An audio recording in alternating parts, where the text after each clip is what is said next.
Good morning, everybody. Good morning. Good morning. Good morning. All very welcome. Hello, Steve. Hello. Oh, and there's Milena. Milena. Hi. Not very sightly, me, everyone, I'm afraid, and a bit red in the face from all that COVID that I've just got landed with. Yeah, we're really sorry to hear that you have now tested as positive as well. I have, yes, as of last night. But I'm so grateful that you're able to do this online. And Steen.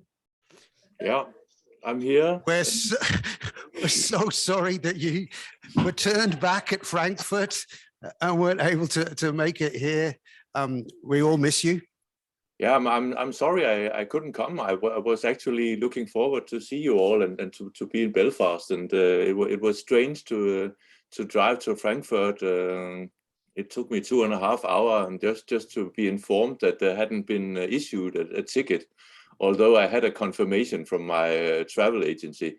So I gave it up. I'm sorry, and I'm trying to refund and find a solution. But I will try to be present at on Zoom as much as possible. I'm sorry that I cannot be more than I actually am able to in this virtual world. Not at all, but we're glad to see you virtually, even if not physically. I'm sure a few colleagues here will drink some Guinness to your health. Yeah, do that. Oh, absolutely. Look, thank you so much, everybody, for being here today. There will be more joining us as the day progresses. You're all very welcome here to Queen's. Those who are here physically, and also to you who are joining us virtually here at Queen's today for this FRONTEM research seminar on the Northern Ireland border region policies and practices. We have a full program today, and what I would like to do in the next couple of minutes, in a couple of minutes, I'll hand over to Berta just to let people know who aren't necessarily familiar with what this FRONTEM project is about, just to explain it, so to put today's event in context. And just a couple of housekeeping rules for those of you who are in the room today. I know this might seem a bit strange, but it's make sure that when you're speaking that you turn on your mic and speak into the mic so that the people joining online can actually hear us properly. I know it all looks a bit formal, but you know that we're not formal. This is totally informal, but just this part is a bit formal in terms of using the mic. Really appreciate that. This session is being recorded. It's being recorded so that members of the network can, at their leisure, look back on what has been discussed here today. I think, without wishing to preempt anything, that perhaps there'll be a certain topic that might crop up in the discussions around the border. But just to let you know in advance, I decided deliberately to include someone to speak about another border, to remind people that it's not all just about a particular border. It's to remind people around the maritime border and connections, maritime connections or disconnections, depending on the approach that we take. So we'll be looking at that later on today as well. Our first plenary address a bit later on at 10:15 will be from Katie Hayward. She is rushing here at the moment. She's actually giving a briefing. I won't tell you to who. She might decide to tell you who she's doing that briefing for at the moment. But let's just say it is about the border and about current issues around the border. And she's doing that now, but she will be joining us very, very shortly. I'd like now, if Berta wouldn't mind, to take the mic and perhaps just give us an overview of what FRONTEM is about. So over to you, Berta. Yeah. Hello, everybody. I'd like to also thank the other members of the network to be present online. I can see Nicolet, Mary. Hello. And the Seski, and of course Anne who is probably, I don't know whether you're in Kiel or in Strasbourg. And thank you for being there online. Now Jula is there. Hello, Jula. Well, I feel a bit awkward about presenting the network again. I've done it in Sonderborg, and Anthony has told me not to use my PowerPoint. I have a nice PowerPoint to present it, but so I will just give you a brief overview on this network, which I applied for in 2019, which was before the pandemic, to the European Commission of one of the Jean Monnet activities, it was the idea was to have a comparative approach on border management and how borders are managed or perceived in a certain number of European border regions. And we also have, because Oliver is here representing UVic, a comparative approach with regard to Canada, because I always work a lot with the Center of Excellence, with the Jean Monnet activities, the networks and projects in UVic. And so that was the idea. And it was funny because I got the positive results and was very pleased. And then the pandemic started, which had a positive and a negative effect. The positive effect was that now border management became really an issue, especially also in the European Union, because of the bordering process, which had not been foreseen at all in my my proposal, the initial proposal. But it was kind of an urgent issue now to see, how you can compare border management and what went wrong also during the first phase in the spring 2020. The negative aspect was that we couldn't start our activities because when we had programmed a certain number of activities for 2020, and then everything closed down. And so we literally in the first year only met online. But this was also, it allowed us to think a lot about the processes of bordering and debordering. We also did a webinar on this. And so we included this aspect in the FRONTEM network. And I have also already done my mid-report for the European Commission, and so we have kind of reorientated a little bit also the work of FRONTEM to be able to take into account that problem. The Brexit problem was already there before, and so that has been taken into account. So what are the border regions? That it's a geographical comparison, because I'm a historian and I believe that each border region, especially in Europe, has its specificities due to the history and to the way how cross-border cooperation has also been set up. And so my idea was to look at each border region separately and then compare with regard to how the border is managed and perceived, and to see whether we can have certain categories or models. And so the 5 border regions we are examining are our border region in France, Germany, and I kind of had the hypothesis that there was a border region proposing reconciliation and pushed integration, which during the pandemic was in a way put into question, because we had a lot of ressentiment during the first phase of confinement, where we had aggressions against border workers. So do we really have a model of reconciliation? And then we have a border region, France-Belgium, which is a little bit different because it's a large border region. Also included the border towards the UK normally in the approach, but it's a border region which has also very strong integration when we look at l'île Kortrijk, for example, but it's a very large border. So if we look at the border towards the UK, it's a completely different management of cross-border cooperation. So the colleagues from that border region, Fabienne and Bernard, are here today. So if they want to add something, they're very welcome. They have not not yet done their focus group and research seminar, but I'm looking forward to it in Mons. And then we have the border region, Denmark and Germany, and Steen, who's not with us, but we have had in November this lovely research seminar and focus group in Sonderborg at the Danish-German border. I thought it was really an excellent, some of you were actually present. It was an excellent research seminar and the first focus group we organized because in fact, there were a lot of historical contributions also. It showed really how this historical dispute between Schleswig-Holstein and Denmark, Germany, has affected the border region. Steen is an expert on this, and we had the focus book was really a lot about the minorities.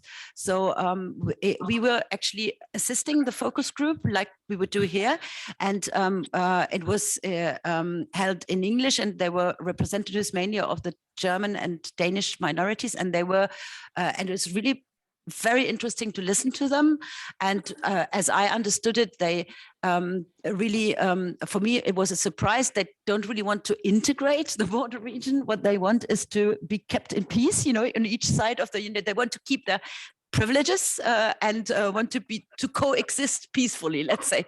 That's what I don't know whether Steen agrees with me, but for me this was a surprise because I suppose be very different for our border region. Our border region, we had also the seminar, the research seminar and the PhD seminar, because we had a PhD seminar that was before the Denmark event, and in our we tried to include not only the border region between France, Germany, and Switzerland, but also the bordering region of the greater region, which includes Luxembourg and Wallonia as well. So we really tried to have an approach on the whole of the Franco-German border region. The research seminar was very interesting because it was pluridisciplinary. We had colleagues from different disciplines, and we were also talking a lot about the effects of COVID on the border region. And what was mostly interesting, and Anne is there, she helped, we had this idea to write a manifesto on the future of cross-border cooperation, on the resilience of cross-border cooperation. So that was the spontaneous political action. And so we drafted this manifesto in 3 languages. And we had a roundtable where we associated the former president of the German-speaking community in Belgium and the Committee of Regions, Karl-Heinz Lamberts, but also representatives from the Foreign Ministry in France and from the German political side. And so we presented this manifesto, a FRONTEM manifesto, and hoped for that it would be taken into account in order to do a bit of lobbying. That was my first political activity cross-border cooperation, lobbying for reopening the cross-border mechanism, which would enable the law to be applied on the other side of the border, something which the Treaty of Aachen actually provides for indirectly, but which has not yet been put into practice. So that was a passionate event in Strasbourg. So we are actually moving onwards. We also had, because Nicolas is there, the first, I'm going backwards actually, the first event was online. It was on the research seminar on the Romanian-Hungarian border region, also really interesting, with a lot of very, very interesting contributions, also historical contribution on this very interesting border region that you have between Hungary and Romania. And Nicolas is going to organize soon in May the FRONTEM, the focus group. And so that's what we've been doing for the moment. So most effort has been done on the research seminars. That's more on the research input which should give a collective book in the end with articles from researchers. But we also have we had this idea of associating representatives from the actors of cross-border cooperation and the civil society, and that's the focus groups. And we only had one for the moment. We'll have I'm looking forward to the next one here on the perception of how the borders felt. And we associated a former PhD student from Bernard, Pauline Pupier, who has done her PhD with mental maps. She's doing mental mapping on how people represent geographically the border region in their mind. They can actually map them. And so this is, so we have invited her to participate, and she has already mapped the Danish-German border region. And so the focus groups are really interesting from a sociological point of view, because they give an input on how citizens or cross-border actors feel about the border, how they perceive it, which is slightly different from how it is managed. But the idea is then to put the two somehow together. We also have a film team, because FRONTEM has a lot of funding possibilities. So we could hire a film team, and we decided to not do a film, but a platform a virtual platform, which they will actually do also interviews with the focus group members, and they will be put online on a platform, so that you can actually see and compare the stakeholders and what they say about border management. So this is, and we will finish our activities. There will be still the Franco-Belgium events also in spring next time. We have the focus group inclusion in May, and then we will have a final event in Uvik in the summer next year, where it will kind of be also a final conference.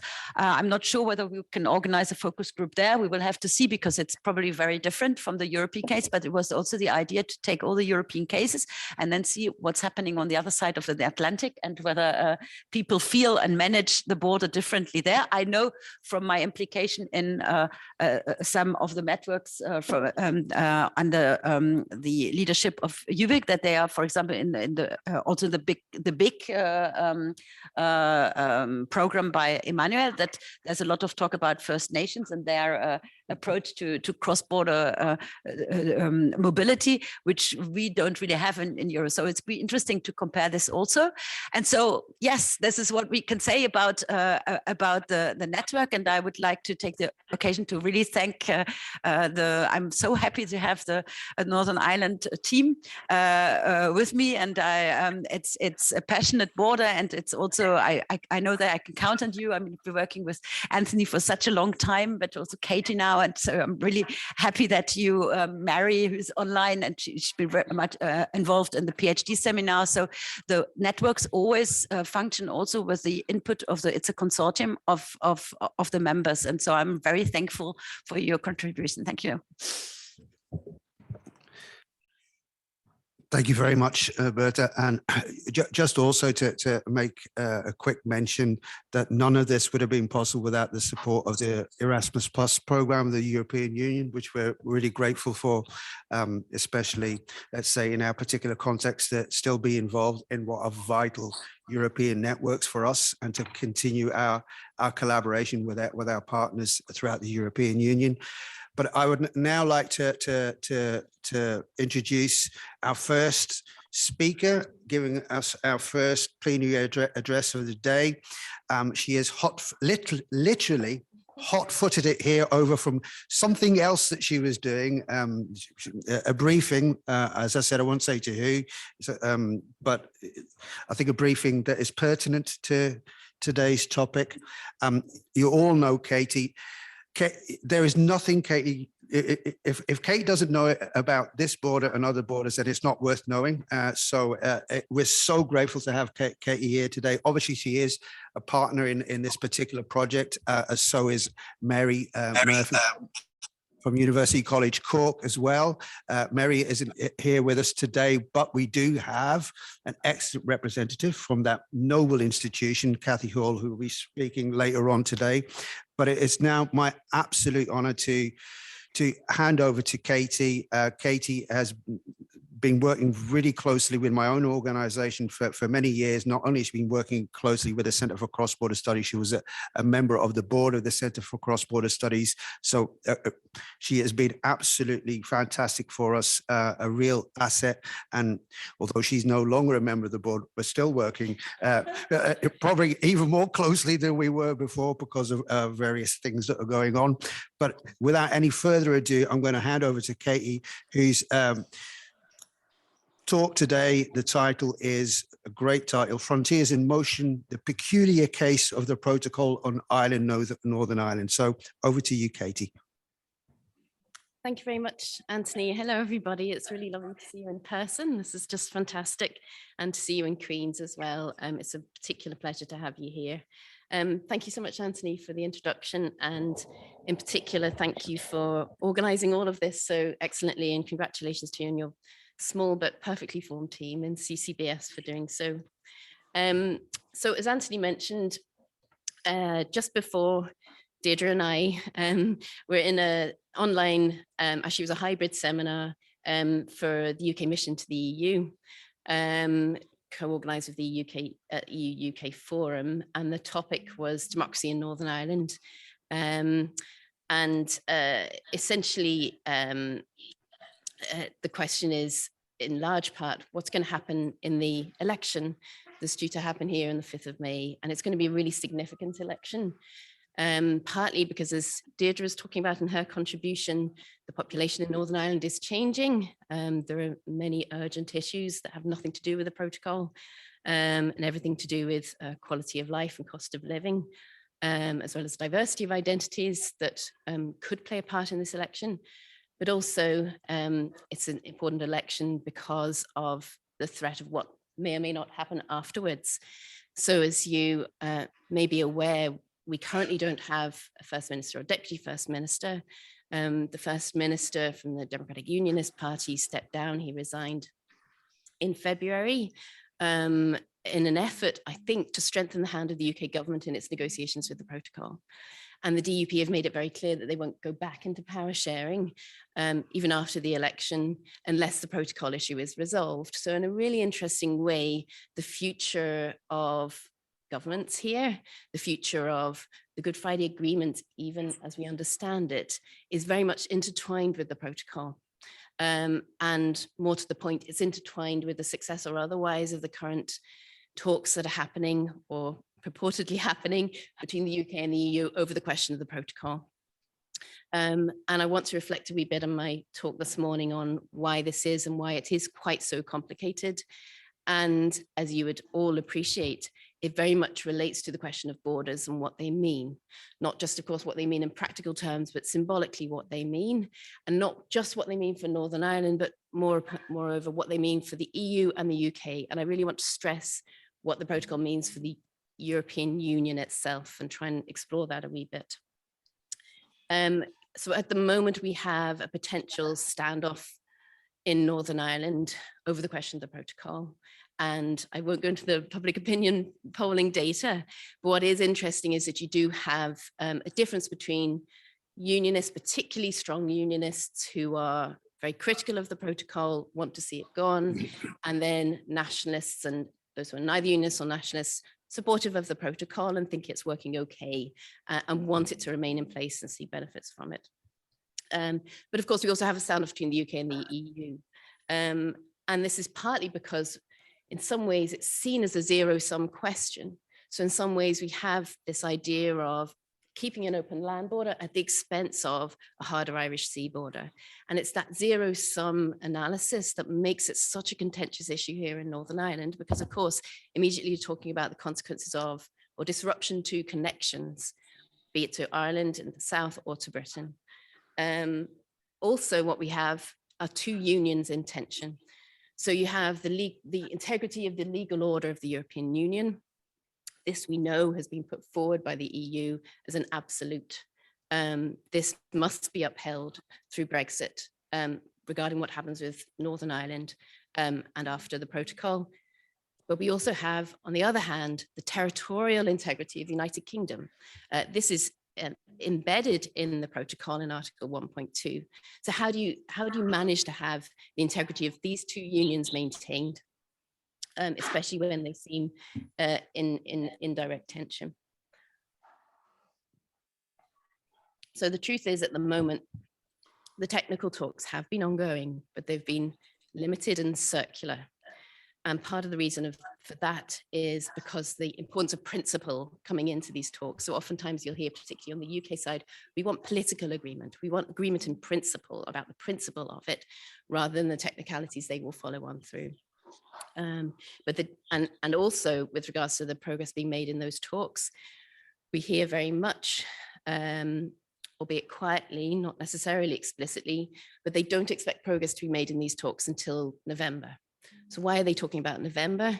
Well, to summarize it very briefly, it's because new legislation allows for a situation in which, if we come to the election and we don't have a situation in which the executive agrees to be formed, we have to get agreement between the parties to form the mandatory coalition that is the executive, then we have a period of 6 months for them to do that. So 4 times 6 weeks periods for them to do that. So automatically the UK and EU are thinking, all right, so we're going to have 6 months of negotiations between the parties in Northern Ireland, because the protocol will be such a big issue. There'll be all sorts of fuss and bother around that. And then we will possibly come out with agreement ourselves. And I would suggest that's kind of back to front somewhat, because it's downplaying the responsibility that the UK and the EU have upon themselves for the political situation here. And I want to talk a wee bit about that too. I will argue that progress depends on recognizing that absolutes don't work. They do not work in Northern Ireland, hence the existence of the Good Friday Agreement. And the protocol embodies a necessary flexibility on both sides, but that needs to be maintained, that needs to continue to go. And that also includes the flexibility with regards to what happens at borders, what happens in particular on the Irish Sea border. And just, I won't go into detail around it at all, but the Good Friday Agreement was very much around avoiding absolutes, about having a certain constructive ambiguity, if you want to put it that way, with regards to sovereignty in some ways. And of course, the context of European integration was really important for that. So in terms of what's changed, I would argue that the protocol has changed the nature of the European Union, and it's changed the nature of the UK Union. Partly also Brexit, of course, has changed the nature of the UK Union and changed the nature of the European Union. And it's really appropriate that FRONTEM has Ireland, Northern Ireland as part of its network, because this is a really important time for linking up European studies and border studies as you're trying to do. Because of course you're recognizing that we have the realities of the situation in which closer integration is paired in some ways with hardening external borders or shifting lines of exclusion even within the union itself. The fact that you've been able to monitor what's happened with respect to COVID, and particularly in border regions, is a real positive contribution and unique contribution from FRONTEM. And of course, you're also able to monitor what's happening with respect to the Brexit experience as well. Brexit is different from COVID in many ways, with respect to borders, because it's an all union response. So you've had to, as far as possible, have an EU27 approach to what happens with respect to the UK-EU border. There was determination right from the beginning that Ireland would not be treated differently, but at the same time, recognizing the unique circumstances on the island of Ireland. So what the case of the protocol, the peculiar case shows for FRONTEM in particular, I think, are 3 things. The first is the importance of context. You know this, the importance of context for border management and how important it is to recognize that. And I would suggest that that context, and it's important, wasn't recognized in the drafting of the protocol. And I think that's why we have certain issues at the moment. A second point is to show we can't consider what happens at one border without considering what happens on other borders as well. They are closely interconnected in certain ways.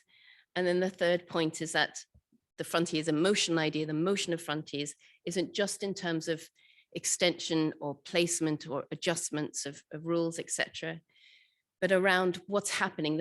The change happens within what they're bordering as well, which is why I'm talking about the unions themselves. So I just want to cover three things in this talk. So the first is to recognize what the protocol has done already in terms of flexibilities and in terms of stretch in the EU and the UK unions, to consider what we need to understand about the current difficulties that exist with regard to the protocol. There are opportunities, I'm not going to cover those, I'll leave that for others. And then also to think about what needs to happen next.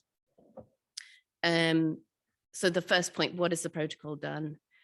Avoiding a hard border on the island of Ireland took precedent over all other things, because fundamentally of the connection that was made between the process of European integration and the peace process in Ireland, Northern Ireland. That's stuff that's really hard to explain to people, but which people get when they go and visit the border region, in particular when they talk to people here about their experience of the Good Friday Agreement, the post-agreements situation, and the contribution that European membership made to that, from the highest levels down to the grassroots.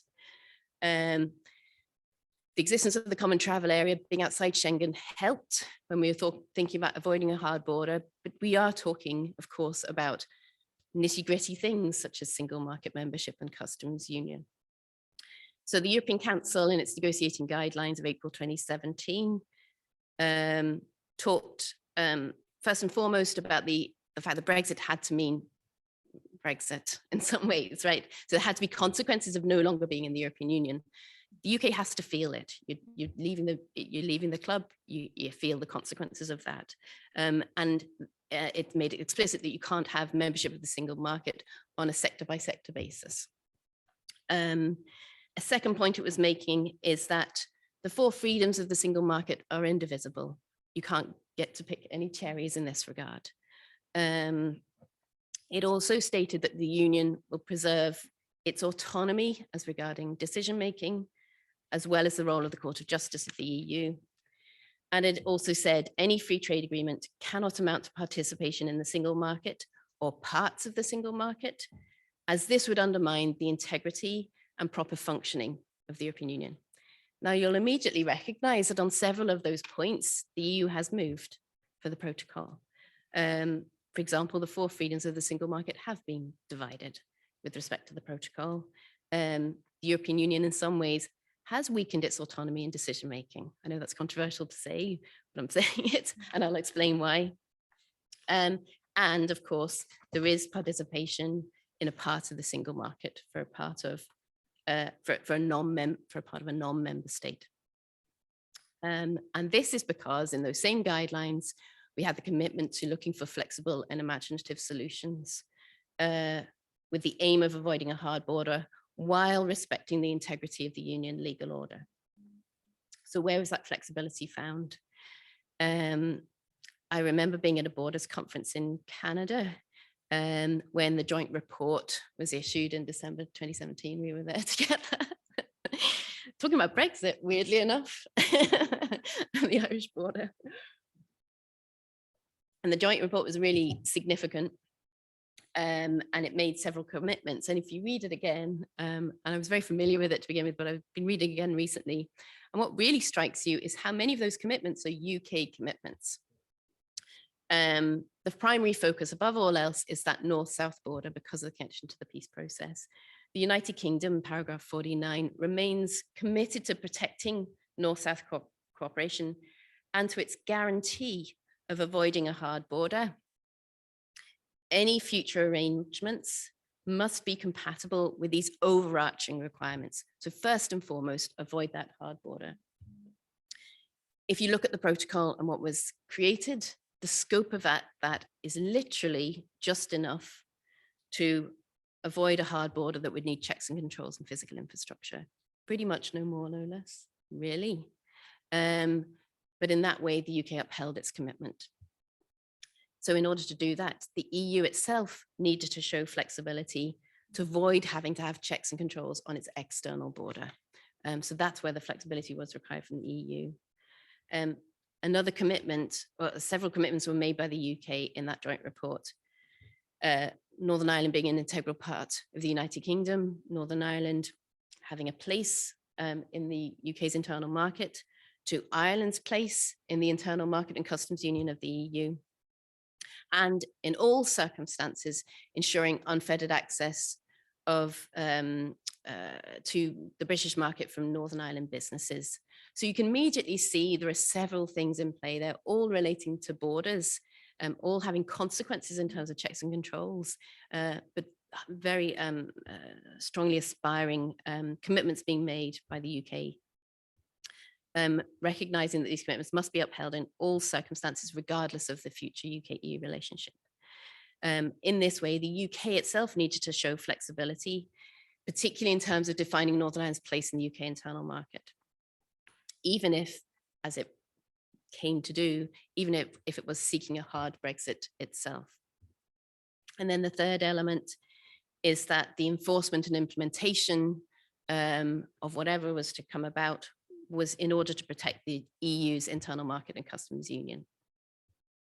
Both parties in paragraph 51, it said, will establish mechanisms to ensure that the implementation and oversight of any specific arrangement will safeguard the integrity of the EU internal market and customs union. So the UK needed to show flexibility, if you think about it, in participating in arrangements that are there to protect the EU's integrity.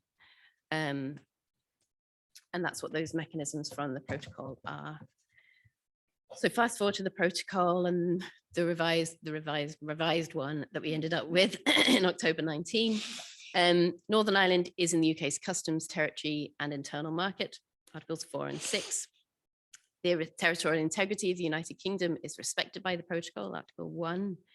But in reality, Billy knows this better than anybody else as a lawyer who's looked at this in great detail, the flexibility is in there in practice. So that flexibility needed from the EU to avoid checks and controls on its external border with the UK. The frontier of its single market was moved to the Irish Sea. The four freedoms of its internal market were divided. And so we have the freedom of the movement of goods applying to Northern Ireland. The UK showed flexibility in defining Northern Ireland's place in the UK internal market. So Northern Ireland remains aligned to a certain portion of the EU's acquis. Checks and controls are needed on goods moving within the UK's internal market, specifically from Britain into Northern Ireland. There's no unfettered access from GB goods into Northern Ireland, but there is the other way. And as I mentioned, there is flexibility, if you like, from the part of the UK, and there's participating in UK bodies overseeing the protocol, flexibility from the EU as well, and allowing the UK to do so.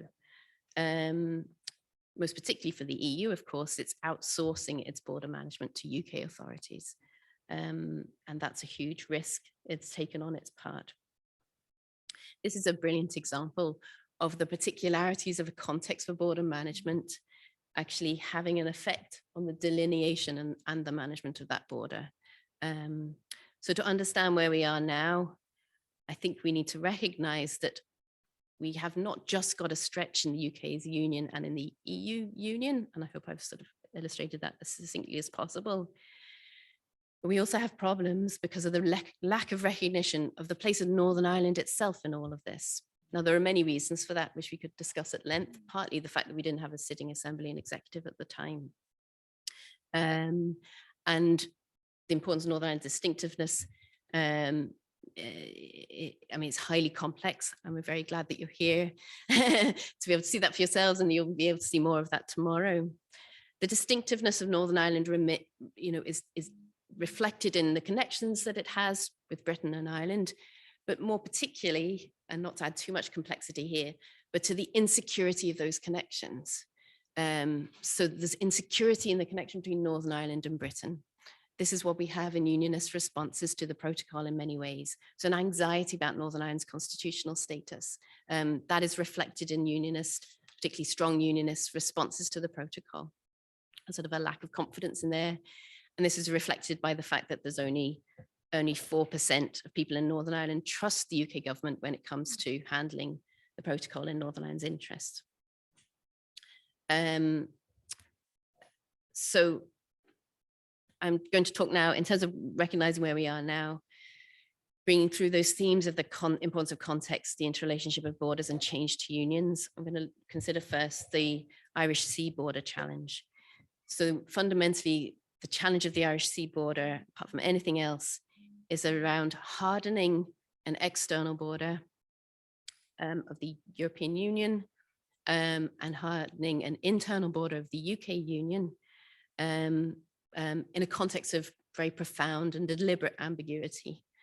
And the fact that borders have two sides is making this all the more complicated, because we're not just talking about UK-EU, we're also talking about Northern Ireland itself. And we can see that in what happened most recently in the debate around the building of border control posts in Northern Ireland ports. So without going into too much detail around it, because we have a situation of power sharing within the executive, the parties in the executive have different views around the protocol. The Minister for the Department of Infrastructure gave planning permission for the border control post to be built in Belfast, Lan, Warren Point. The Department for Agriculture, Environment and Rural Affairs, they're the ones responsible for pressing the red button and starting to build. That minister is from the Democratic Unionist Party. He refused to press the red button. And so the border control posts are not being built. They're still taking place in a temporary building, which is not fit for purpose. And interestingly enough, just as an aside, the designs for the border control posts keep changing over time as well, because they're trying to consider, well, what will these border control posts need to be managing? And all of that depends on the UK-EU talks and where they might end up. The UK government is ultimately responsible for this international agreement. They're the ones in charge of implementing it. The Minister of Agriculture has written to DUP ministers here saying you need to start building these border control posts. However, most recently, the UK government has said it's a devolved matter, we're not going to get involved. This is where we have huge vulnerability from the EU side as well in the management of this border. Part of the issue, I think, is that before, nobody, when the protocol was being designed, etc., nobody contemplated that breaking international law was going to be on the cards. Of course, the UK government did put it on the cards with the UK Internal Market Bill, although it later withdrew it. But since then, I think there is a context within which the DUP feels quite confident that breaking international law is an option. And indeed, in our polling, we do see around a third or more of people saying that the UK government is not obliged to implement international law with respect to the protocol. So it's quite alarming. A second challenge is, of course, around the Irish land border. And a challenge there, which you'll hear a lot more about in this event, and you'll hear tomorrow, is about keeping the Irish border soft and open, if you like, at the same time as losing several means by which it has become open and soft. And Melanie will be talking later about work that we've done in the Irish Central Border region and around the impact that Brexit had, even before Brexit had happened, on hardening the border or making cooperation more difficult. But of course, now we do have Brexit. We're very much seeing that coming more to the fore. Lisa Whitten's work, she's a postdoc on the Post-Brexit Governance Project, has shown just quite how little of the areas of cross-border cooperation that were mapped by the UK and EU and wanted to protect, how little of that is actually covered by the protocol and protected by it. And because, of course, we have lost the other three freedoms that EU membership gave us. And then finally, we've got a shared challenge in that Northern Ireland's place in relation to both the UK and the EU unions is changing. So a fundamental part of flexibility in Northern Ireland's place post-agreement is around the closeness of its connection both to Britain and Ireland, be it entailing certain stretching the understandings of sovereignty, etc. therein. This is really very much exposed at the moment. So the insecurities of Northern Ireland's connections to the EU and Ireland are there, very present, a concern of Remainers in particular, but also others, particularly in the border region. Insecurities around Northern Ireland's connections to Great Britain are very much there, particularly amongst strong unionists. And notably, those who are most concerned about the constitutional status of Northern Ireland are also most vociferous in their anger about the protocol and what it means. So the connection between the protocol and Northern Ireland's constitutional status has been made very tight by strong unionists. And fears and anger in that regard are, of course, exacerbated by a lack of information, a lack of understanding, and most particularly a lack of joint ownership over the protocol by the UK and the EU.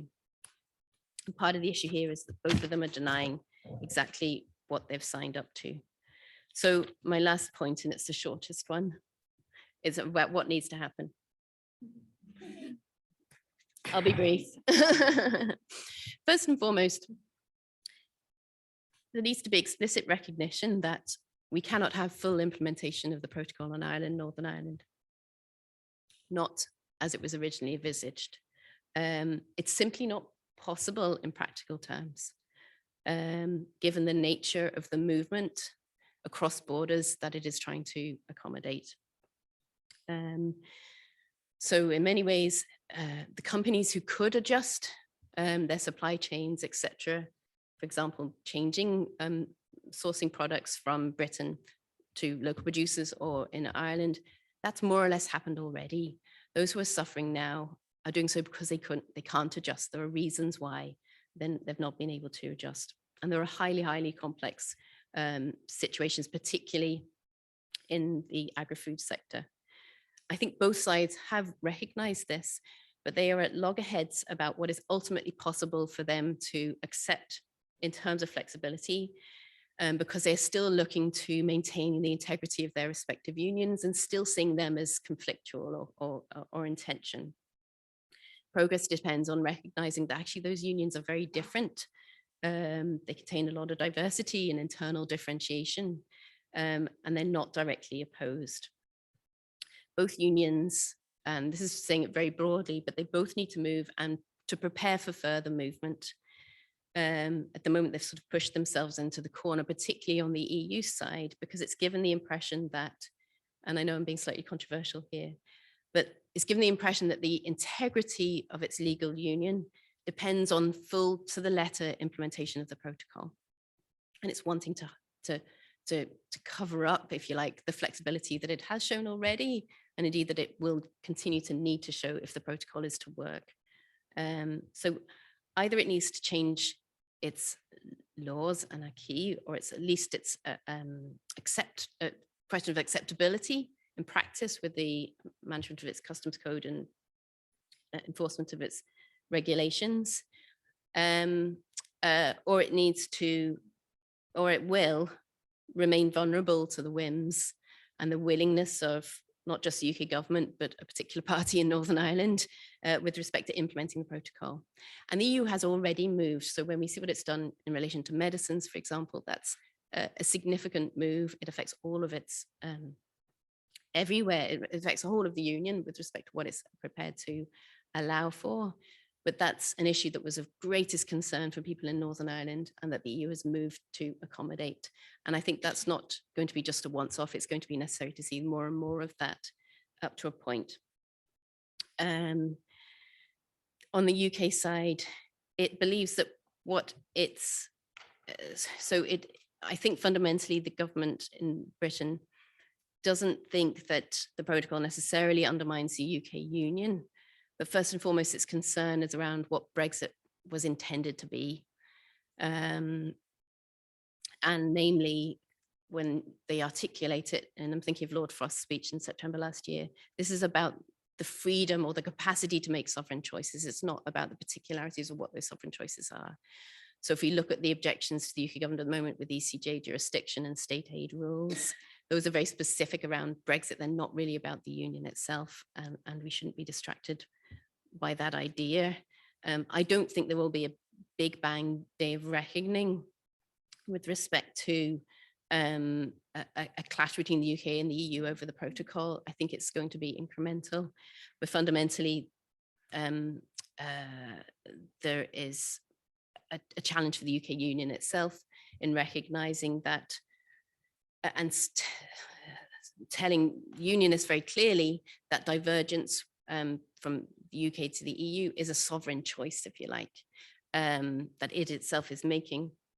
And it's not necessarily contradictory to the UK Constitution. That's a really difficult decision, and it would be very difficult for unionists to accept if spelled out that clearly.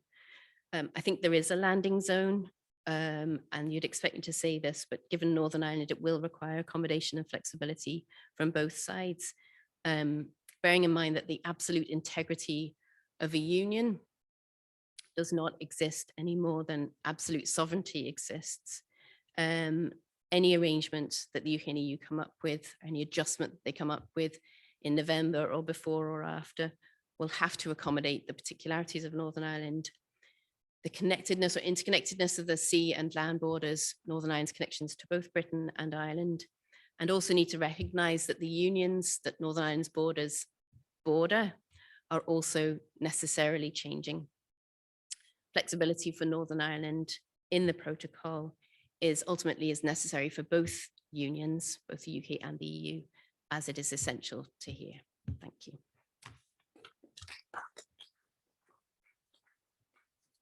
Thank you so much, Katie. Absolutely fantastic. Maybe even in terms of, well, not maybe, even in terms of, but your last short section there in terms of where you think we need to get, and the proposal that perhaps particularly on the EU side there has to be a bit more flexibility in terms of what the outcomes are. But I'm going to open it up to see if anybody, and this includes, you know, I notice everybody's quite rightly put their cameras off on screen, because I'm sure what you're doing is very interesting. But if you would like to ask a question, please just indicate. Those of you are joining online, please do, and I'll make sure that we'll hand over to you. But I'm going to go first to the room here in case there's somebody here that would like to kick us off. Deirdre, please, and use it on. Yeah, that's it. Okay, I'm generally loud enough. I suppose, Katie, thank you. That was fascinating. And I'm happy to say that I have become a protocol nerd, and I'm always interested in the nuances of what is happening and how politics has interacted with trade agreements. But what I'm particularly interested in terms of devolution is the reserved matters and the devolved matters. And it seems to me there's a real blurring of lines here, because prior to this, we understood in theory that this is an international trade agreement, ergo it is a reserved matter. It's really nothing to do with the devolved government in the same way taxation and security matters aren't. And yet the British government told us, Brandon Lewis told us, well, really deciding not to build these border posts, nothing to do with us, Your Honour, you people in Northern Ireland can get on with it. And so when we're talking about trust and what we understand the rule of law and the specifics of the rule of law and our devolved settlement to be, it seems so deeply disingenuous to say that this is a devolved matter. And yet on the other hand, there seems to be real confusion as to where does the line go in terms of what is a devolved matter in terms of the protocol, and and I know for politics it's going to be blurred, but I think my understanding of it was prior to this that an international trade agreement was not something that the devolved ministers just simply decide, oh, well, we don't like this, so we're not implementing it.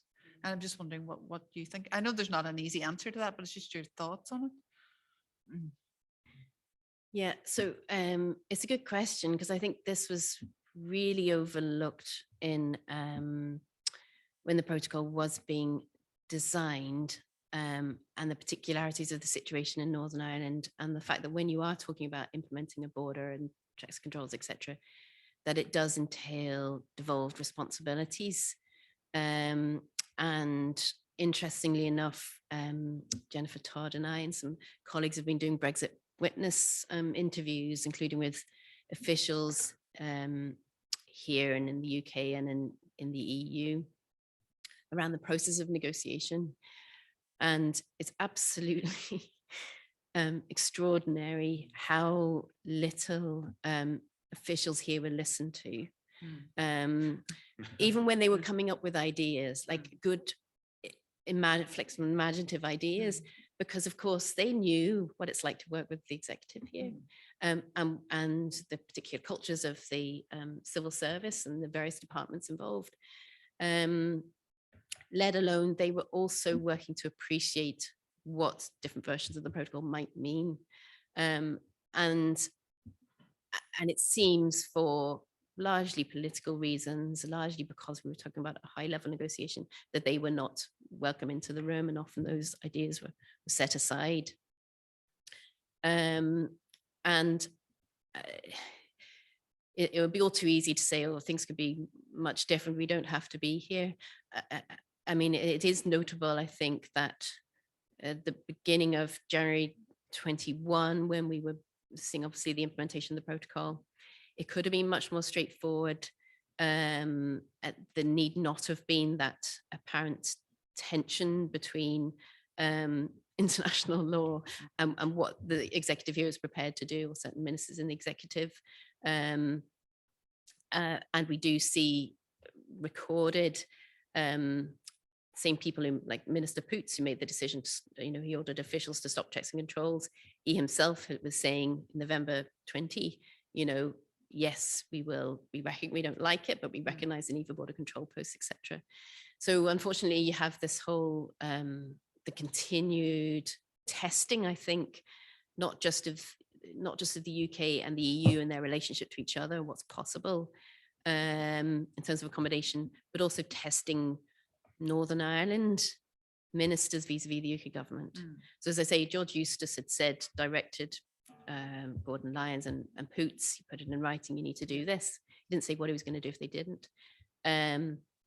But then more recently, the UK government explicitly saying we're not going to step in, seeing it as an advantage vis-a-vis their talks with the EU.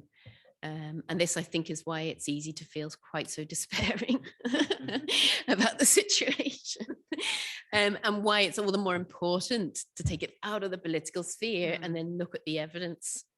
And this is why, a number is sort of saying the importance of direct engagement with those charged with implementing and witnessing the consequences of the application of the protocol. So then those decisions that are made in those UK bodies, which have extraordinary responsibility, can be made on the basis of evidence and with as little infection from political bargaining as possible. But it's a really good question. Yeah. It is fascinating because I suppose really what you say is George Eustace didn't actually say what he would do if Northern Ireland ministers decided that they were not going to implement international law. And of course, with the political climate here, it's a snaking suspicion that, of course, it's a DUP minister, and were it a nationalist minister, would the response have been different? And I think it just messes up the whole ideas of trust and law. And even if you don't like it and you really want to vote against it, there is an obligation to fulfill your legal requirements. And I think that's what's really testing the limits of the devolved settlement. Good point. Oliver, I think you wanted to ask a question, and drag the mic closer to you so that we can hear your marvelous voice. Normally it's not an issue. You need to switch yours off, I guess. Yeah, great. Yeah, thanks, Gabe, for fantastic catching us up on the implementation process and where we're at with the protocol. I greatly appreciate how complex this is. I try to sometimes convey this to a Canadian audience, and it's impossible basically to do justice to. But I'm wondering whether I could come back to the politicization of the issue. I'm just wondering what has dominated public discourse, because one is a technical implementation, policy process, and so forth. What have we seen in terms of public debate here in Northern Ireland and in the rest of the UK? What have people picked up on? What has the media reported on? And how does this, the divisiveness, I suppose, of the public debate have an impact on the policy process? That's a really good question. So there's several things. So generally, if I'm trying to think about when people are asked around the protocol, there are concrete examples from businesses who are really struggling with the protocol for various reasons. And those examples would be recounted by unionist politicians who are opposed to the protocol. And they give detailed examples. Some of them seem slightly strange, but some of them also very real and genuine. So individual politicians can say, I'm only hearing from businesses who are struggling to get things delivered from GB, or who've been, quoted £300 to deliver something that used to be coming across for 15 quid, something like this, right? Nationalist politicians, maybe others, would say, businesses are doing really well. They'd have lots of examples of businesses that are thriving, particularly export businesses, etc. So the reality of the situation is it's mixed. But of course, so if I'm thinking around media coverage, I think the thing that got the most media coverage possibly in the UK was the so-called sausage wars, which was when the grace period was due to end. So the grace period on the ban on chilled meat products coming in. That was really interesting because it was not an issue that bothers people in Northern Ireland. So it's something like, I don't know, what is it, 5% or 4% of our sausages come from GB. And we probably would miss them if they didn't. Well, I'm a vegetarian, but so it was really interesting because this whole sausage wars thing and a lot of media interest in GB about it, but it really wasn't an issue here. However, the protocol, until recently, for good reason, the protocol would have been almost daily in the news here, but a lot around, it's around the principle of it and around the sort of the slippery slope idea.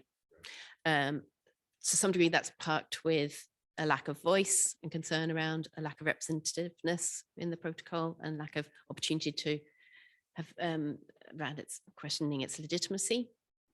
But generally, it is around and you can imagine the rhetoric, around sort of continuation of being subject to EU laws that are made without us, et cetera, et cetera. So it's very much in that sphere, and it's hard to get out of that.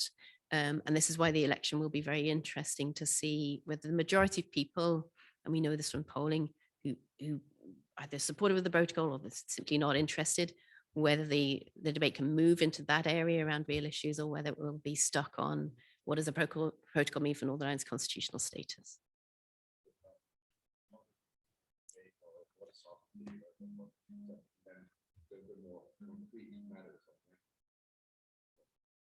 Yeah, it's not there at all. Yes, Etienne, please. I just wondered what the Irish government's role has been in your eyes from these witness seminars that you're doing, because you've pointed to the high level discussions that didn't include Northern Ireland. Was the Irish government lobbying for more inclusion, or what its position was? And I have a second quick question about the entrenchment of the minority. It seems to be who are on constitutional grounds so opposed to the protocol, which links in with the election. Can you foresee a way around that, or will that just mellow over time? So they're really good questions, Etienne. So on the Irish government, the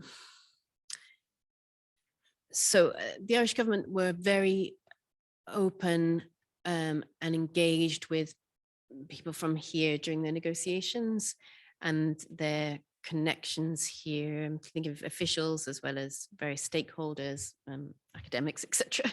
Like that definitely meant there was a channel, or at least an awareness of the feelings here vis-a-vis the exit negotiations, although it didn't, it didn't get so far as to be, well, anyway. After the withdrawal agreement, things changed considerably. And so there's much less engagement from the Irish government with Northern Ireland over the question of Brexit and mostly the future relationship UK-EU.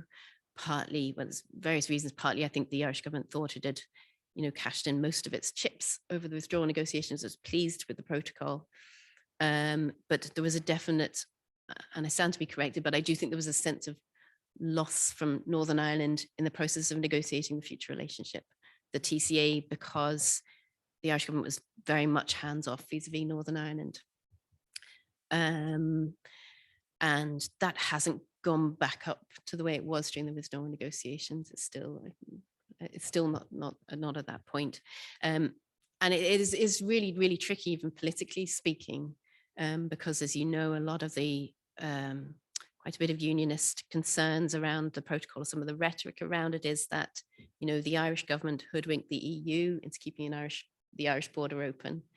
And and you go back into that, that zero-sum thing, which is not healthy. And then on the minority, yeah, so if you look at the polling, it is very interesting how you have strong unionists and strong nationalists literally mirror opposite in their views of the protocol. And I think there is certainly there's a portion of strong unionists who will not ever change their minds about the protocol. So the question is for the Democratic Unionist Party where they're going to go. Funnily enough, I think the party leadership are more diverse in their views, possibly, than the party supporters themselves. Party supporters, if you're looking at the polling, it's really, it's absolutely clear they want the protocol to go because it's a threat, as they see it, to the Constitution of the UK. And it's almost impossible for unionists, even softer unionists. WBT comes in for a lot of criticism. John Kyle does, and for saying there are potential benefits here from the protocol. I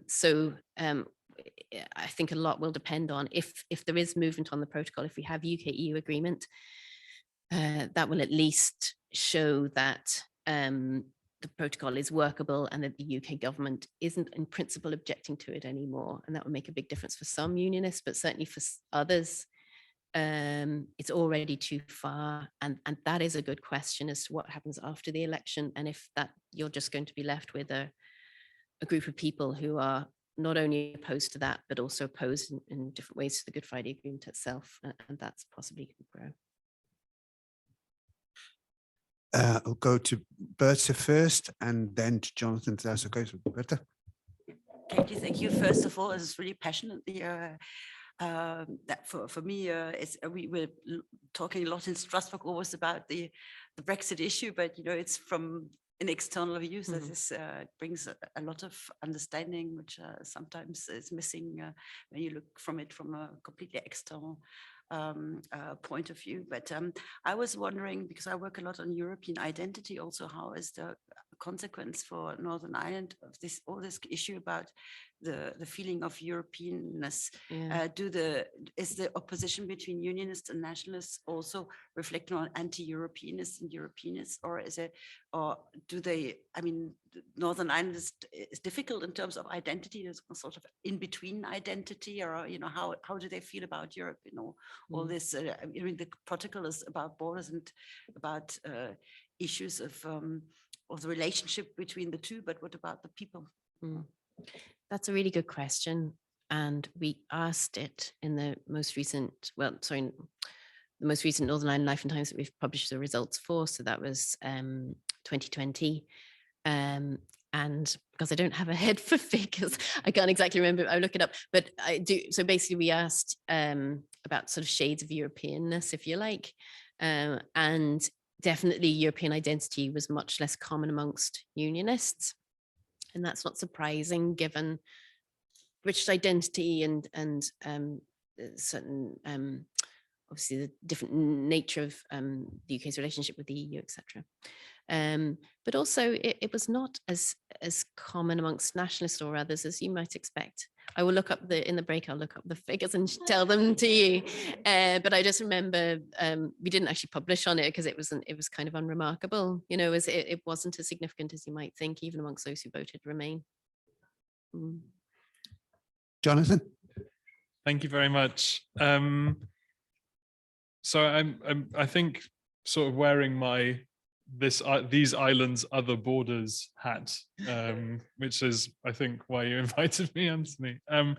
I wondered, and knowing Katie about your recent work on the Scottish border and the possibility of a post-independence Scotland-England border, I wondered what sense you have or what you know in terms of the involvement of the Scottish and Welsh governments who obviously also have a stake in Brexit in general and in the implementation of the protocol in particular, what stake they have, what involvement they have in processes of implementation and ongoing renegotiation.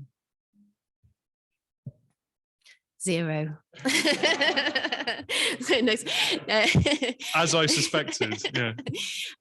Well, so they don't have any input at all into the, but neither, I mean, Northern Ireland's input into the current discussions is very, very limited.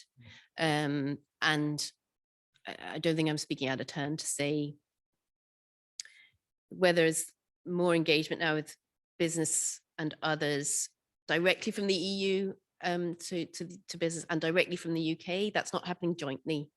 So when they're presenting their concerns or their experiences or their opportunities, etc., that's done separately, which can then lead into, you know, playing off the other rather than constructive progress. So I think that's significant. But certainly that's UK. I mean, that's not involving the devolves at all. The involvement of the devolved governments in Scotland and Wales is vis-a-vis the protocol is different, and that relates to different sectors affected by so-called common frameworks, trying to keep aligned across the UK. And there are interesting dimensions with respect to the protocol, for example, in Scotland, around the question of whether Ken Ryan Port is building more capacity for potential checks, as this differentiation potentially made between goods leaving Northern Ireland, whether they're from the south or whatever. But that doesn't seem to be clearly coordinated by the Scottish government. There still seems to be ambiguity there as to who's in charge of that even. So, but definitely I think they're all aware, Scotland, Wales, the Northern Ireland Executive, that the protocol may well become more significant for them over the time, particularly as the UK government itself chooses to diverge more from the EU. Thank you, Katie. And I'm staring at the screen just in case. I don't want you joining virtually to feel left out at all. You're all very dear to us. So please, if you have any questions, please do raise your hand, whether it's your virtual hand or just wave around at the screen, and we'll let you in to ask your question. So I'm looking at the screen just to pause to make sure. Is there anybody online who wants to ask a question? No? Oh, excellent, excellent, excellent. Julia, yes, please do ask your question. Thank you so much, Anthony, and thank you very much, Katie, for this thorough, comprehensive picture that you give us regarding this protocol and its consequences. My question relates to the one put by Birta regarding the long-term consequences or potential long-term consequences of the present situation from a European point of view. Let me give you an example. We are involved in the establishment process of the ECR-EGTC, which is a grouping to be set up by the national transport control authorities of several countries, several member states of the European Union, with a seat in The Hague. And now the UK would like to join this EGTC. And according to the European regulation, they are not allowed to join unless Ireland is joining, because without the Peace Plus program, the UK has no authorization to take part in an EGTC according to the EGTC regulation. And now the UK authority wanted to convince the Irish authority to join the ECR-EGTC in order to enable the UK authority to join the EGTC. So I just wanted to know your position, if you can see any change on the widening of the border between Ireland and Northern Ireland, thanks to the European policies, thanks to European framework given by the regulations, which can modify the British approach towards the European projects. So can you see a kind of potential evolution or restarted evolution in cross-border cooperation after the protocol? Thank you. That's a good question. I think, interestingly enough, it might come back to what Deirdre is referring to near the beginning, and that is the scope for devolved competence. So one area, for example, so I'll take a step back. The UK government, in the joint report and in the preamble to the protocol, commits to continued North-South cooperation and East-West cooperation across a wide range of areas, you know, social, economic, agricultural, health, education, et cetera, et cetera. But in actual fact, most of the gaps with respect to North-South cooperation that are still left by the protocol do relate, or many of them relate, to devolved competence rather than UK reserved competence.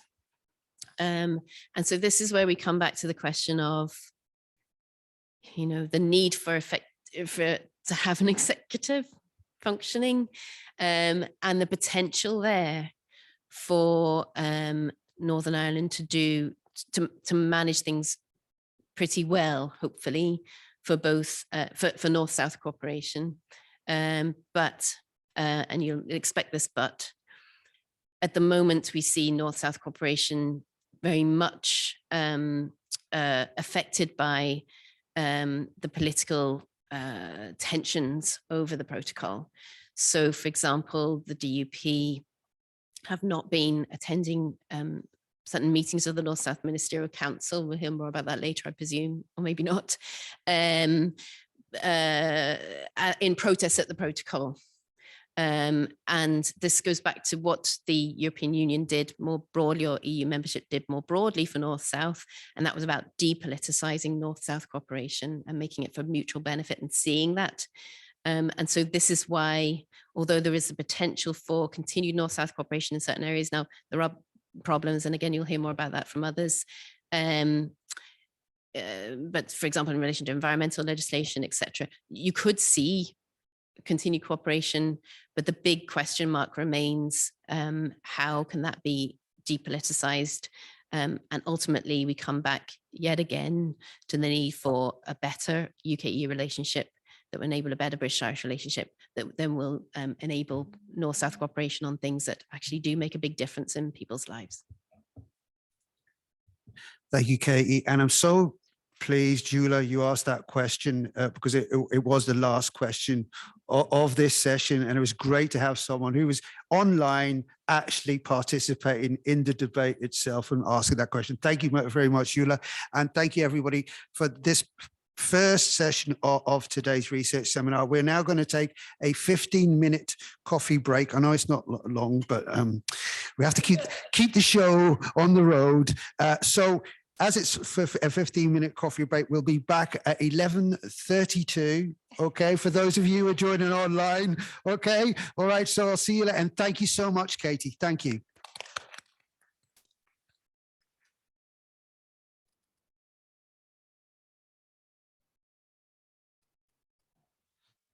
Welcome back, everybody. God, I'm just looking there. There's a great photo there on somebody there on joining us online. It's great, looks fantastic. Welcome back, everybody. We're gently coming back into the room. Great discussions taking place outside in the coffee area. Welcome back, everybody. And we're going to now move to the first panel session of the day. Now, I have to grab my glasses to make sure I'm doing the right thing.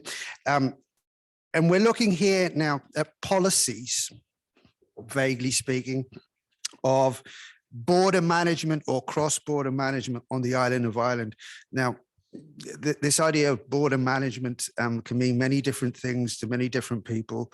And we're not sure, I'm not convinced that we actually know necessarily that we're all speaking the same language in terms of this idea of border management. But this panel, we have Billy Melo Araújo, fantastic surname, Billy Melo Araújo, Deirdre Heenan, and Jonathan Evershed as part of this panel. I'm going to start with Billy speaking to us today, opening up this session with a fascinating title again. The title of his paper is Northern Ireland's Hybrid Trade Regime and the Supremacy of the Protocol. And Billy has a PowerPoint presentation, and there it is. Hopefully you can all see it. And over to you, Billy. Thank you. Thank you. So first of all, I think that's the first time anyone's pronounced my name correctly in Northern Ireland, in the UK. In fact, not even my children manage it. So this is a big day for me. It's, you know, it's already started out really well. The second thing, just an apology in advance. I also had the virus a few weeks back, and I've noticed that when I'm speaking in public, sometimes I struggle to catch my breath. So if I take a little break, a little pause, not a 5-minute break, obviously, but if I take a little pause, don't worry about me. I'm fine. I'm just catching my breath. If my face go blue and I collapse, then call an ambulance. But hopefully that doesn't happen. So the title of my presentation, and I have to read it because it's so long, Northern Ireland's Hybrid Trade Regime and the Supremacy of the Island Northern Ireland Protocol.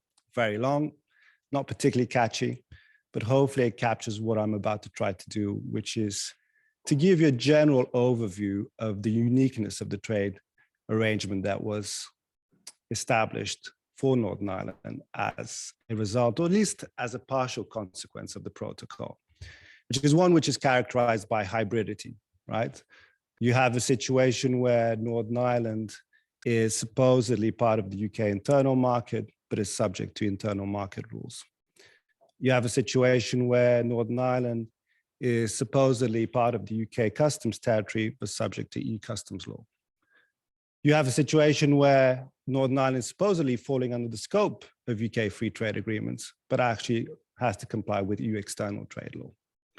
So that hybridity leads to complexity. It leads to the possibility of overlapping trade and regulatory regimes, which then leads to potential conflicts.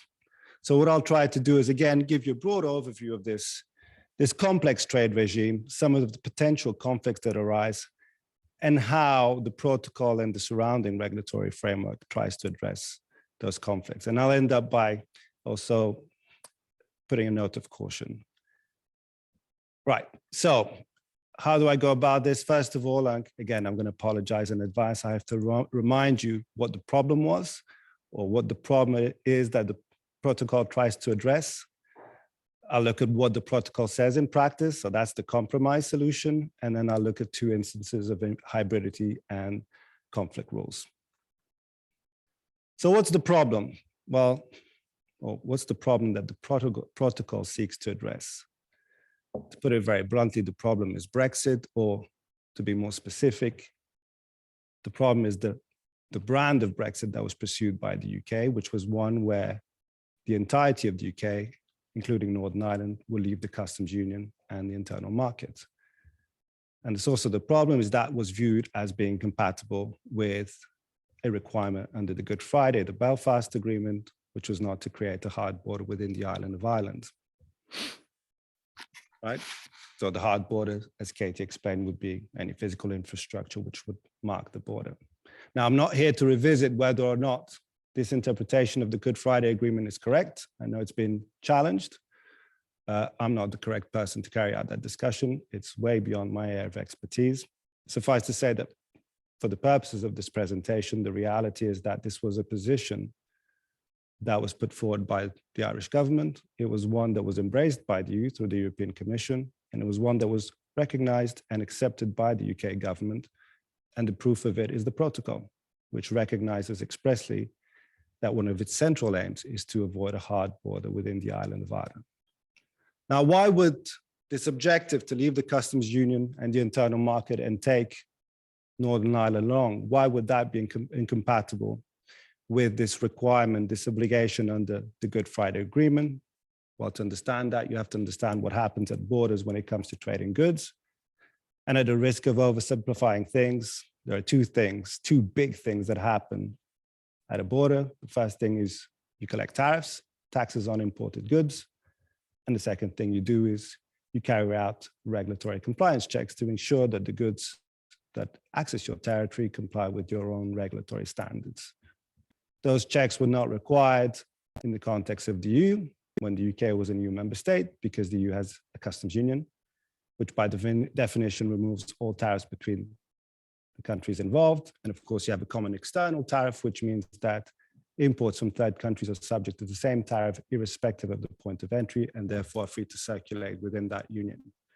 And you have the internal market, which is underpinned by the principle of mutual recognition, right? So if you have a good that's lawfully produced and marketed in one member state, it can be lawfully sold in any other member state. And all of this, of course, is underpinned by the treaty provisions on free movement of goods, by regulatory harmonization, and of course, this formidable institutional framework, which includes the Court of Justice, which ensures that these rules are complied with on a continuous basis, right?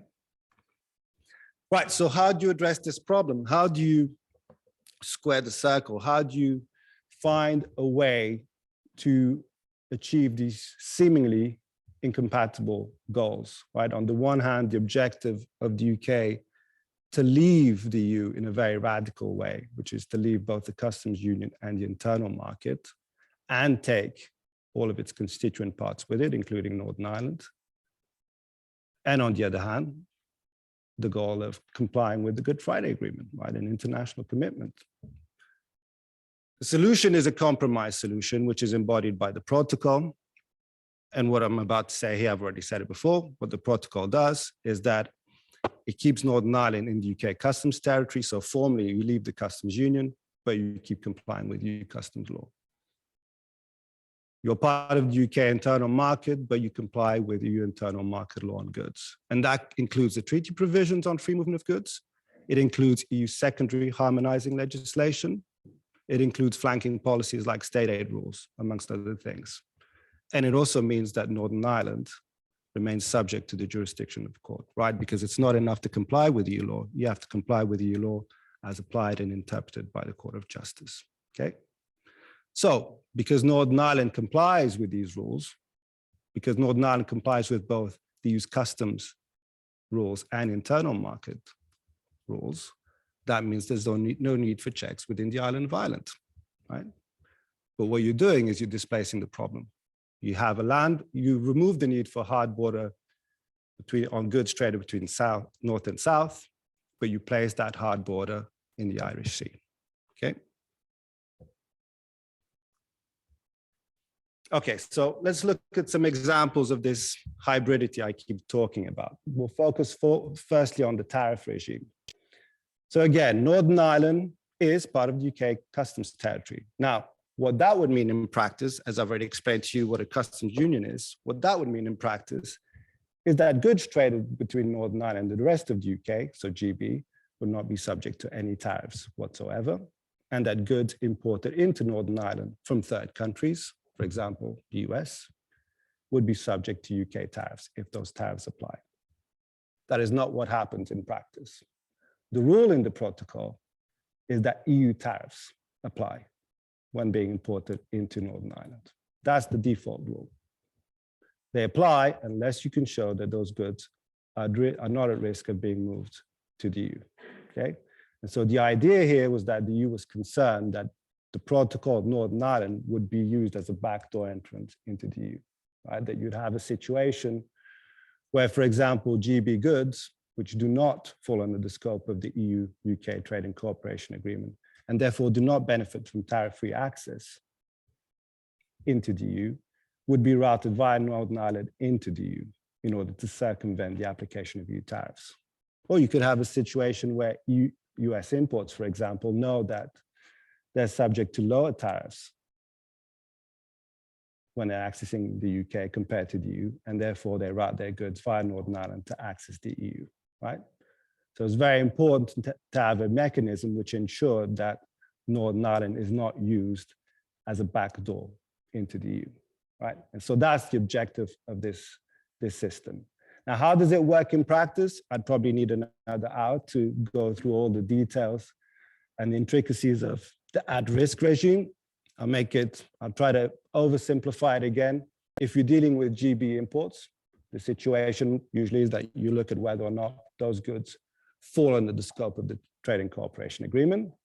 That can be quite easy sometimes, but if you're dealing with complex goods like industrial goods or highly processed agricultural products, then you have a challenge in terms of showing that you comply with the rules of origin in the TCA.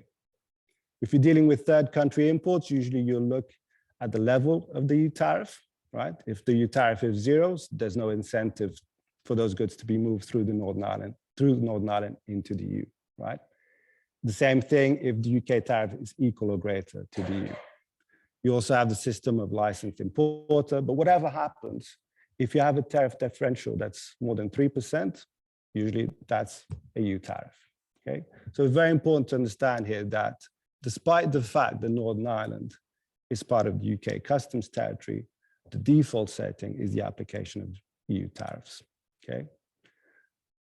I've put, I think it's on your right, because you're looking this way. So just an example of the type of customs procedures and declarations that goods have to face when they're accessing Northern Ireland, even from GB, right? And so this is a problem that's been highlighted by Northern Irish businesses, and it's something that's the subject of the ongoing negotiations. The criticism leveled at this system is that one, first of all, too many products are considered to be goods at risk of being moved on to the EU, which is not surprising since that's a default rule. And secondly, even if you have a good that's deemed not to be at risk of being moved on to the EU and therefore is not subject to EU tariffs, that good is subject to quite cumbersome customs declarations. So when you hear about the ongoing negotiations, this is, as far as tariffs are concerned, this is what they're looking at, right? How do we reduce the scope of, well, reduce the number of goods imported into Northern Ireland, which are subject to EU tariffs? And where those goods are not deemed at risk of being moved on to the EU, how do we reduce the customs burden on traders? Right. So where is there potential of conflict with this system? Again, Northern Ireland is subject to the UK's customs territory. That means that it benefits from UK free trade agreements. Again, this is specifically recognized in the protocol. I think it's Article 4. I'm not very good with numbers. I'm pretty sure about this, yeah. So Northern Ireland falls under the scope of UK free trade agreements, which in principle means that Northern Ireland can trade or can export its goods to third countries with whom the UK has signed trade agreements on a preferential basis. It also means that goods from those third countries can access the UK, including Northern Ireland, under the preferential terms negotiated in those trade agreements. Now, where's the possibility of a conflict here? Well, remember the tariff, the goods at risk regime here. If there's a significant tariff differential, the assumption is that those goods are at risk of being moved to the EU. Now, when the UK starts negotiating new trade agreements with countries that the EU doesn't already have FTAs with, the likelihood is that tariff differential will increase. And therefore, those goods that in principle should have accessed Northern Ireland under preferential terms will be deemed to be goods at risk of being moved to the EU automatically, because the tariff differential is likely to be much greater than the 3%. Okay. Right now, the UK, doesn't have any trade agreements with countries that have not signed FTAs with the EU. It has announced that it has finalized two negotiations, one with Australia and New Zealand. These are countries that don't have trade agreements as of yet, but those agreements have not entered into force. The UK is very aware of this potential conflict area, which is why it has now systematically included in its FTAs provisions like this one. This one is taken from the UK-Australia FTA, and it's the first provision, highlights how important this is as an issue. And essentially the solution that the UK has found is to say, well, nothing in the FTA precludes us from adopting or maintaining any measures in accordance with the protocol. So what you have here is a recognition that there is a potential for conflict between obligations under the FTA and obligations in the protocol. And the solution to that is that when that conflict is identified, then the protocol prevails over the FTA. Okay. So you can set aside the obligation of the FTA in order to comply with the protocol. Okay.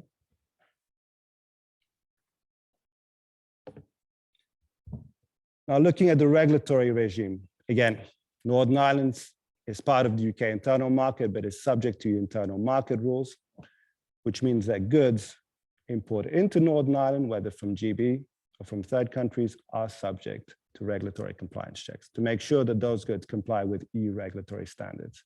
And here it's important to understand that whereas in the tariff system, you have an at-risk regime, there is no at-risk regime when it comes to regulations. All goods imported into Northern Ireland are subject to these regulatory compliance checks. And again, I think you all know that regulatory compliance checks, in particular SPS checks, have been by far the most visible and controversial aspect of the operation of the protocol from a trade perspective. Right? Katie mentioned the British sausage thing. By the way, the British sausage thing, I was contacted by a website to write an article for them. It was a terrible 600-word article, by far the most read thing I've ever done. It's crazy. And even today, people come to me, oh, you're the British sausage guy. So for better or for worse, that's it in terms of my career. I'm the British sausage guy. But again, so on the right, this is a very simple description of the types of checks you would face for SPS goods, like animal feed, live animals, foodstuff. You need a certificate, an export health certificate. You need pre-notification with the traces system 24 hours before shipment. Those goods have to be taken specifically to specific points of entry, and then you have the possibility of inspection checks. Very onerous, very economically costly. Okay, thank you. In addition to the political symbolism that's attached to these checks, right? And that controversy is reflected by the fact that you had these grace periods, right? That those checks were not applied on certain products which were deemed to be key products from the outset. So I've listed the most important ones. But the reality is that these grace periods are to a large extent still applicable these days, which really highlights how controversial and problematic they are. Okay, so where is there potential for conflict here? Northern Ireland is subject to EU internal market rules, but it is part of the UK internal market, right? And as far as the UK internal market is concerned, the relevant legislation is the Internal Market Act, 2020 Internal Market Act, which is based on two market access principles. You have the mutual recognition principle, which the EU lawyers here will recognize, which applies to product rules, right? So rules regulating the physical characteristics of products, how they're made, what they're made of, how they're presented, packaged, labeled. So the idea here is like EU law. If a product complies with the product rules of its own jurisdiction, it can be lawfully sold anywhere else in the UK, even if they have completely different rules. And then you have the rule of the principle of non-discrimination, which applies to selling arrangements. So rules regulating the circumstances under which products are sold. So the idea behind these two market access principles is to obviate the need for border checks within the UK, including Northern Ireland. But Northern Ireland is subject to a completely separate customs regime. So how do you accommodate that? Well, what the Internal Market Act does is provide for the application of these market access principles in an asymmetric manner, where Northern Ireland goods have a privileged status, really, in the UK internal market. So Northern Ireland goods can be moved on to GB, and they'll benefit from the principle of mutual recognition, even though they're subject to a completely different regulatory regime. The same does not apply for GB goods coming to Northern Ireland, right? And so what the Internal Market Act does here, it sets itself aside and doesn't apply it. It's the protocol that governs the status of GB goods coming into Northern Ireland, not the Internal Market Act. Okay? Hopefully I'm okay. Do I still have some time? Some quick concluding remarks. Hopefully I've done a passable, semi-decent job of explaining to you some of the hybridity surrounding the hybrid nature of this trading arrangement. And this hybridity really is the result of the fact that the protocol pursues partial integration, right? Because it's an agreement, at least a legal instrument, where you have the removal of barriers of trade between one customs territory, which is the EU, and only a component of another customs territory, Northern Ireland within the UK, right? So that's the source of the hybridity. And it's further complicated by the fact that the protocol is very ambitious in terms of the economic integration that it pursues. It's not just about trade liberalization. It's not just about removal of tariffs and quotas. It's about the removal of regulatory barriers to trade. And that leads to the existing of several overlapping trade and regulatory regimes. But at the same time, although this is a very complex arrangement, what we have is a very simple solution to these conflicts, which is that time and time again, whether we look at the protocol or the regulatory framework that surrounds the protocol, you have the supremacy of the protocol that's being recognized. So there's an interesting contrast here between the way in which the protocol is seen or discussed in the political sphere, where the discussion is characterized by instability and contestation, and what we see in the law, where actually protocol prevails over everything else. It prevails over domestic legislation. It prevails over conflicting international law through FTAs. The note of caution, which I promise, and I always have to do this because, well, that's what lawyers do, right?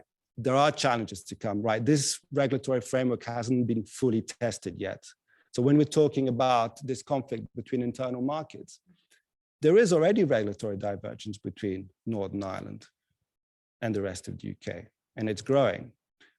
But when it grows to the extent where those differences become problematic, then this privileged status that Northern Ireland goods have in the Internal Market Act may become problematic, right? The devolved authorities in Scotland and Wales may not look so kindly on the fact that, well, Northern Ireland goods can access our territory, even though they may be subject to regulatory standards that are much lower than us. It's possible.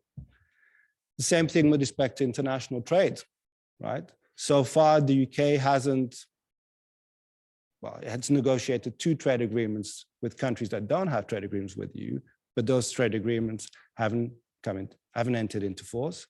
And more importantly, they've been negotiated with Australia and New Zealand, who don't really export much to Northern Ireland. But what happens when the UK starts negotiating with the likes of China and the US, who are big exporters here in Northern Ireland?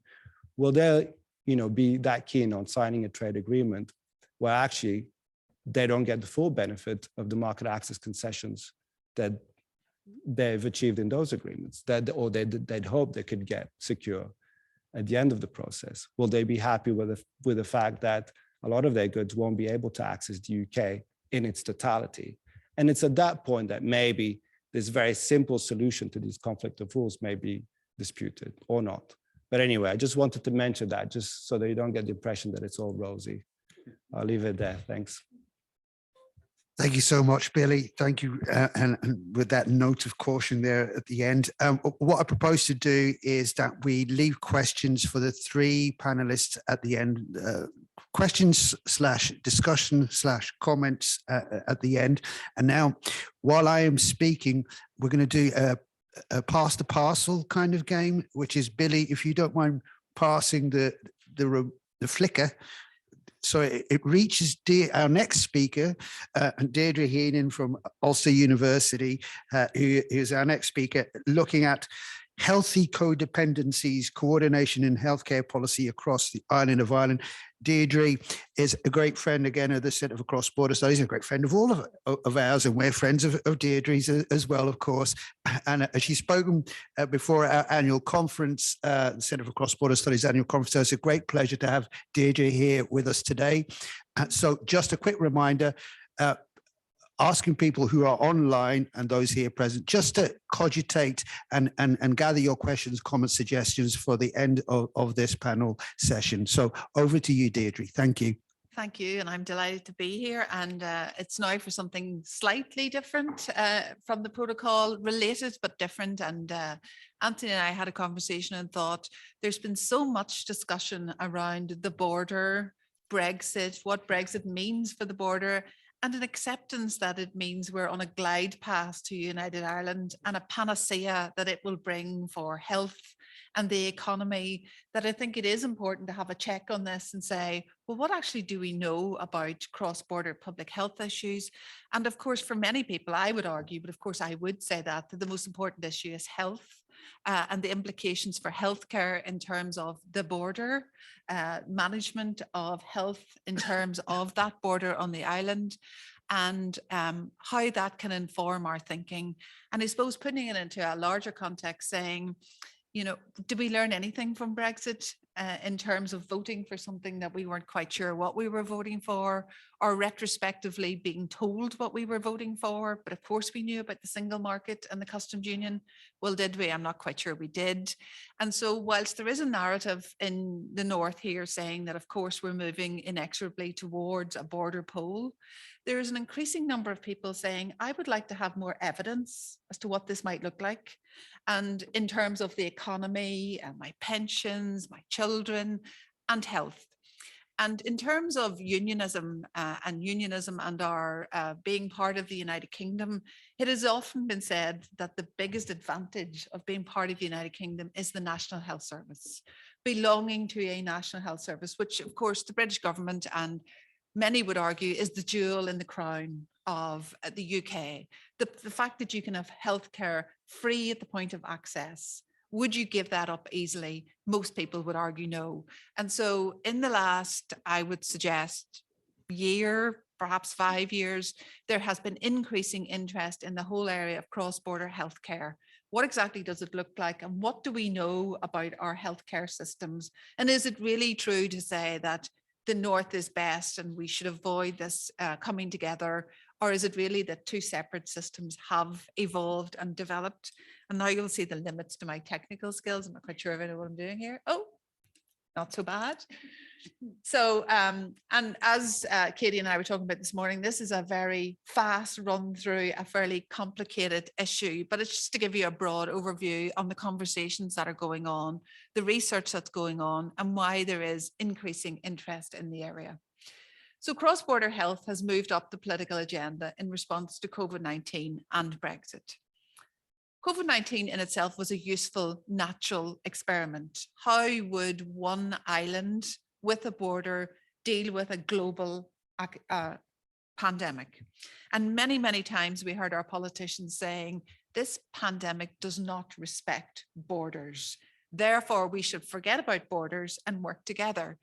Oh, it sounded wonderful, sounded like a really good idea until we got down to the nitty-gritty of it, and people seeing health through a constitutional lens in the same way they viewed everything else, through a constitutional lens. So as we will see, in terms of COVID-19, the DUP and unionist parties naturally looked towards London to see what was happening and where they would take their lead from.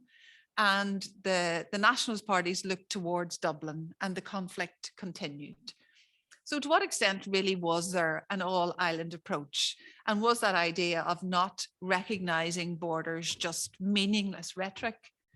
What are the barriers to cooperation? What are the opportunities? What is the way forward in terms of Brexit, the changing nature of our relationship with the European Union? What will that mean for healthcare? What does it mean for people who are pushing for a border poll? And inevitably people coming back and saying, well, could you tell me a little bit more about this? What might it look like? So as I said, all-island approaches to health has really come to the fore in the past 12 months. I feel like I've been talking about this for 20 years. In fact, probably have been talking about it for 20 years in truth. But really the interest has increased in the past year. Why? Because of Brexit. It has altered relationships on this island. There's a fairly well-held view that after the Good Friday Agreement, there was a consensus around the future on this island. Yes, there would be a border poll, but someday way off in the future, somewhere over that hill that we didn't know where it was, people were fairly happy with the constitutional settlement that we had agreed. As John Major came to Magee with Tony Blair in 2016 and warned about Brexit and what would happen. And he said that we were throwing the constitutional pieces up in the air and we had no idea where they would land. Of course, that was dismissed as scaremongering and nonsense and just to be dismissed by people who didn't want to change in the future. Then we had COVID-19, a global pandemic. How would this island respond in terms of one unit, a single response? We have the development of the shared island unit in the Taoiseach's office, which has just announced a huge program of research. What difference does that make to the conversations, to the collecting of evidence? Is it that really that is quietly going about its business of producing documents and evidence that really hitherto do not exist? And of course, always, and we will hear much more about it coming up to the next election in a matter of weeks' time, is a border poll and a realization that no one is really clear when the conditions would be right for a border poll. Of course, that was probably deliberate, but it's getting much more attention. Who would call it? When would they call it? How would they decide? Who would be able to put pressure on, etc. COVID-19 as a case study really showed that we had fragile government in both jurisdictions. So the governments north and south were almost hanging on by their fingernails and faced with a global pandemic. Many times we were told that the virus did not recognize borders. Maybe we shouldn't be surprised by the fact that after an initial rhetoric about we're all in this together and we must get through this together, very quickly that went back to our old favorites of the constitutional lens and the orange and green. And then squabbling, very public squabbling by our government around what direction of travel they should take. So it was interesting for those of us who are interested in governance that we apparently had an executive, this cabinet collective responsibility. But 5 minutes after a decision was made, one or other or one of five would stand out in the steps and say, yes, this is what we've agreed, but it's not what I wanted. And there's a collective shaking of heads with the public saying, here we go again. There was a memorandum of understanding signed by the Northern Ireland and Republic of Ireland governments, and that was deemed to be a significant step forward. In reality, it made very little difference. We were told that there would be a sharing of information, that they would move in the same direction, that there would be joint public health around the pandemic. It didn't happen. That was signed, and it's very hard to see really what significantly changed. In terms of context, it is worth saying that cross-border working in health is already an established policy area on this island, but it's fairly limited. So it is an established area of North-South cooperation. The North-South Ministerial Council, established under Strand 2, brings together the two governments on the island, and part of the remit is to develop consultation, cooperation and action on the island of Ireland. And one of the 6 areas of cooperation is health. So notionally, this has already been highlighted as an area that we should be working together. That makes a lot of sense. It is also worth noting that when we're talking about cross-border working, it means different things to different people, depending if you're speaking to clinicians or policy people. What is it that they think that might look like? So at a very straightforward level, it could be training and professional development. So do we recognize qualifications north and south? Do we have any understanding of the different issues faced, or in fact, are they very different?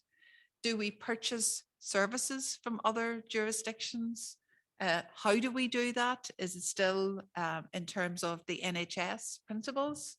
Do we have joint service development? And importantly, I suppose from an academic point of view, to what extent are we doing research and development in terms of health on an all-island basis? As I've said, cross-border healthcare is already an established policy area. And since 1992, we've had cooperation and working together, and they collaborate and work together on the border region of Ireland.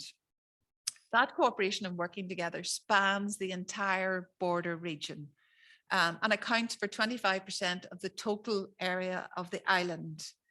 The project itself comes up with practical and innovative solutions to health and social care, and has a huge EU investment through Interreg amounting to 36 million. So when you're asked about cross-border working in the area of health, people will point to COT and say, here is the vehicle through which this happens. And it's funded by the EU, it's concentrated on the border region, and it's highly valued. However, from a policy perspective, it's also worth saying that it's not mainstreams. So governments north and south, when asked about their cross-border cooperation, can point to COT and say, there it is, that's what we do. But other people would say, but that surely should be mainstreamed into your health policy, north and south.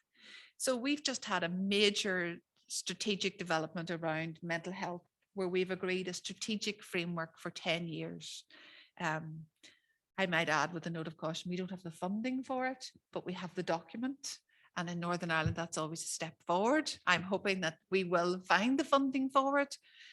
But the issues that we face in the north in terms of mental health, particularly at the border area and the south, are almost identical. Yet that major strategic document that went out to consultation in the north doesn't mention cross-border working, doesn't mention mental health in the south. So there is this sense that on the one hand, we have this rhetoric about working together, about ensuring that we have made the most of the limited resources that we have, that we are developing models to work together, that we are finding ways of ensuring that collaboration works, that we're not duplicating. Yet when you look at major strategic developments in health and you say, well, I can't find the section on cross-border health. Well, that'll be because it's not there. So there is a cynicism, I suppose, even though there's a recognition that the work of COT is very valuable, that this work shouldn't be pilot projects, shouldn't be set out on its own, but really should be mainstreamed into our policy development. We have two examples where this has happened and has happened very successfully. So we have an all-Ireland congenital heart disease network, and we have the Northwest Cancer Centre. Both of these are based on intergovernmental agreements between both health departments, underpinned by service level agreements. So a recognition that people living just across the border should be able to access services at McGelvin in Derry, because it makes sense. Would you really ask someone to travel 4 hours when 5 miles away is a centre for cancer excellence? Makes a lot of sense. I was involved in the review when we decided that the All-Ireland Congenital Heart Disease Network would be pushed forward. Interestingly, pushed forward under a DUP minister, Edwin Poots, the then health minister, who surprised many, I think, and to his credit, said it makes absolutely no sense to fly sick children and their families to Birmingham for treatment when we could develop a world-class treatment on this island. Another interesting point of that was he got no political pushback. None of his voters or constituents said, all Ireland, oh, let's resile at that notion. Because when it comes to the health of children, of course, people are practical and say, this is no threat to me, this makes sense. And in the end, what you want your child to have the best treatment. So these are two very good examples, but we've had very little in the way of development since. And I think that maybe is a disappointment for people. Following the Brexit transition period, it is envisaged that these will continue. In fact, I'm sure they will continue on a bilateral agreement.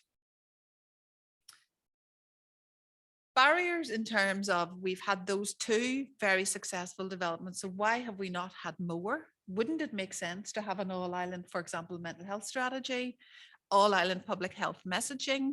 Wouldn't it have made sense to have all-Ireland public health messaging in terms of COVID? We have a particular issue on this island with suicide, rural suicides, suicide of young men.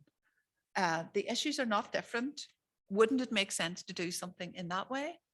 Also, in terms of an aging population, there is a crisis in social care north and south of the border.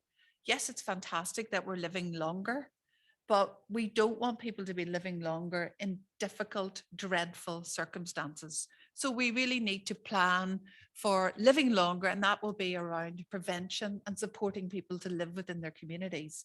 It makes no difference what side of the border you're on, the issues are the same.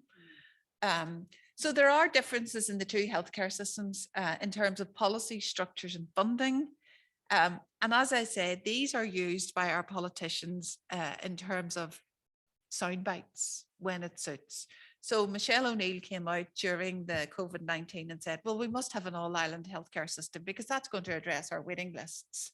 And people nodded instead of saying, well, sorry, you've been in charge of the waiting lists for over 2 decades. Could you explain to me what on earth difference being on an all-island system would make? But it sounded good.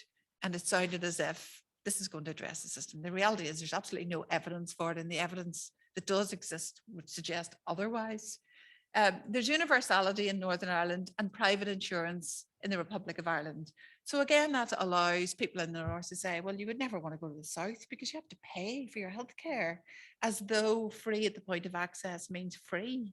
We are paying for it through our taxation system, but there's a lot of misunderstanding around health, and it is used for political purposes. But as an overview, there really has been a lack of leadership on the issue. So at both government levels, you don't have a minister with responsibility for cross-border health. It's been franchised out to this COT. And is that really the right way to do it, given the pressures on healthcare north and south?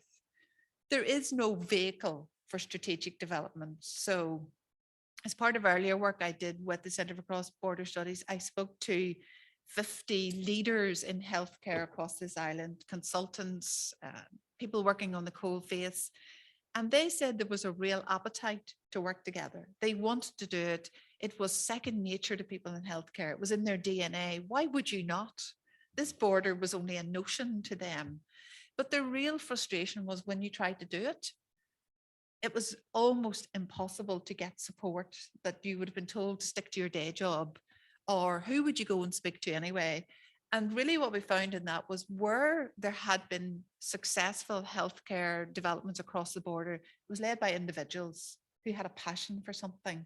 And that simply is not sustainable, because as they move on, all that work is lost. So there are difficulties well across this island with data and systems, and it's the old academic cry that when you try to do some comparative work, they say, oh, but you're comparing apples with oranges. You know, we don't have the data, we can't tell you what's going on. And of course, I put it last, but the politics will always be there when it comes to all island healthcare, in the same as any other, anything that's got all island or cross-border development, and it is going to be a political issue. But there are opportunities. The new Shared Island Unit has just committed to a huge amount of projects, and many of those are in the area of healthcare. I think we've got 3 major cancer projects now being developed and 1 in epidemiology. There is a critical mass in terms of key services. As I've said, similar issues on both sides of the border: premature deaths, cancers, suicides. On both sides of the border, health services really struggling to meet demand. And even though they both talk the talk of being preventative healthcare systems, they're really national illness services. You go along there when you're unwell. There's public health across this island is extremely poor. And of course, in terms of an island of this size and a population of this size, there must be economies of scale. Does it really make sense to duplicate healthcare because of a border when you're actually diluting services for both? And as I say, similar issues, really waiting lists, workforce planning, and a lack of focus on prevention. And the conclusion then is, we talk a lot about cross-border healthcare. There is a general acceptance that on many levels, it makes a lot of sense. The better question would be, why would you not collaborate in the area of healthcare? However, there is very poor leadership on the issue. So we have ministers of health on both sides of the border who do not really see that within their bailiwick, and for obvious reasons don't want it in their bailiwick, and have decided that they're going to keep doing the day job. And there is no grand strategic vision to address real issues at the border. And we know that at that border area, there are particular issues around access to services. So what is required? I think we need much more research and assessment of what is desirable and feasible. So with the all-island congenital heart network. We didn't know it was desirable until we actually explored that whole area, and many of the barriers that we thought existed didn't actually exist. So it's who is proactively looking at this agenda and trying to push it forward. Some robust assessments regarding economies of scale are really required. So we talk a lot about evidence-based policy making. This is an area where the evidence is very limited, and it's something that we can address. So that when people are pushing forward the idea of a border poll or pushing towards all island economies, that someone can respond by saying, well, these are the issues. This is what it might look like. We have evidence to support X, Y, or Z without any preconceived ideas. And I suppose the bigger question is, in terms of healthcare, are we really putting the needs of the patient, the user first? Are we primarily basing it on other considerations, such as, you won't be surprised to hear me saying my last word in this will be politics. That's it. Thank you. Thank you so much, Deirdre. Thank you. And as I said, oh, well done, passing the parcel. We'll now move on to Jonathan Evershed, who, as I promised, is taking us towards another border, or looking in terms of the island and these islands, and the kind of what lies between us, what connects us, what perhaps disconnects us. So I'm turning now over to Jonathan. And as I said earlier, please reserve your questions until once Jonathan is finished, and then we can open up the discussion. Now is where I'm going to confess. I asked Jonathan last night, how do you say this? Because the first part of his title is in Welsh. So I am going to, without saying the title, I'm going to hand over to Jonathan, who can tell you what the title is. Thank you, Jonathan. Well, diolch, pnawn da bawb sy ar-lein hefyd, a diolch Anthony am y wahoddiad. Thank you for the invitation. Good afternoon, everyone. Good afternoon, everyone that's joining online. And the title of my talk, yn Gymraeg, ydy Wynebu Brexit ar Fôr Iwerddon, Confronting Brexit on the Irish Sea, which I hope gives some indication that I will be focusing in particular on the maritime border between Ireland and Wales, as one of really multiple borders that exist between these islands. We talk about the border in the Irish Sea, which is really constituted of borders, several borders in the Irish Sea. So what I'm saying necessarily implicates, for instance, and in ways that we've already touched on today, the border between Northern Ireland and Scotland. And I suppose what I would like to foreground is the value of, or need for, thinking about the Irish Sea in a holistic way, as a political, economic, cultural, ecological space, in a way really that policy fragmentation, differing governmental priorities, differing governmental orientations militates against. So I want to kind of suggest that we need to think a bit more holistically about borders on these islands, and certainly about borders in the Irish Sea, and the Irish Sea as a political institutional space, one that is confronting, as we've already heard in so many ways this morning, weakening and lack of cooperation between states after Brexit, particularly in the areas of marine planning, a loss of goodwill between the constituent nations of these islands and their governments, and a generalized lack of trust between Her Majesty's government, the Irish government, and what we often call in the discourse the devolved, which is not particularly, it's not a term I like very much, really. I think it behoves us to talk about the Scottish and Welsh governments, as well as the Northern Ireland Executive. My primary concern here is about the movement of goods, but there are key questions about the role of new maritime borders in, for instance, the racialized policing of migration in the so-called common travel area, the Committee on the Administration of Justice, the Brexit Law and I project, which was based here at Queen's, did really interesting work on the role of the Irish land border in the policing of, or the racialized policing of migration on the island. And there are important questions about the role of this border or borders in the Irish Sea in also policing those migratory processes, which is, taken on renewed relevance in light of recent events in Ukraine, for example, where, to quote, I think she's now at the Telegraph, isn't she, Lucy Fisher on Twitter recently, Ireland, this is quoting her Twitter, Ireland has basically opened the door to everyone in Ukraine, which creates a problem due to the common travel area. We've seen before with migrants from Albania that they have come through Dublin into Belfast and across to mainland Liverpool, and that's created a drug cartel route. There we go. The response in the room was exactly what I was anticipating.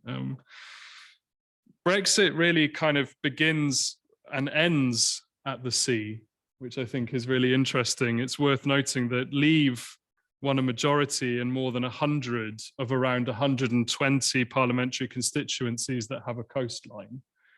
And it's presaged new forms of both connection and disconnection with and across the sea, disrupting particular kinds of sea blindness, which have defined Irish politics in particular, but also British-Irish relations. And it's, in all the footage and newspaper coverage of Brexit, it tends now to be represented by pictures of ferries, ferry ports, lorries, containers, men in high-vis vests pointing at things with clipboards. That these are the kinds of images that we now associate with coverage of and our understandings of Brexit. Brexit has presaged, I think, a new moment of re-engagement with the recentering of the sea in Ireland in terms of its politics. It was described in one recent episode of the RTE Brexit Republic podcast as a flight to the sea on the part of Ireland in ways that I'll elucidate on. The reliance on new kinds of supply chains that rely on the sea in new ways after Brexit to feed Ireland is a notable feature of Brexit on this island.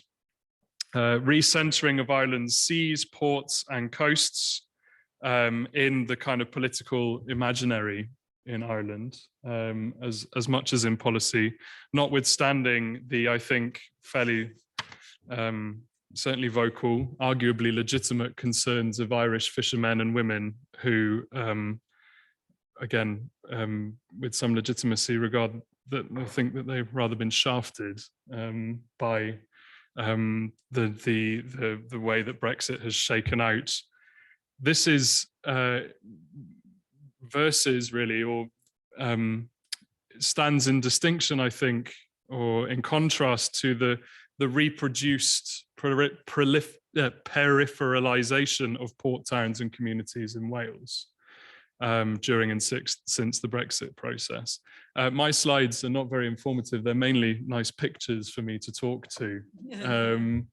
But this is an image that appeared around this time last year in really kind of had a big splash in the Irish media. It's a picture taken in County Wicklow, looking across the Irish Sea, and on the other side of it you can see Snowdonia in North Wales.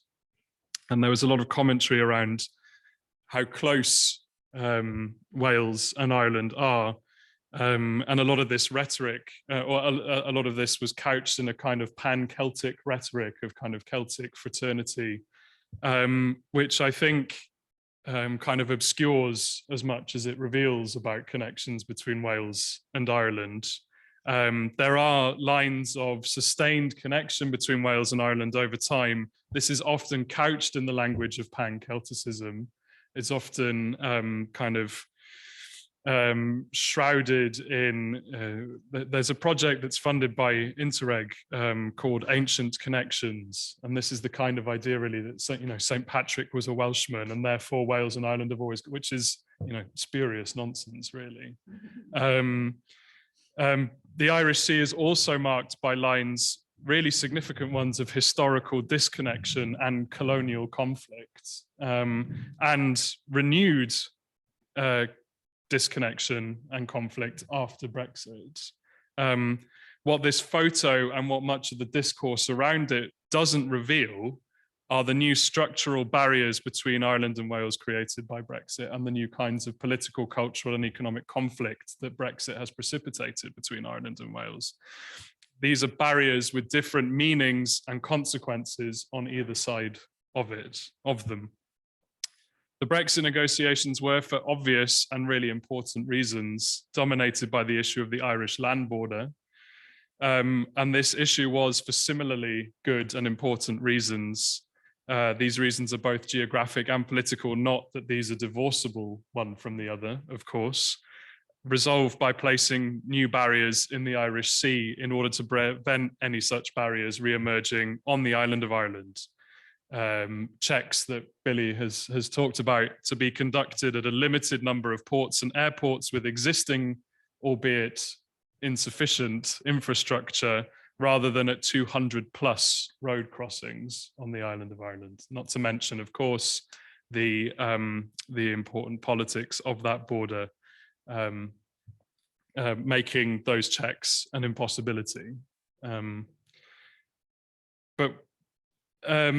This has had consequences and has, that we've already heard about today, and has kind of recentered the Irish Sea and recast it as a space of risk. This is most acutely demonstrated in unionist and loyalist discourses about the Irish Sea.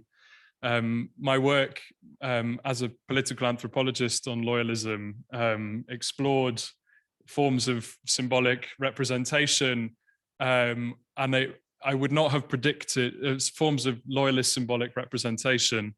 And I would not have predicted when I finished my fieldwork in 2016 that you'd have pictures of the Irish Sea appearing on banners and gable ends in the same way that we have, you know, other tropes within kind of loyalist political discourses. But there they are. The Irish Sea is now represented as a threat, as a risk, and is a space that has become newly politicized, taking on a new role in Northern Ireland's territorial and constitutional politics, and has become a space associated with at least the risk of violence. But I want to, this is again most obvious here in Northern Ireland, but I think it's worth pointing out that these narratives of risk are also, or we also have narratives of risk, of conflict emerging across that new Irish Sea border in terms of the relationship between Ireland and Wales. The political, economic and cultural implications in the Republic of Ireland and in Wales of this new border in the Irish Sea, in ways that I think are underappreciated, are dramatic, if less dramatized, I think. And certainly in the case of Wales, these consequences, the consequences of Brexit, the consequences of new processes of bordering that follow from Brexit, were under scrutinized, both during, or before, during, and arguably since the Brexit process. The Welsh Parliament did produce one report on the implications of Brexit for Welsh ports, but that report was fairly summarily ignored and largely unimpactful. And in fact, as the introduction of these new border infrastructures became imminent in late 2020, the discourse became around, what are we going to do with this huge queue of lorries that's about to appear in Holyhead and in Pembroke Dock and in Fishguard in Pembrokeshire? But actually what that report which had been largely ignored, revealed was that the opposite was going to be the problem, that traffic was more or less likely to disappear overnight. And that is effectively what happened, in ways that still haven't recovered. Wales's ports were strikingly underprepared for Brexit, particularly as compared to their Irish counterparts. And like I say, the narrative became at a very late stage around huge queues of lorries waiting to board ferries to Dublin or to Rosslare. Despite that, the limited examination of the issue in the years preceding had identified the opposite issue to be the more likely one. The preparing for and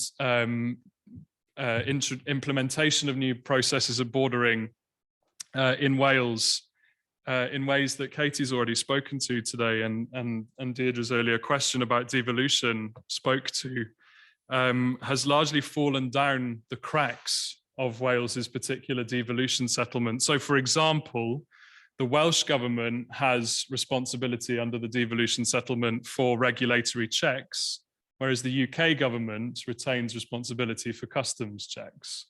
And these two processes don't necessarily speak to each other in ways that was underappreciated and arguably remains underappreciated. I was talking to Applied Cymru MP recently, who said, to quote, "I remember asking the new permanent secretary at the Department of Transport, how are the ports going to be sorted and what are you doing about ports, specifically Fishguard and Holyhead?" And she said, she was new, she sort of looked round, looked at her officials and said, "Isn't that something to do with the Welsh Assembly?" And, you know, there was very little awareness of it.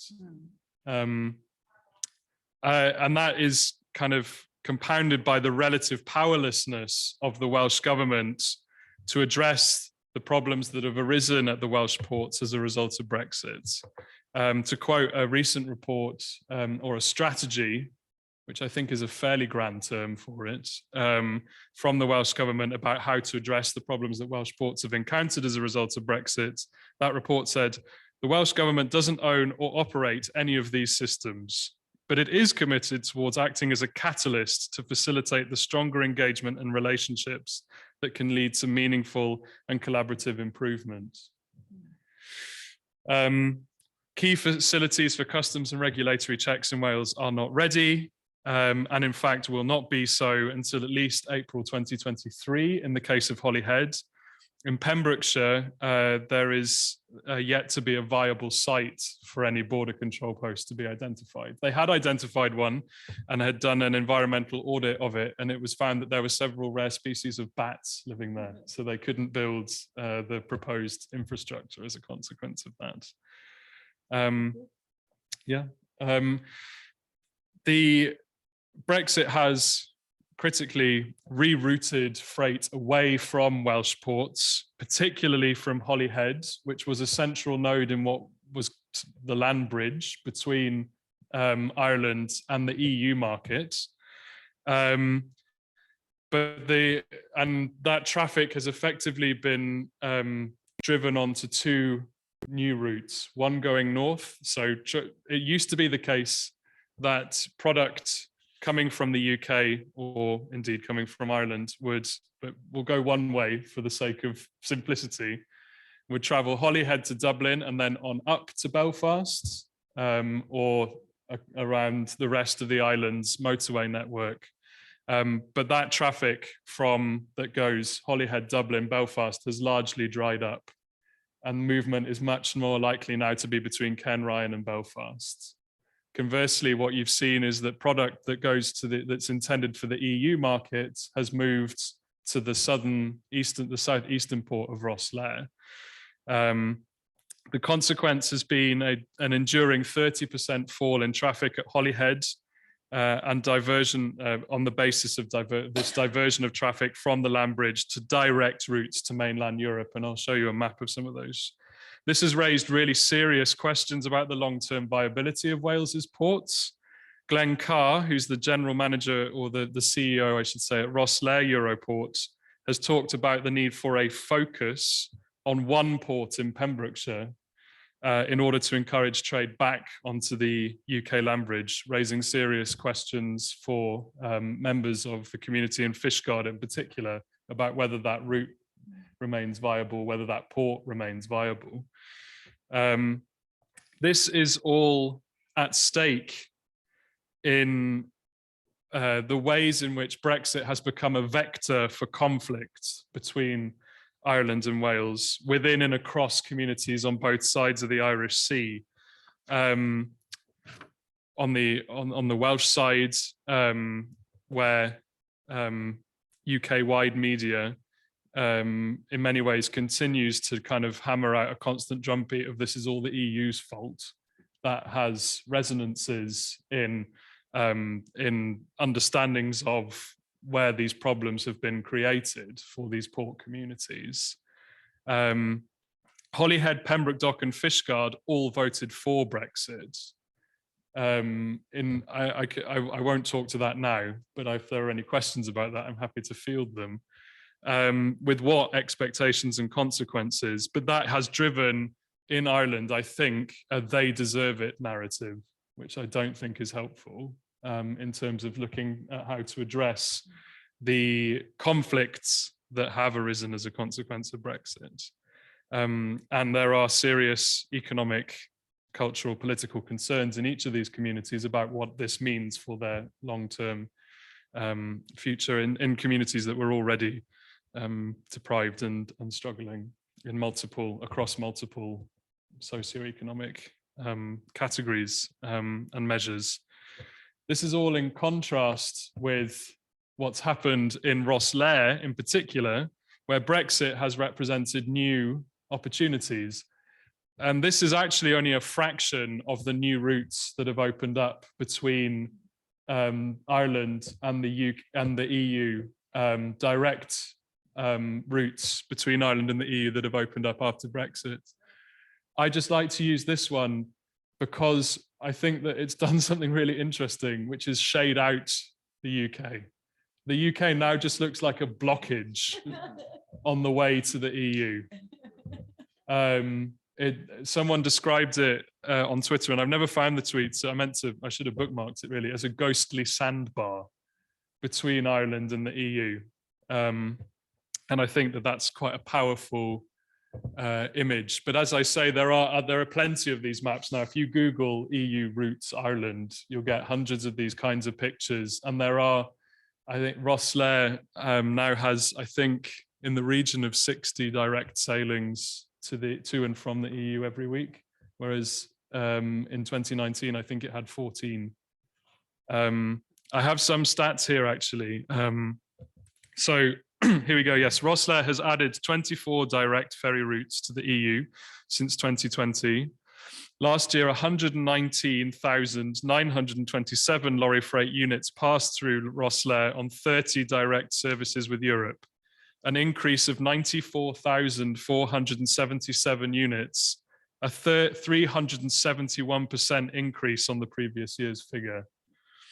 Freight volumes on 56 ferry services a week with British ports fell by 34%, or 32,926 units, to 64,964 units a year, as fewer businesses sent goods across the land bridge. And those stats are from Simon Carswell reporting in the Irish Times. And at least some of this growth is a product of the reorientation of supply chains on this island, north-south rather than east-west. 2 minutes, perfect. I'll sum up now. There are some really interesting questions that this raises for Rosslare, which has had to go through a very rapid expansion. And to what extent does this translate, for example, into opportunities for community development in this part of Ireland? What engagement has there been between the port and its community, and what shared interests are there? And there are some tensions and conflicts in that part of Ireland about that. And this is all related to the wider questions that my current research is interested in about Ireland-Wales relations after Brexit, the implications of Brexit for these relationships. one of the implications being that after Brexit, the end with Brexit comes the end of the Ireland-Wales cooperation programme under Interreg, funded by the European Regional Development Fund, which was due to end last year, although they did a final splurge, technical term, with some of the money. So some of these projects won't be coming to an end until 2023 or 2024, but there are serious questions about what comes after it. There are, I have to say, serious questions about the efficacy of this project anyway, but we can talk about that. But it was there, and it had worked to foster and sustain meaningful connections across the Irish Sea, the creation of policy networks, the creation of new networks for civil society action and so on, which is all liable to disappear. It's not likely to be replaced with anything significant. There is a renewed commitment to building and fostering relationships between Ireland and Wales. In 2021, the Irish and Welsh governments signed a shared statement on key areas for policy coordination and intergovernmental working.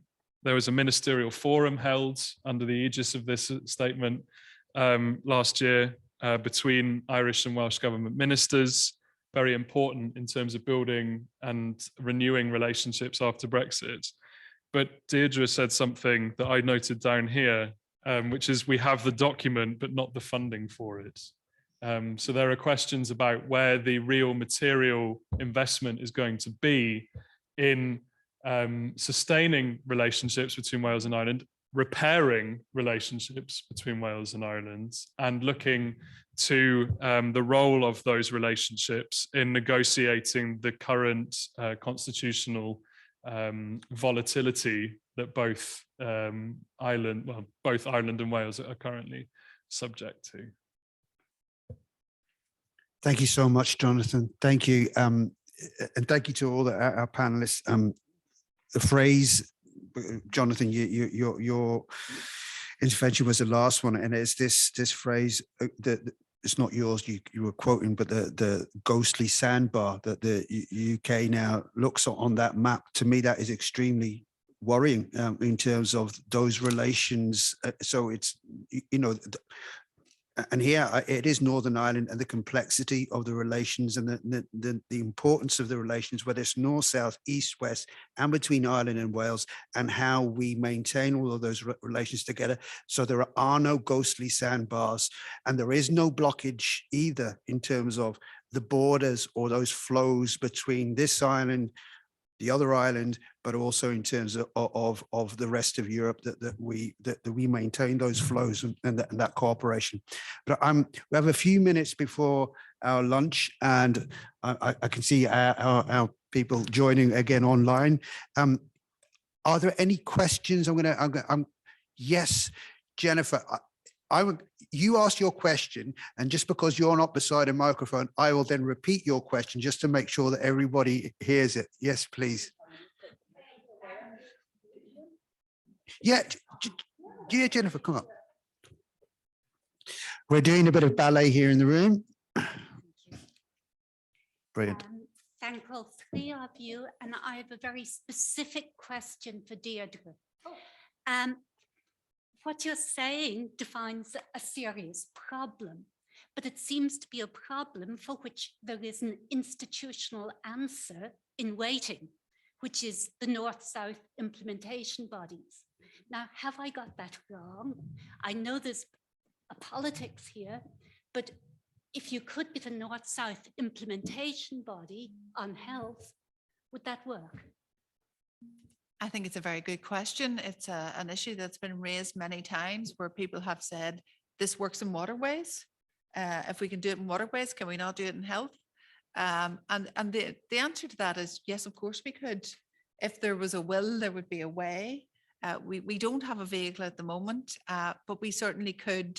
I do believe, though, as we look at the fallout from Brexit and COVID-19, there will be an increasing pressure on governments to say, given that resources are tight, given that we're all facing the same problems, given that health on one level is hugely political, but on another level, there is a sort of broad spectrum of agreement that if we can deliver better outcomes for people on this island, then we really want to know why we're not doing it. The issue is because we are now moving into an election here. You will soon be changing your Taoiseach, and it falls by the wayside. And it's who really is putting that sustained pressure on to get better outcomes. So in the north here, we've got professional bodies, but they're very much UK centered, looking at outcomes here. It's never clear to me, where is the pressure going to come from to make the change, to say, here's the vehicle, now get on with it. Thank you. Next question. Yes, Etienne. It seems from like my question to Katie as well, and from my research all those years ago in my PhD, the functional economic reasons never really drove that kind of political will. No matter how much need there was, it didn't happen until really the Good Friday Agreement, you know, created impetus for administrative cooperation and different things. So there is a question mark about how to get that political will. And from what you're saying, it's the Irish government needs to focus more on it because of the political situation in Northern Ireland. A consensus isn't going to occur there.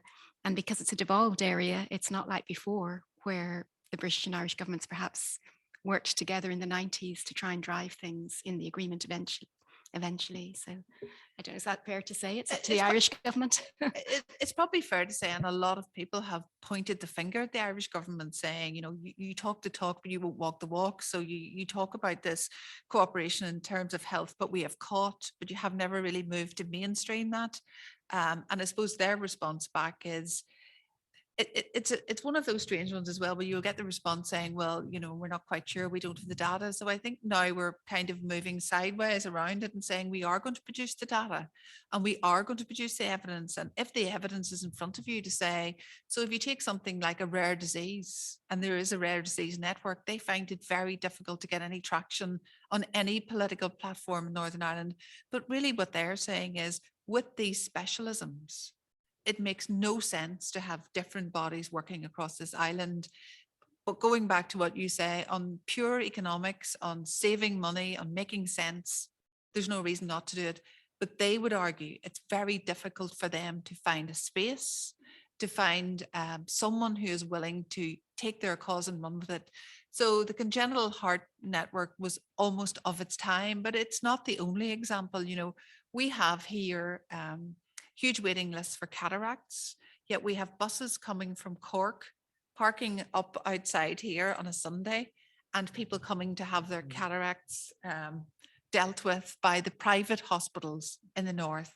Now, on any looking at that, you'd say, what sense does this make? But it's how the system has evolved. So I suppose it's like everything else. It's how are we going to lift our heads above these political issues that we're so engrossed with, and see the bigger picture, a vision for health across the island. As usual, I am keeping my eye on the screen just in case I see any waving hands or anybody. Steen, over to you. Yeah, I think I need to say something so you can see I'm still here. Thank you very much. I would ask Jonathan a question. I think it was a very, very interesting presentation. I think it's very interesting too, and it's nice to know for border scholars that you have always the possibility to discover new borders that you thought were not there, and then they pop up again.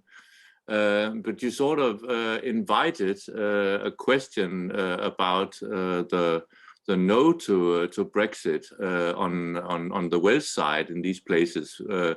What are the motives behind? In the interests of introducing new borders, I didn't mention them, but the borders between Wales and Scotland also have taken on renewed, in fact, new meaning as a consequence of COVID. There are lots of reports over the summer last year of holidaymakers traveling from England, thinking they could, or so it would have been last spring, I suppose, thinking they could go on holiday in Wales, only to discover that they were turned back at the border because of the particular set of restrictions that were being maintained by the Welsh government. So there are a couple other new borders for you in the first instance. The Leave vote in Holyhead, Fishguard, and Pembroke Dock, I mean, has all the same features of the Leave vote in other post-industrial, in the case of Holyhead, and Tory heartland in the case of Pembrokeshire seats. One driven by, I think the thing to say here is, if you go to Holyhead in particular, the sheer distance from power and where power is located on the island of Great Britain is very stark. So from Holyhead to Cardiff, if you can get a train, you have to take it across the top of Wales into England and then down into Cardiff. It takes all day. In a very literal sense, it takes all day. The sheer distance. So if we think about the three centres of power in Welsh political life, Welsh political culture, Welsh politics and economy, Cardiff, London, Brussels, all miles away, literally, symbolically, and emotionally, cognitively, psychologically.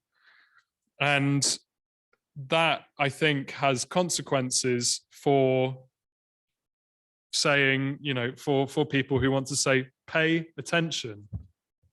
Of course, it didn't work out that way.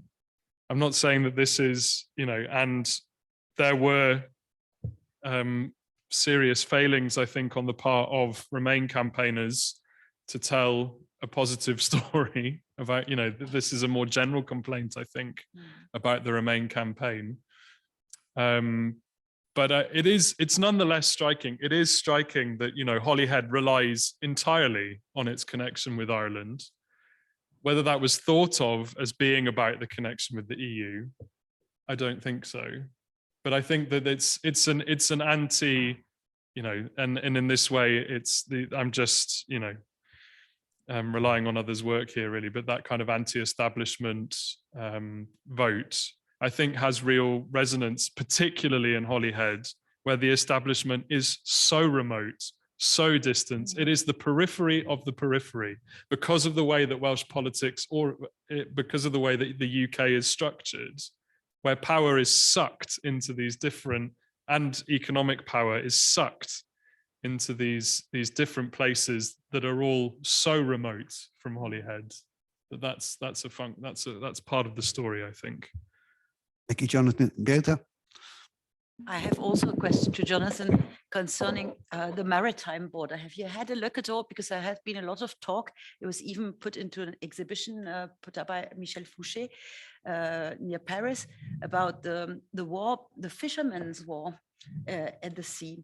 So I would be interested whether on the French side there was a lot of media coverage about this. It looked like a real war when you look at the so is there also talk about this on this side of the border and in Wales? Yes. I always come up with a bit of a sticky wicket when it comes to fishing, because it's really not my area of expertise at all. I suppose it is worth saying that the fishing community, that there are people that rely on fishing in all of these parts of Wales, but it's not the main source of income, as far as I know, in any of these ports or coastal communities in Wales, in the same way that it is in other coastal constituencies in the UK. I don't know, for instance, if there were Welsh fishermen involved in these battles over fish, but I do know that such fishing industry as there was in Wales, as is the case in Scotland, aspects of it disappeared literally overnight. Because of the new barriers to entry for British fit, which is such a ridiculous concept, isn't it? It's such a ridiculous idea. The farce that our borders, is no better demonstrated in discourses about fish, I think. And Jacob Rees-Mogg talking about them being happy because they're British. I mean, it's ridiculous. So I'm sorry, it's not a very good answer to your question, I'm afraid, but yeah. Thank you, Jonathan. I particularly like the way, in terms of our European audience, introducing the concept of a sticky wicket. It's always good to bring these terms in, a sticky wicket. Excellent. I'm going to draw this session to an end, but that doesn't mean that the discussion doesn't continue. Unfortunately, it does mean that the discussion finishes for our online participants, because unfortunately you can't join us for lunch. But for us here, we can continue the discussion over lunch, which is served next door. And we will be recommencing at 2:15 Irish time. So whatever the time is over in your place over there online, please be back with us for that time. In the meantime, go and stretch your legs, do whatever it is you need to relax, be happy, and we'll see you back here at 2:15. Thank you.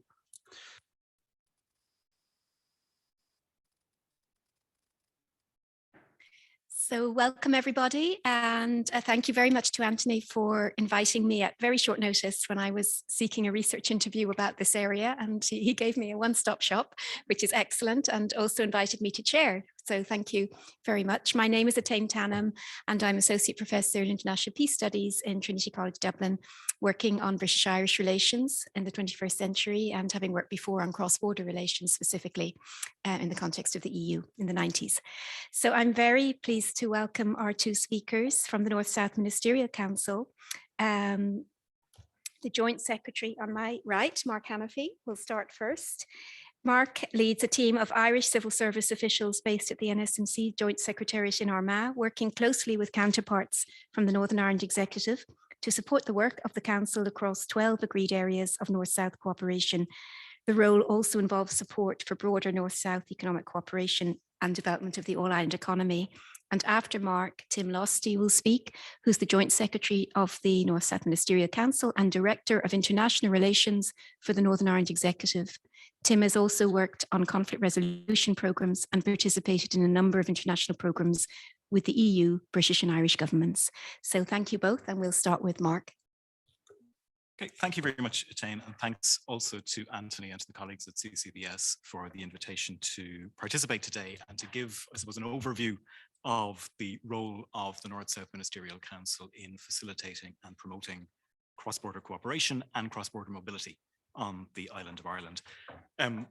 This is billed as a joint address from myself and as an Irish government official and my counterpart, Tim Losty, who leads the work of the Northern Ireland Executive in the area of North-South cooperation.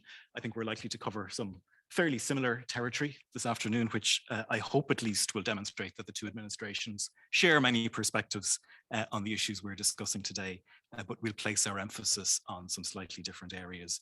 I'm conscious that we are occupying the coveted immediate post-lunch spot, so we will be happy to take questions later on from anybody who wishes to demonstrate that they are in fact still awake after listening to us, and to engage in discussion on any of the issues that arise.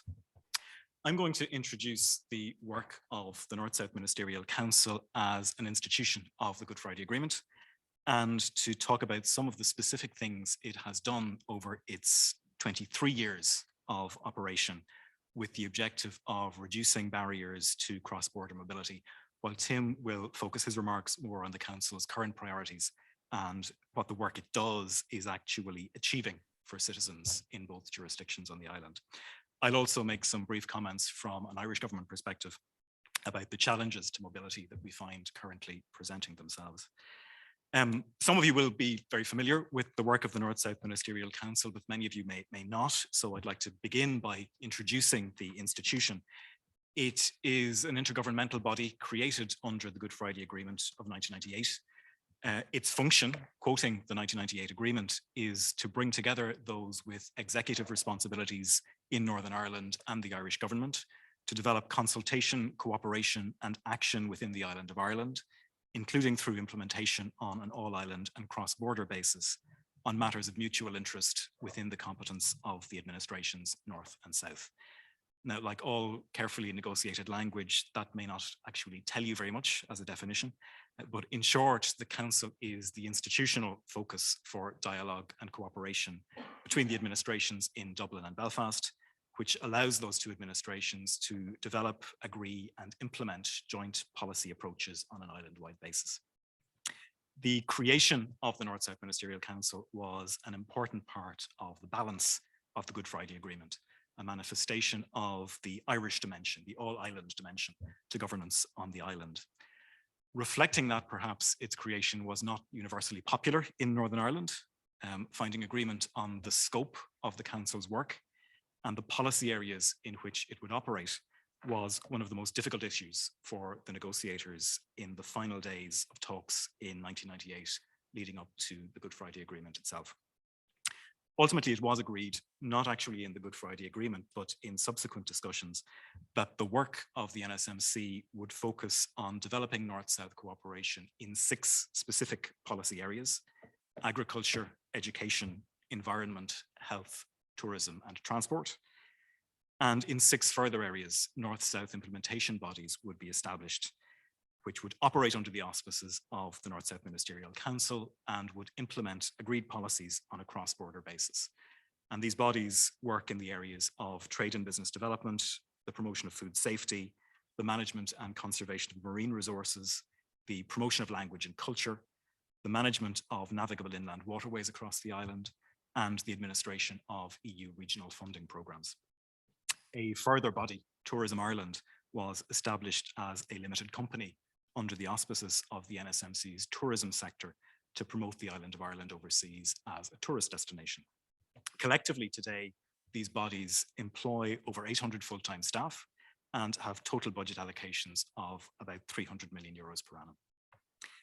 The Council itself meets at ministerial level with representation from the 2 administrations in a number of different formats, and its work is supported by a joint secretariat, staffed by officials from the 2 administrations and headed by Tim and me. And I know some of you will have the opportunity to visit the Joint Secretariat's offices in Armagh tomorrow. We were asked today to talk about the NSMC's role in supporting the practices of cross-border mobility, how cross-border living informs policy cooperation, and how the Council works to address any challenges to cross-border mobility. The promotion of cross-border mobility itself is not defined in structural terms as a specific area of work for the Council, but obviously many of the areas in which the Council does focus its work impinge to a greater or lesser degree on issues of the mobility of people between North and South, between the 2 jurisdictions on the island.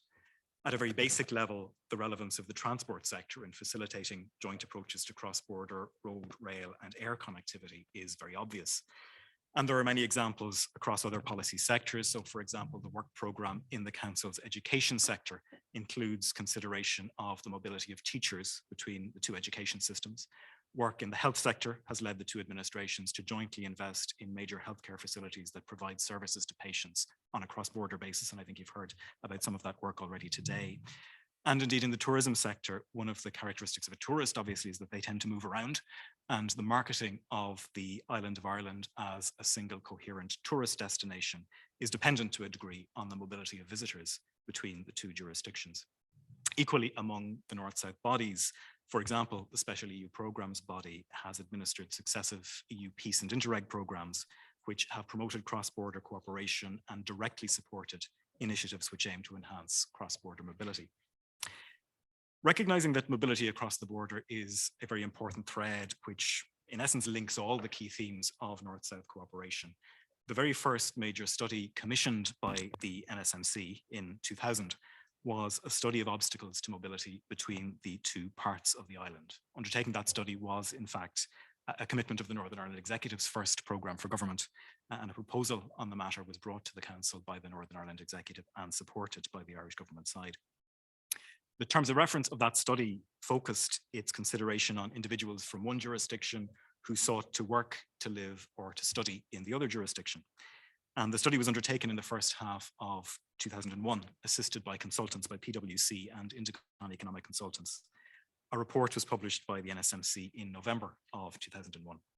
That report identified a wide range of barriers to mobility between the jurisdictions on the island and provided an assessment of their relative importance. It made a total of 50 recommendations across the areas of information improvements, taxation, pensions, social security, health, childcare, housing, transport, education, telecoms, banking, and insurance. So quite a wide range of different areas. Those recommendations were not addressed exclusively to the two administrations, and in some cases dealt with areas of policy outside the formal remit of the NSMC itself. The two administrations took forward a number of initiatives flowing from this report. However, the suspension of the Northern Ireland Executive and Assembly between 2002 and 2007 meant that the NSMC itself was not in a position to meet to progress this work through the formal frameworks of the Council.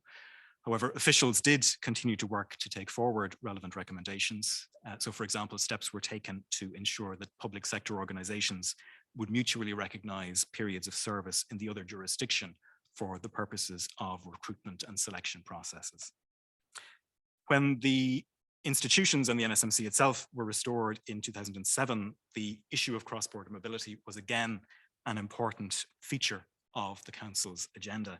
The NSMC was able to note at that stage that 27 of the recommendations from that initial 2001 report had been implemented.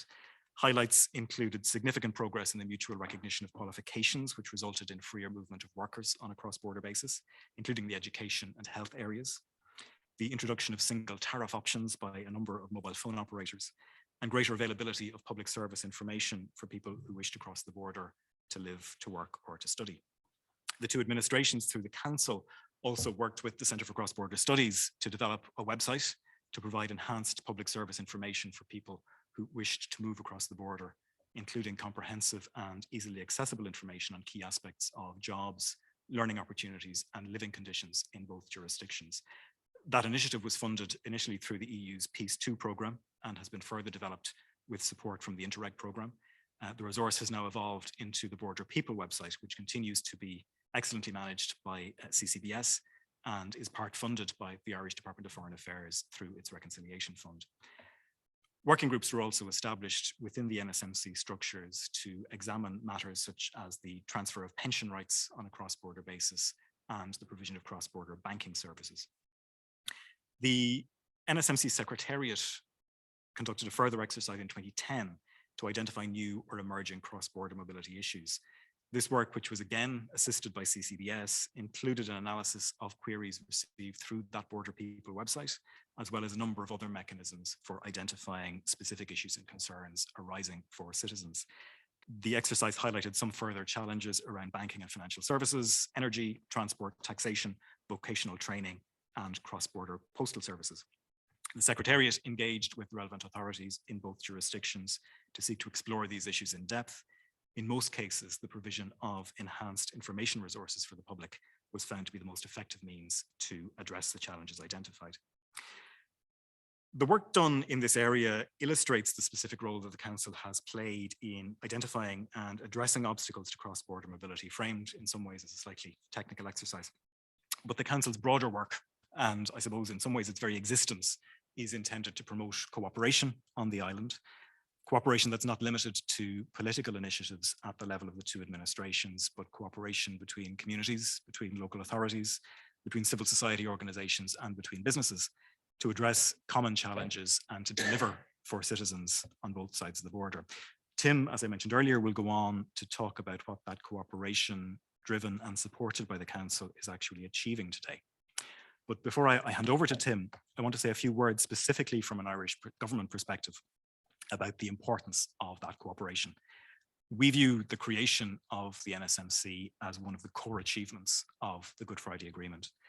It was part of a series of developments through the 1990s with the removal of security installations along the border and the elimination of checks on goods through the creation of the EU single market, which meant that the border mattered much less in the lives of citizens on this island.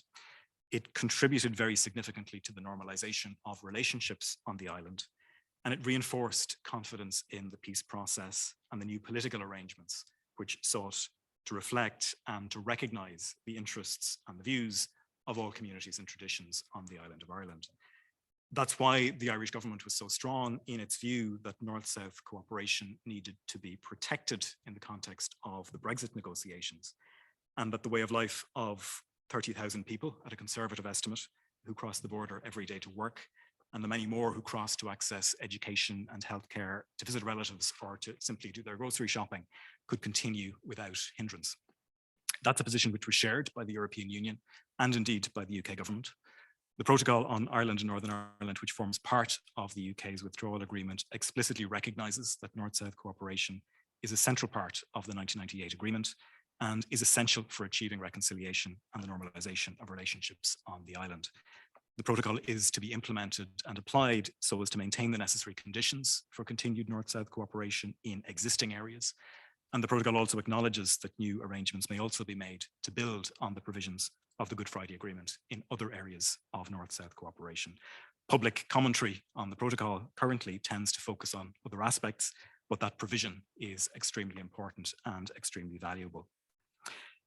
I suppose in some ways Brexit itself illustrates very well that the environment within which cross-border cooperation and cross-border mobility take place is not a static one, and new challenges regularly emerge with which the two administrations will have to grapple, whether through the NSMC or through other frameworks. The impact of the COVID pandemic on our society and our economy and on how we organise our working lives is an obvious example of that.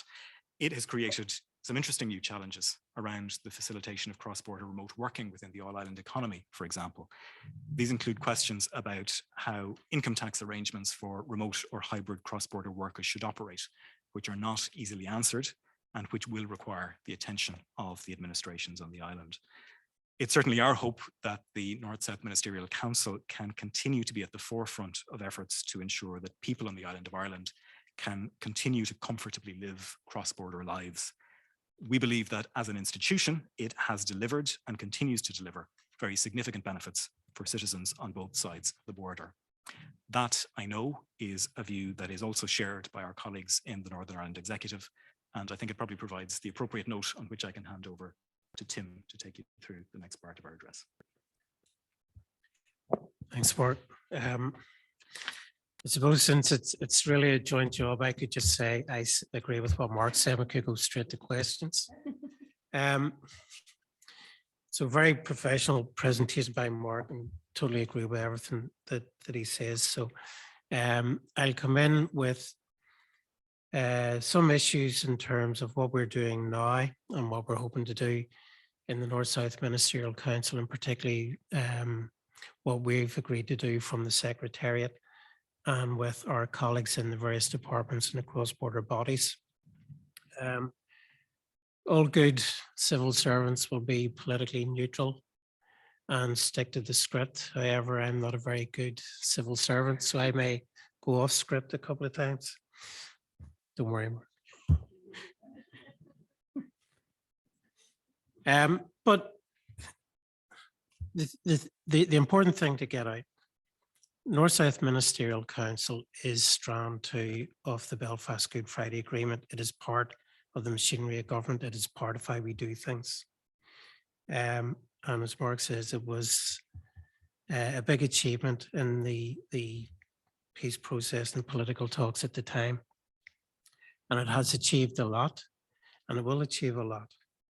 We have seen very significant change over the last number of years since the establishment of the North-South Ministerial Council under the Belfast Good Friday Agreement.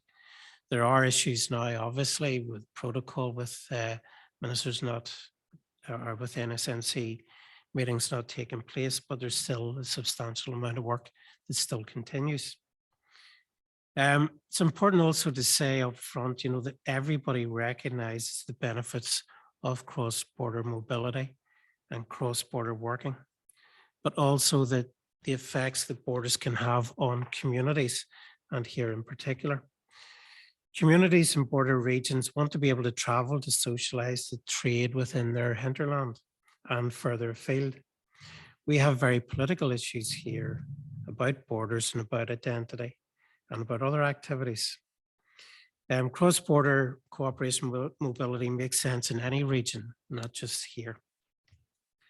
It improves understanding, increases opportunities for cooperation, shares expertise in a range of areas. A lot of the cross-border activity, cross-border mobility has existed before NSMC came into being, would continue to exist for many years, whether they're the border communities, sporting associations or whatever. But what we want to do and what has been done since NSMC is make it accessible, make it attractive, make it beneficial to all communities in both jurisdictions. Obstacles to mobility was an issue recognised in the initial work of the North-South Ministerial Council, and Mark's referred to some of the studies there, the obstacles to mobility. One of the recommendations leading to the website portal was for a one-stop cross-border mobility information website we established to provide comprehensive and easily accessible information on key aspects of jobs, learning, opportunities, living conditions on both sides of the border. Now, many people would already have known about that, but we had to formalize and make it accessible and promote it to many other communities in both jurisdictions. And I do say both jurisdictions because it isn't all about us up here. Sometimes you have issues down there as well. So it's to make sure that everybody in both jurisdictions see the benefit. The Centre for Cross-Border Studies has been managed in that portal very well. It's been funded by EU programs, and thankfully we will continue to have some EU funding to help us do more things. Information like that is probably now more necessary than previously, because we do detect that there are some concerns, some issues around that mobility.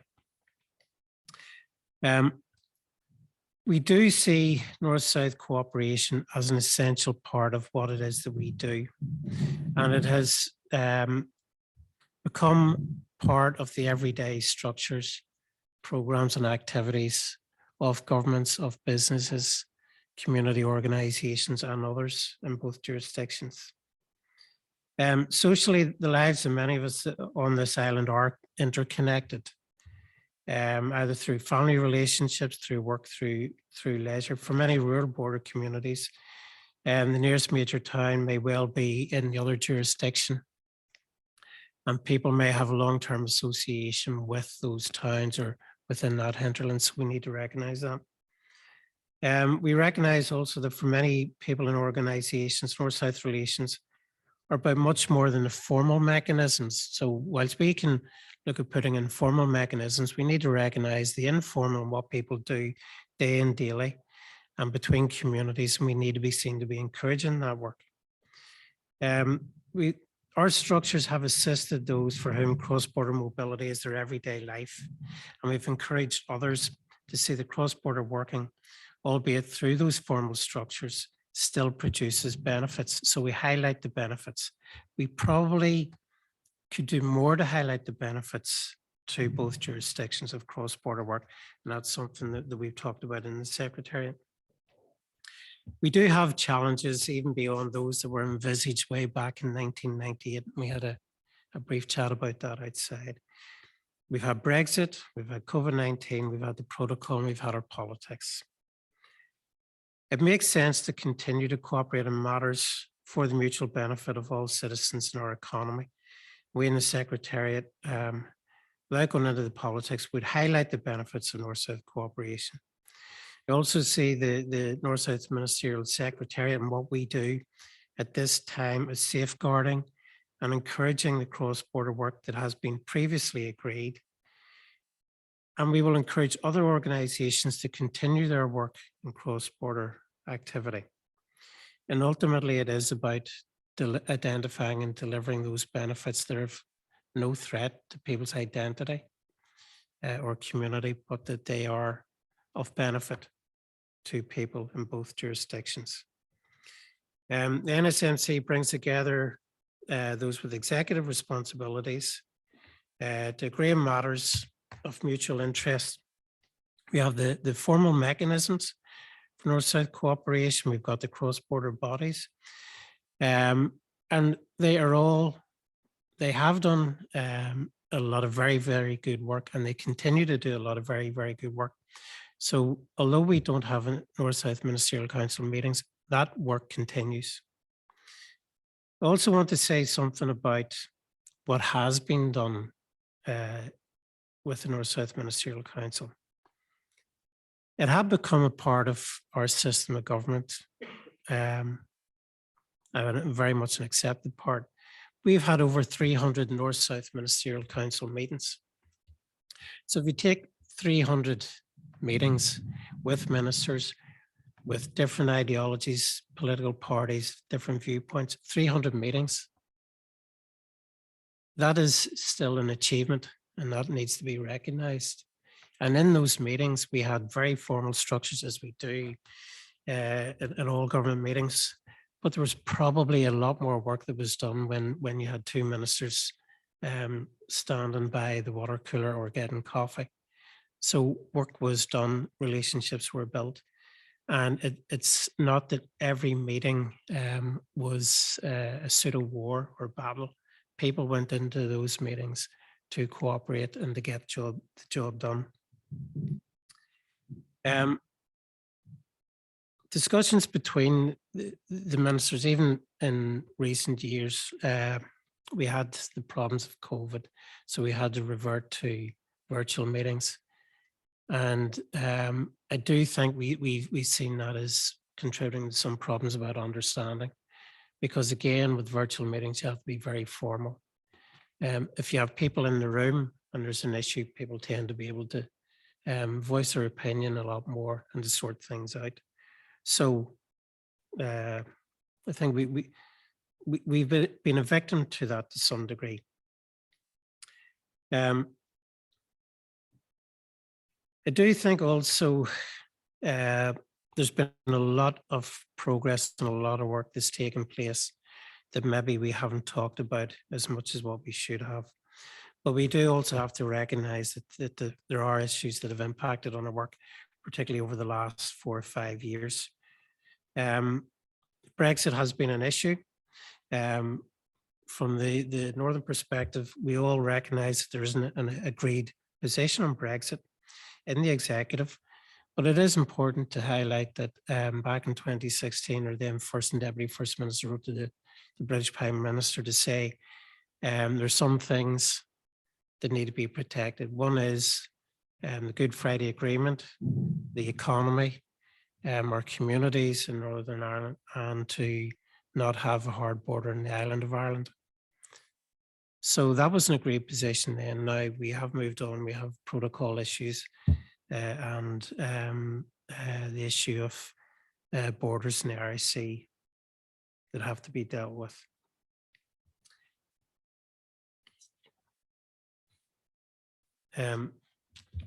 We, as well as looking at North-South cooperation, we also have to be very aware of the East-West dimension, and the East-West dimension is very important to a sizable community here. And it's also something that we want to preserve and protect. And we believe that that also contributes and benefits from North-South cooperation.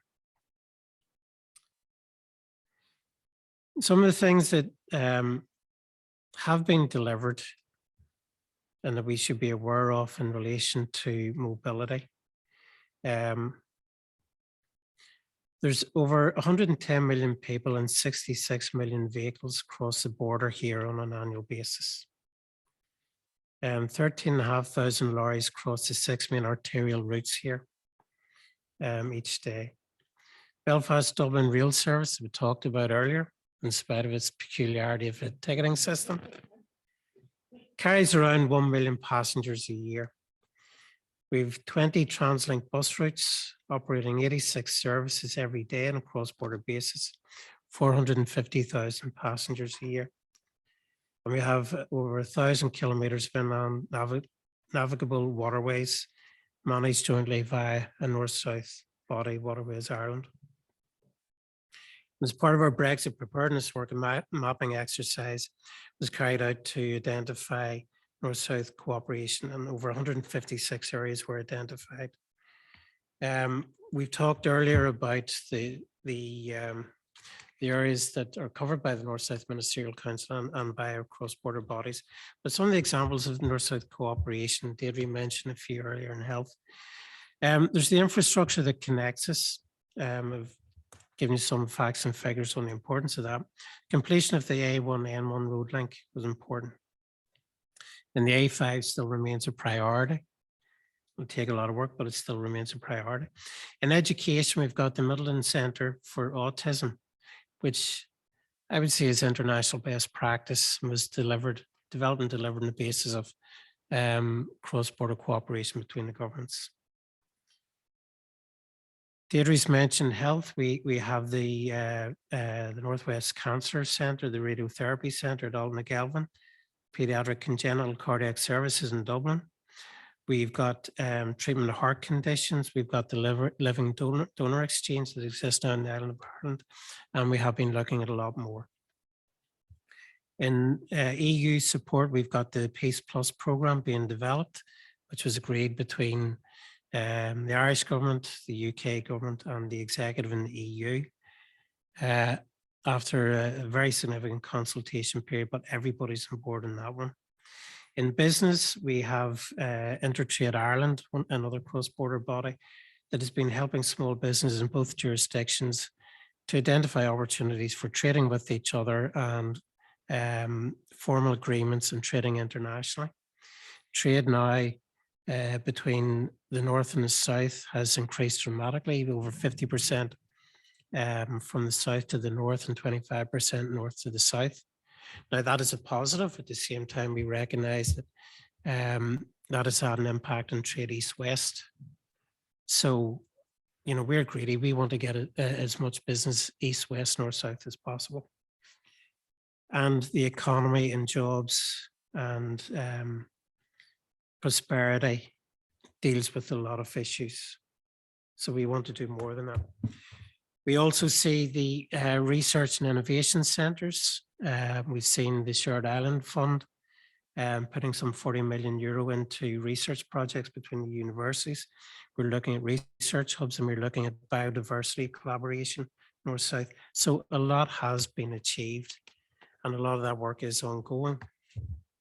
In tourism, we've got Tourism Ireland that brings a significant number of visitors to both Northern Ireland and the south. We want to see an awful lot more of that. We have the New Decade, New Approach Agreement, and the NSMC manages an NDNA senior officials group looking at infrastructure and economic projects. So a lot there that is being done. But I do want to say a couple of things that are maybe off script. Brexit created fractures in a lot of places, in GB as well as over here. It accentuated differences and it accentuated ideologies that NSMC and the Good Friday Agreement tried to resolve. Brexit and COVID also were a particularly nasty mix in that it forced people into positions in relation to making decisions on health matters. And that was referred to earlier as well. But I do want to say also the Brexit negotiations happened when we didn't have a government. So from basically January 2017 throughout all those difficult negotiations, the Northern Ireland Executive wasn't there and we didn't have ministers at the table. So we have the UK government and we have the Irish government through the EU talking to each other and sometimes refer to them as our parents. So our parents were talking through the solicitors about what to do with the teenage son of this relationship. And teenage sons of any relationship when the parents aren't talking to them, sometimes we'll be a wee bit thrown about things. But I would just like to say one of the important things in the Good Friday talks was it was being done with us, not to us. So the talks and any talks around protocol and things like that and dealing with border issues needs to be done with the parties and with the communities and with the business organizations here. Now, what we do in the Secretariat now we're working with all the departments to ensure that the plans that were agreed when we had North-South meetings continue and get the attention that they need. So it's about maintaining that momentum. We're also working with other organisations, be they councils, trade bodies, community organisations, to see what they're doing in relation to cross-border cooperation, how we can help with that. So the cross-border work continues. It's still an important job that we have to do. It's an important job for a lot of those other organisations that we are working with. So our work continues. And we hope that whenever we get through the elections and we get through some of the political discussions, the North-South meetings will come back and there will be more work to be done in the future. And my sense is that the people who've been involved in those meetings in the past are very much of a mind of getting things done in the future. Thank you. Thanks. Thank you. Thank you to both.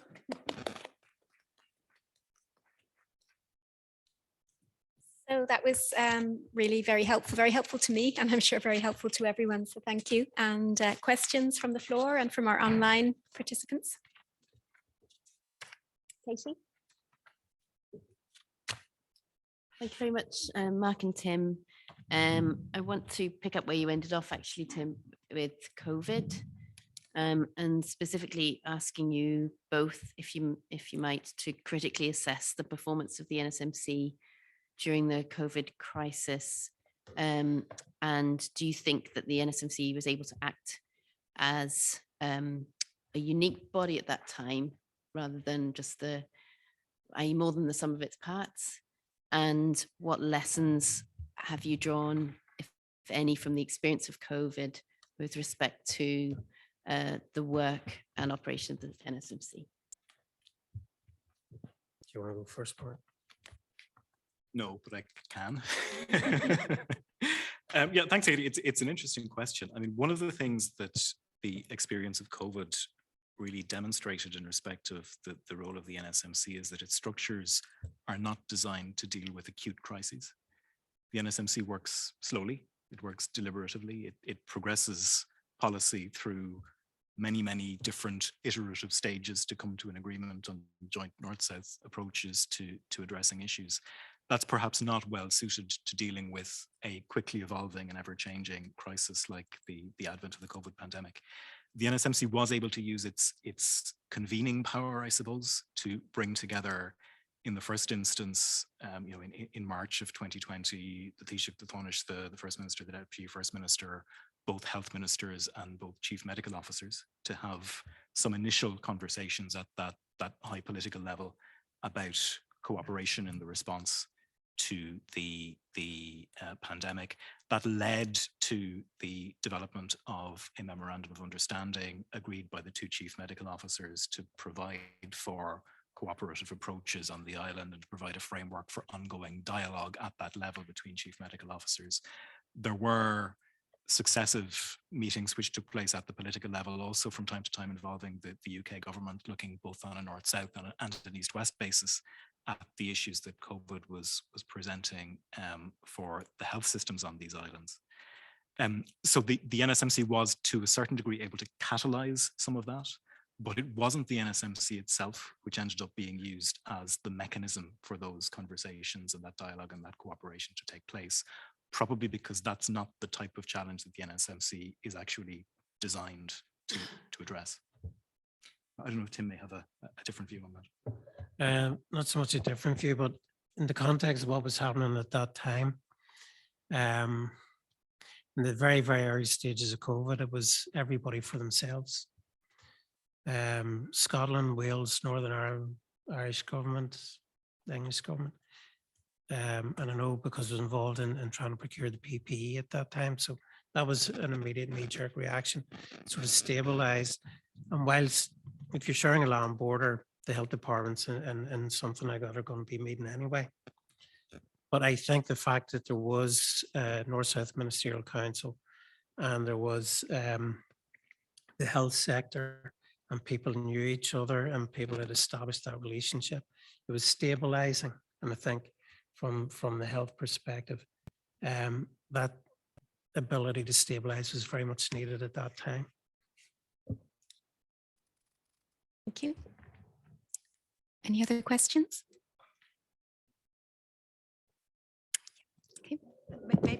Maybe just a comment on this, because I have analyzed the responses of our cross-border institutions at the Franco-German border following the COVID crisis, and we came to the kind of the same conclusion that the existing governance structures were just not the right structures to react. They couldn't. It was the same. They were paralyzed. And they were not functioning, they were not adapted to crisis. It's just the same conclusion. And what happened at our border was that they invented new, a similar proposal to just create a new ad hoc working group, which then led to patient transfers and to cross-border cooperation in the health sector. But it was not the existing cooperation structures. And now they have learned from this. That was in spring 2020, and they have now decided to put into place. I mean, they've already decided to sign a protocol of cooperation for health cooperation at our border for the whole Franco-German border, and they have also decided now to set up urgency structures in the existing cooperation governance structures to make sure that in a following crisis they'll be able to react better. So it's interesting that we have a completely different border, completely different structures, but we have the same problems. Yes. Thanks very much for your presentations. You've been at this for quite some time, so I'm wondering whether you could reflect on whether there is a particular policy area. You identified 6 areas of close cross-border cooperation, or is there any other factor that is particularly conducive to facilitating this form of cooperation? So if there are NGOs involved, I'm not sure many, or if there is a very tangible benefit, financial or material, but I'm just wondering, is there something that worked very well, where you said, this could be an example of, how we could get things going, right? Sometimes some areas are more difficult, but is there something that you thought this really facilitates cross-border cooperation in terms, I'm not sure who was involved or the format of this, or I'm just wondering, whether you would have any advice for people doing this kind of work, right? Is there something that you should start with, right? So, that's really the easy one that, or one that bears lots of fruits as well in terms of facilitating this. Do you want me to have a bash at this one first? The economy is always an important player. Businesses want to do business, and where they see business opportunities, they want the establishment, the government, to remove the bureaucracy and try and facilitate as much as possible. So the economy helps people talk to each other. It makes sense. With that also, you then get the soft power issues, sport, culture, education, those things. So when you have young people who are a lot more mobile than older people, and wanting to get involved in more things, the issues that were big issues for my generation are less of an issue for them as well. So there are those, and then some other things that are peculiar here. The agricultural industry, agri-food industry is very big and very much connected on the island of Ireland. So those organizations talk to each other and they have similar issues. At one point you had they called Fortress Ireland, where you had the common agreement, common approach to keep out animal disease and things like that. So it was very much about looking after all of us here. So there'd be some of the issues I think are good about moving towards bringing people together on a cross-border basis.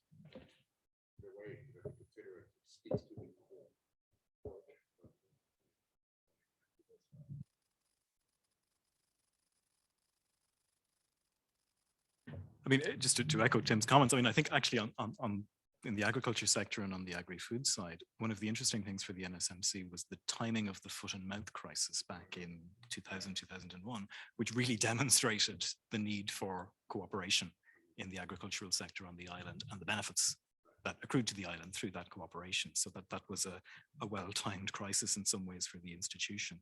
But in terms of what areas you pick as your priority or principal initial focus, I mean, I think you have to focus on the areas where the benefits for the citizen on both sides of the border are most obvious and most clear.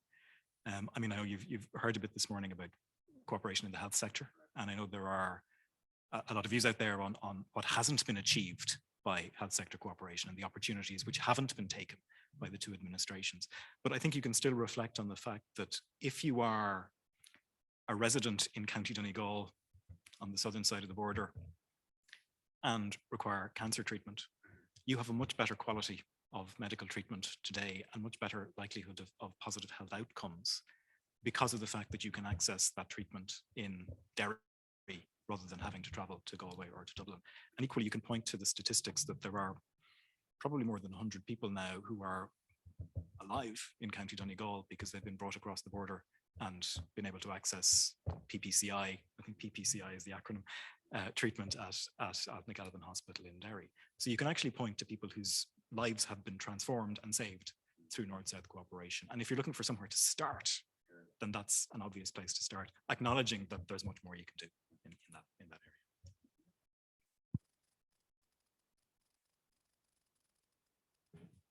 Thank you for your presentation. I have a question about trust, because this morning it was underlined that since Brexit, there was a problem of trust between the institutions. And in fact, in your presentation, you showed that you're trusting each another in this intergovernmental body. So to what extent is for you trust an issue, and does it exist on political level? Because it seems that it exists on the administrative level. And I have a second question about the issue of the elections. It was also highlighted this morning, and you talked about, well, we're waiting for these elections.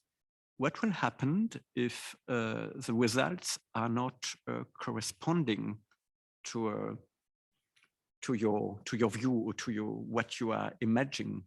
If it's not positive, is it possible to imagine what will happen or what would happen?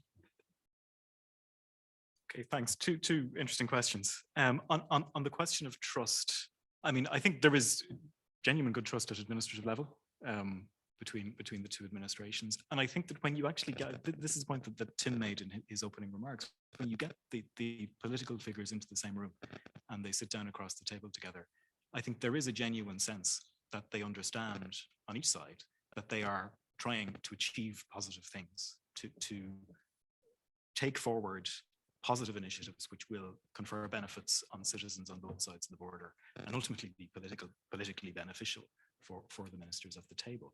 So I think, you know, at that level of the actual minister to minister dialogue, I think there is quite a trusting relationship when that dialogue takes place.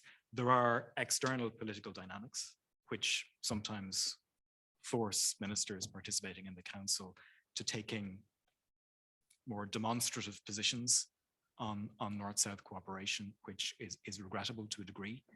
But at the level of the actual political dialogue, I think there is a significant degree of trust there. On the outcome of the elections, I mean, I think I might defer to Tim as being a little bit closer to the closer to the ground on that one. All I'll say is that from an Irish government perspective, we obviously would not wish to see a situation where there is a significant delay in getting the institutions back functioning after an election. That applies to the Assembly and Executive as it does to the North-South Ministerial Council. And I think we do have to make the point that the North-South Ministerial Council is one of the core institutions of the Good Friday Agreement. We do want to see it back up and running as soon as possible. it will be very problematic in terms of the balance of the Good Friday Agreement if the NSMC does not resume its operation soon after an election takes place in May. And certainly from an Irish government perspective, we will be trying our best to encourage those who emerge from the elections in May to re-establish the political institutions and resume North-South cooperation, resume dialogue on North-South cooperation through the NSMC framework as soon as possible.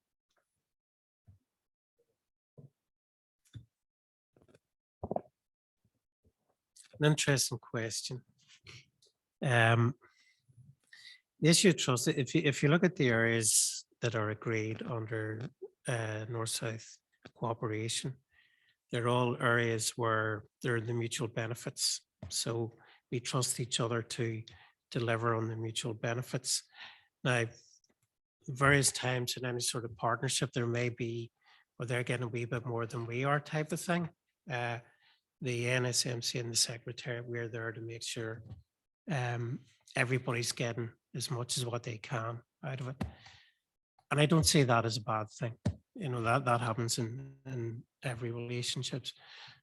In relation to trust at a political level, I would point to the fact, as I said earlier, there have been 300 meetings between in the North-South Ministerial Council. So we do have difficulties now. So there is an issue of trust now, but that trust is in relation to what has happened in relation to Brexit protocol and how that's being handled. So that issue was not created by NSMC or the cross-border work that was created elsewhere, and we're part of that. So that has to be resolved. We can't resolve it within NSMC. But I think that there has been a tremendous amount of trust that has been established between the departments, between the organisations, and also between the parties over the years.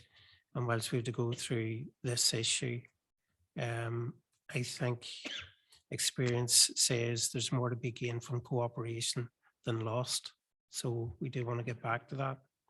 In relation to what happens from the elections, when are you next on Sunday Politics Theatre? 3 days. So what I would say, the institutions here are the institutions that all the political parties, I think bar one, have agreed to.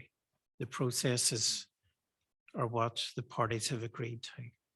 And whilst there may be various times when one party or the other may complain about some aspect of it, it's within that agreement that those issues can and should be resolved.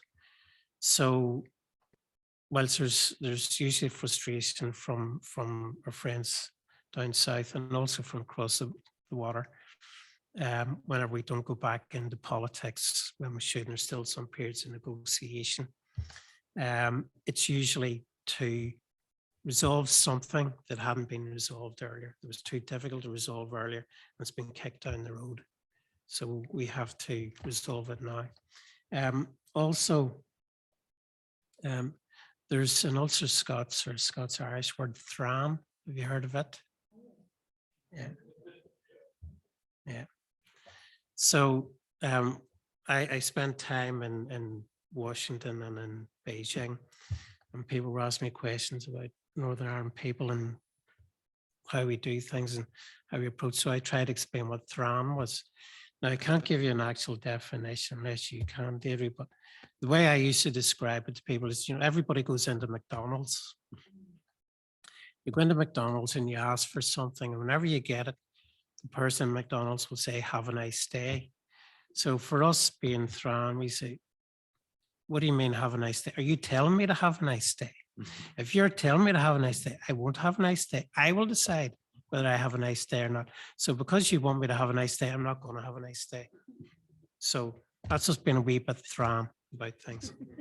But ultimately, you know, whenever you get into situations around elections, you will get periods of negotiation when the various parties need to resolve some issues for them to go back in.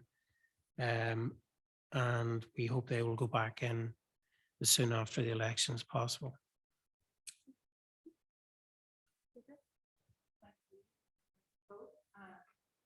You're going to define it now? Really, you talked about the North-South Ministerial Council and the areas of cooperation. And I just wonder, this far out from the Good Friday Agreement, what is your sense that the man or woman on the street has an understanding of what it is you do? Because it's very hard for me to assess it, but looking and listening to people, the mutual cooperation is not well understood. You are a threat, depending on what side of the border you sit on. And is that always going to be the case, or is there some work to be done to say, actually, cooperation is a no-brainer here and it threatens no one? I think you're absolutely right. I think the extent to which cooperation is quietly delivering benefits on both sides of the border is not well understood by citizens on both sides of the border. I think we have a marketing job to do, actually, for the North-South Ministerial Council and North-South cooperation. We need to tell our story much more effectively and find ways to tell that story.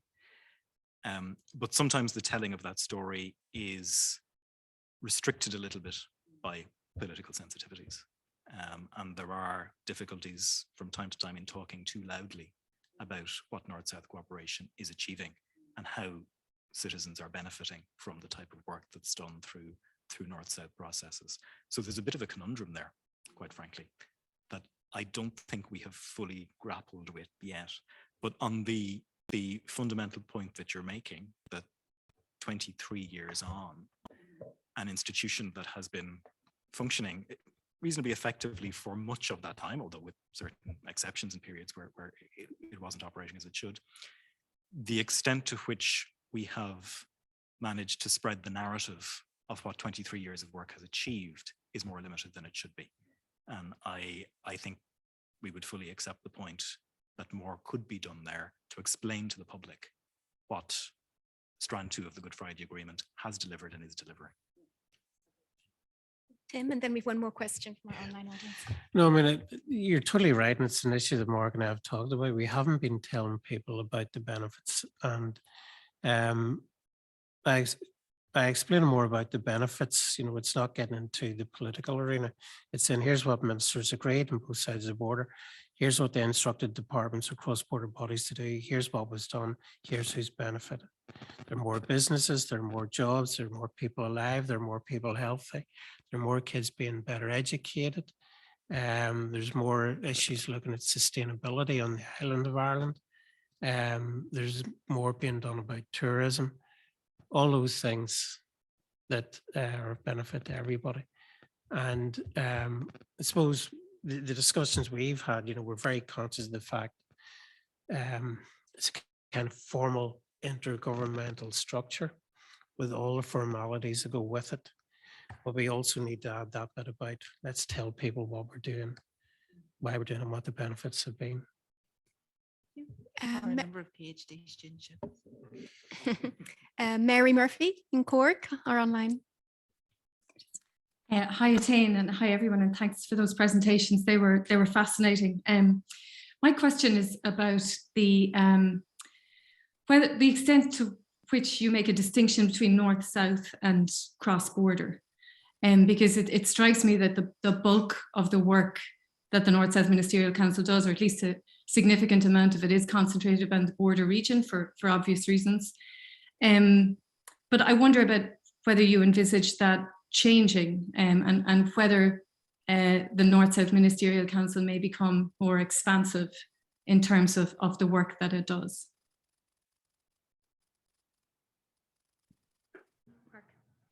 Yeah, certainly. Yeah, I think we do. Thanks, Mary. And I note that question coming from Cork, the other end of the island. But to be honest, you know, it is a point that we have discussed ourselves quite regularly, the need to ensure that the work of the council is not positioned as simply cross-border work. And there's an interesting essay actually by Martin Manser from around the time of the Good Friday Agreement, where he emphasizes this distinction between cross-border and north-south, and makes the point that the NSMC is intended to be a north-south institution, not an institution that's horizons are limited to the border region. I mean, in practical terms, some of the work that is done through NSMC structures is of necessity focused on the border region, because, you know, if you're providing health services to citizens, you know, you're going to be accessing those health services in Northern Ireland much more readily if you're in the border region of the south than if you are on the south coast. Equally, you know, the work of the Special EU Programmes body in administering the peace programmes has been limited by the eligible area for those programmes, which is Northern Ireland and the border region. So there are some structural issues that tend to I suppose, bias the work of the Council towards Northern Ireland and the border counties. But I think we do want to acknowledge the extent to which the work of the Strand 2 institutions as a whole encompasses the whole island. I mean, we can think even of, for example, the presence of Safe Food, one of the North-South bodies with its headquarters in Cork, which clearly demonstrates that its horizons are not limited to Northern Ireland and the border region. And I think we would wish to encourage a greater all-island perspective, including perhaps through trying to find better ways to engage local authorities on an all-island basis in the work of the Council through either formal or informal processes. Yeah, totally agree with that. I mean, it's all island activities, what we're looking at. As Mark says, there's certain issues around communities and councils on a cross-border basis, but we also look at sectoral issues. Tourism, what we're doing in tourism applies everywhere. What we're doing in Safe Food, the language bodies. The LOCS agencies are defined geographically as well, but we'd also be looking at what is the best practice we get from those bodies and how can that be replicated in other areas. And also, when we talk to some councils about the work in North-South and what else they could do, they say, look, it's not really for us because we don't border a council in the other jurisdiction. We say, no, but if this particular issue is an issue for your council, there's another council in the other jurisdiction also working on that. So we would want you to talk to each other. So we can encourage and facilitate that. So we do see it as very much north-south, but with very particular issues around cross-border that we have to address. Thank you. Thank you, Mary. Thank you, everyone there. So I think, are just on time for our coffee break. And thank you very much again to both speakers. Thank you. The questions.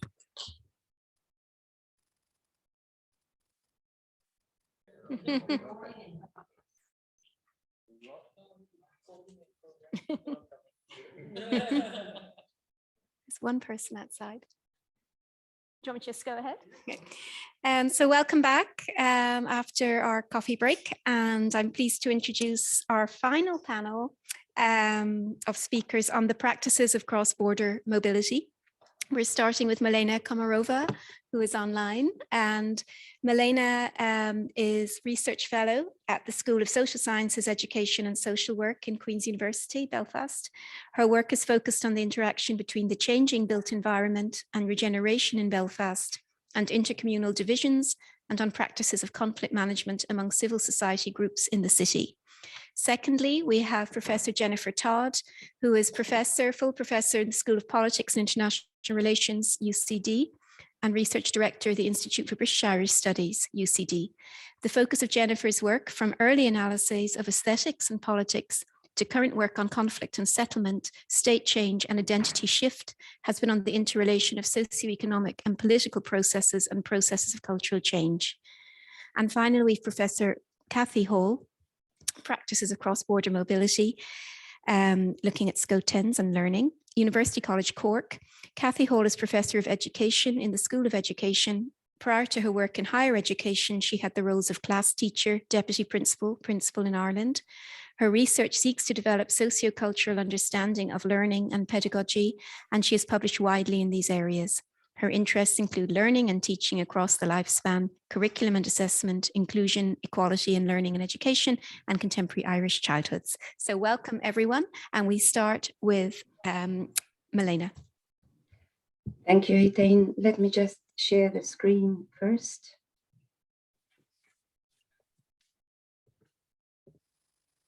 And here we are. I hope everybody is able to see my screen now. Yes. Thank you. So good afternoon, everybody. It is a pleasure to speak at this event today. And I would first like to thank Anthony Suarez and the Center for Cross-Border Studies for this invitation.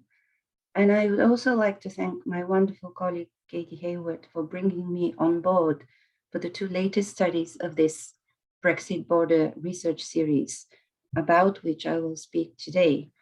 This was a collaboration between the Irish Central Border Area Network and Queen's University Belfast.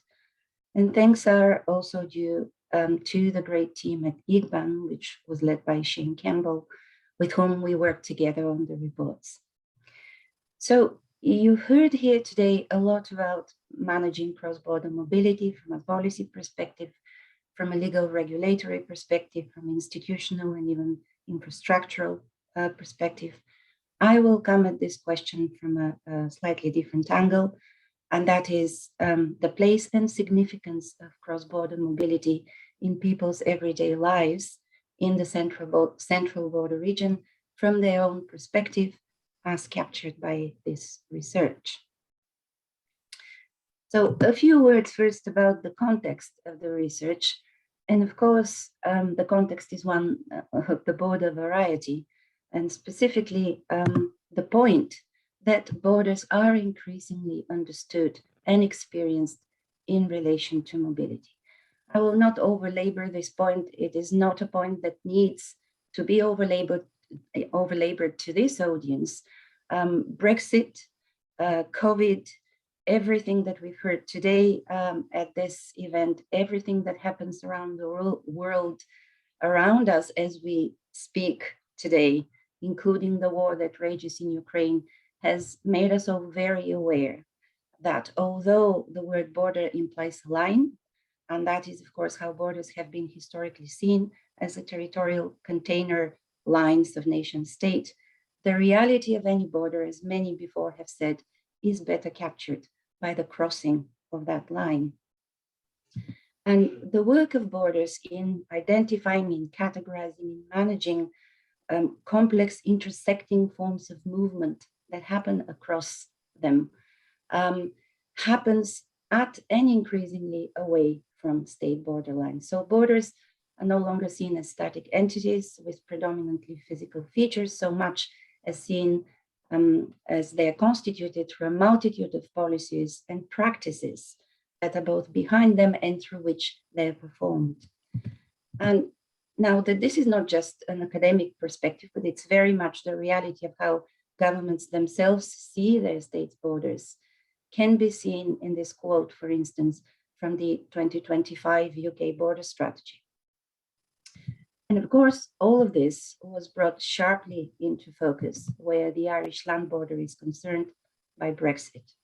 Why? Partly because of the transformation that this border had itself gradually undergone from a customs barrier, a security frontier, a site of embittered social divisions, to then the site of what others have called the twin processes of debordering, and that is European integration and the peace process.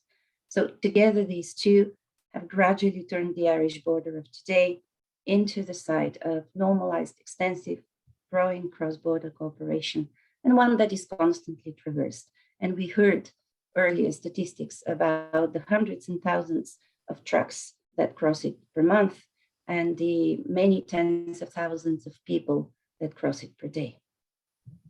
Now, what this means is that many people lead effectively cross-border lives.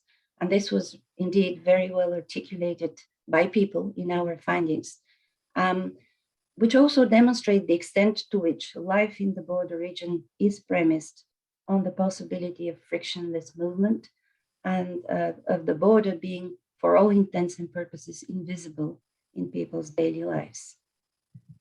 Brexit, of course, for many reasons discussed here today, has been seen as threatening this frictionlessness. And although the nature and the extent of any changes was yet unknown, and it was uncertain for most of the period that this research I'm talking about today was being done, the expectation that the very prospect of these changes was already having an impact in the central border region was one of the motivations, one of the drives behind the research itself. And so a few words about the research then. It was conducted in 4 rounds, producing 4 reports, as you can see here on the slide in these years.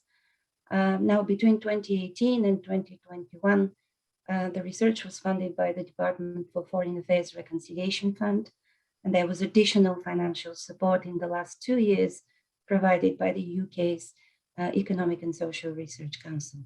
And the aim was to give people living and working in the 8 member council areas of the central border region that you can see here on the map on both sides of the border, the chance to share their expectations and their experiences of Brexit. This is a region with a population of approximately 850,000 as of the 2011 census. It's a predominantly rural area, 2/3 of the population of which live in small settlements. So the studies consisted in each year, first of an online survey, which sought the views of people who are 18 and over.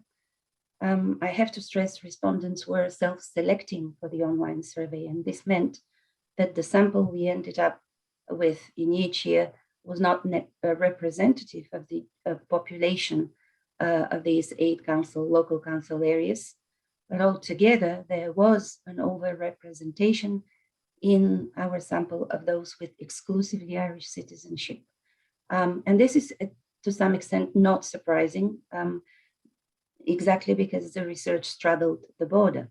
And there was also an underrepresentation of those who voted leave in the 2016 referendum. So those that were most motivated to respond to a survey on Brexit were likely to be Remain voters. We also did focus groups. They were composed of respondents to the survey who volunteered to participate. In 2017, there was another focus group, additional focus group with local councillors. The last 2 years, 2019 and 21, we also conducted individual in-depth interviews with professionals from key sectors in the border region. And finally, in 2021, we also tracked relevant media stories and events across these islands. And this then formed the basis of a blog every 6 weeks that you can find on the Queen's and the IGBAN websites. So this research methodology means our findings are largely qualitative, and their value has to be seen in the illustration that they provide of the range and the depth of perspective from the central border region on Brexit and its effects. So one thing which came through particularly clearly already in the 2017 study and continued to be richly illustrated throughout the years of the research was that the Irish land border today stands on a certain paradox.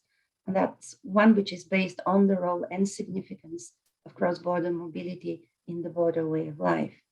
And the paradox is this: crossing the border, which is a fact and a necessity of life for many, is at once practically unremarkable, but it is also extraordinarily significant. It is unremarkable because, as this first quote suggests, people are not aware that they are crossing the border. It doesn't come into consideration. So there has been a process of mundane debordering that has allowed the border to cease to be a consideration in daily life. It's practically non-existent for many.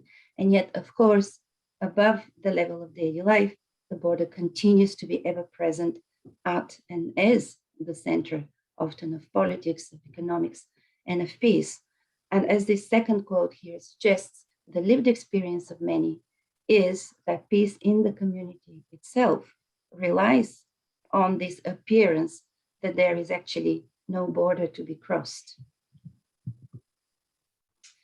And indeed, the 2017 specific questions that were included around practices of cross-border movement reveal the extent to which crossing the border does occur regularly for many. So here we see in the response to the question of how often do you cross the border, over half of the survey respondents say They do so at least once a week, some daily, some even several times a day. And there's only a handful who cross the border rarely. And it is also notable that none of the respondents said that they never crossed the border at all. And in the same year, respondents were then asked why they cross the border with the frequency that they do. And this shows us that the main reasons are social reasons. So we have 52% of respondents who frequently or very frequently cross it to meet family and friends, 44% cross it frequently or very frequently for shopping, followed by 40% doing so frequently for work or business, and about 38% for sport and entertainment, and then holiday and travel. In the following year of 2018, the survey specifically inquired about accessing services across the border, and over half of the respondents, around or close to 58%, reported that they rely very much or quite a lot on access to services on the other side of the border. And this is the combination of columns 4 and 5 that you can see on your screens. And the examples that were given tended to illustrate the cross-border nature of daily, of ordinary life, showing perhaps why people felt as well in that year that the prospect of Brexit at the border has such a profound impact. And that's because everyday life in the region is built around cross-border movement to such an extent. Now, when broken down by remain and leave opinions, responses to this question also suggested that levels of dependence on cross-border access are linked to vote preference in the referendum. So while what you see here is that while Remain voters are much more likely to greatly rely on services on the other side of the border, so 75% or so rely very much or quite a lot, only around 30% of Leave voters return such a response. So Leave voters tend to be fairly evenly distributed across the range of the scale, and they're much more likely than Remain voters to say that they do not rely on services on the other side of the border. So what we see here is that Leave voters are just as likely to use services generally across the border, but they're not as reliant on them as Remain voters are. So beyond the question of access to services, and as one of the earlier diagrams suggested, life at the border tends to be conducted across it, largely for family and for social reasons, which is of course a direct consequence of the history and the geography of the region. Many respondents mentioned the fact that they have family members on both sides of the border. A few shared that their partner lives on the other side of the border. One respondent in particular here articulates the type of connections, social and familial ties that exist across the border for them, ending with everything that I do crosses the border. And of course, in the second quote here, the border is being described as practically non-existent, and by others, it was equally described as incidental to their lives. So together, these perhaps explain why in the responses to the question from 2017 of how much do you think a harder border would affect you, we see about 92% saying that a harder border would affect them in some significant way. The anticipation of a hard border then intensified in 2018. And when asked, what do you understand the term hard border to mean? Most respondents defined it in terms like checkpoints, physical border, customs checks. You can see those words on the word cloud here. So a hard border was seen as an end to the free movement of people and goods. And then the word cloud to a very similar but slightly different question, what would a hard border mean to you in 2019, suggests that the emotional temperature was brought up a notch. And that was at the end of a year with so much drama and stalling of negotiations, and in which it appeared that the threat of no deal was growing ever larger and was very real. And the quotes here demonstrate why is it that the possibility of a hard border concerns people so much. And that is due to the cross-border nature of their lives and the possibility of this being profoundly disrupted. Now, a small portion of people were unconcerned about the prospect of a hard border, and these came from among leave voting respondents, whose answers to the question of what they understand the term hard border to be in 2018 fell into two categories represented by the two quotes you see here. Those that do not believe that there will be a hard border, either because it's unnecessary or that the idea of it, they think, is an EU negotiated tactic, and those who are not faced by the prospect of a hard border and indeed would welcome it. Yet, I'd like to point out also that among leave respondents, we also see a shared concern with any restrictions to the freedom of movement. So in an answer to the question of what aspects of life for you in the border region would you expect to be most affected by Brexit, this leave respondent here says freedom of travel, which is unacceptable. So there was a diversity of views among leave voters in this respect, and there was indeed still a shared concern that between Remain and leave voters, respondents, that the freedom of travel across the border is preserved. And there was also a clear sense that people in the border region were willing to just think— 3 minutes, sorry. Thank you, Athene. Were willing to think of the collective and long-term consequences beyond their own immediate everyday life situations. So what we see here are some of the responses to the question, what is in danger of being missed in the Brexit negotiations from 2018? And one such concern is with the situation of cross-border workers, and specifically concerns about maintaining the diversity and the level of the workforce in the region, but also the need for protection and information for frontier workers, and the challenge of sustaining businesses that rely on non-Irish and non-British labor. So what we see here is there is an understanding among people in the region that cross-border movement was already being affected and curtailed in some instances by the lack of certainty itself. And in that same year, almost 70% of respondents stated that the priority outcome from the Brexit negotiations for the area they live in should be no change for cross-border movement. And that kind of uncertainty then persisted in 2021, although the survey in that year was the first one which was conducted after the end of the transition period.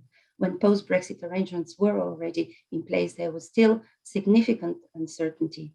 And over half of people, of respondents, were still concerned about the possibility of a hard Irish border in the future. And when asked what are the effects that they have already experienced as a result of Brexit, uncertainty again was highlighted, and it was linked this time to whether policies and entitlements and services that used to be cross-border will continue to be so. Now, I will not very quickly go through these couple of slides as I want to get to the end and sum up, but what you see here are the answers to the question in 2021 of whether what are the aspects of life that people are most concerned about as a result of Brexit and the protocol. And other than political stability in Northern Ireland, which you can see across the bottom of your screens there, with which people were most concerned, the second concern after that comes with North-South cooperation. And we also see in that same year how highly valued cross-border cooperation is by people in all its forms, from community, from intergovernment cooperation, cooperation between local councils and businesses, all of them being rated as very important from the perspective of people in the central border region.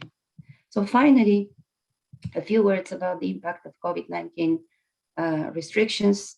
The survey results in 2021 demonstrate just how significant the impact of COVID restrictions on access to services across the border was or has been, when just over half of people say that it has been profound or considerable, and 3/4 of respondents saying measures have restricted in some way cross-border access to services. And then when they were asked to comment on this, you can see 3 types of responses, more or less, about the effects of the directly of people's ability to travel, about the effects of the differential in the timing and scale of the COVID-19 vaccine rollout on both sides of the border, people often expressing regrets about this fact, and also comments about the effect on particular groups of people, such as cross-border workers, which sometimes fall between two stools in not receiving the necessary COVID-related benefits. So, in sum, although the Brexit border research had a broader remit than to focus on the effects of Brexit on cross-border mobility, it wasn't meant specifically to look at cross-border mobility. It nevertheless became very revealing of the place and the significance of this mobility in people's lives and in the border way of life more generally. And it showed how extensively embedded cross-border mobility is in the region and how premised on the border's invisibility and the possibility for frictionless movement it is. This ultimately shows that the importance and salience of Brexit for the region is deeply rooted in the anticipation of it being curtailed, of the freedom of movement being curtailed, specifically across the border in a variety of ways. And finally, what we also see is that cross-border cooperation is very highly valued in all its forms. And we see this both in the high levels of concern which were expressed about North-South cooperation, but also in the significant concern about access to services and work across the border, including, but going beyond the effects of COVID-19 restrictions. Thank you. Very much. That's great. Thank you. Excellent. Thank you. So we now move to Jennifer, next speaker. Thank you, Etienne, and thanks to Katie and Anthony and the whole team for inviting me today. And I'm delighted to come after Melina because the research that we have done over the past 10, 15 years coheres and converges very much with what she's reported. Today, however, I want to draw back a bit and look at the bigger picture as I see it from the basis of our research and talk about two interrelated aspects of borders and boundaries in Ireland. On the one hand, the territorial border with all its political and social impact, which in many respects is parallel to other European borders. And secondly, the social and symbolic boundary between Unionists, Nationalists, Protestants and Catholics in Northern Ireland, and the interrelation of those two sets of boundaries demands a lot more analysis in my view. So I'm going to start with an overview of the great extent of change in social and symbolic boundaries in the past quarter century, and also the equally great obstacles to change. And then I'm going to go on to explore ways of countering those obstacles based on our most recent research, much of which is in the border region. And I'll work from the findings of some of our projects, and particular projects with Joanne McAvoy of Aberdeen, Dawn Walsh of UCD, and with thanks to the Department of Foreign Affairs Reconciliation Fund and the Irish Research Council for their support. So my first section is on what's been achieved and what hasn't been achieved, the paradoxes of change in Northern Ireland. And as we all know, the Good Friday Agreement of 1998 was potentially transformational on the island of Ireland. It involved agreement between most parties, and by 2006 between just about all, an end to violence and militarization, a set of egalitarian institutions with a sharing of power within Northern Ireland, institutional linkages between both parts of the island, strong equality and rights in Northern Ireland. Secondly, a new geopolitical context whereby Britain and Ireland guaranteed Northern Ireland as a distinctive egalitarian region open to the south, where British sovereignty and economic support no longer privileged unionism over nationalism, and where change to a united Ireland would be and only be by majority consent. So this was now an interface periphery where different long-term aims could peacefully coexist. In effect, logically, the accepted and widespread acceptance of the legitimacy of British sovereignty in Northern Ireland was now framed and constrained by the International and Good Friday Agreement. And most important, this provoked very radical rethinking throughout Northern Ireland. My research throughout the 2000s showed very, very extensive identity rethinking. And I had various ways of measuring this through very extensive interviews. But the upshot was that there was twice as much rethinking and more radical in the North than in the Republic of Ireland. So the conflict situation provoked rethinking. And I refer you to my 2018 book for the details. That's also clear in the survey data. By 2004, the numbers of pro-union Protestants who would find it almost impossible to accept a united Ireland. That's like the definition of a die-hard Protestant. I couldn't ever accept a united Ireland. It had declined to 14%, and it stayed at 14% in 2006. As Claire Mitchell has recently put it, the collective imaginary was changing.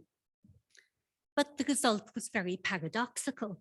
Transformation came in the south of Ireland in the Republic, and there was stasis and reversal in the north.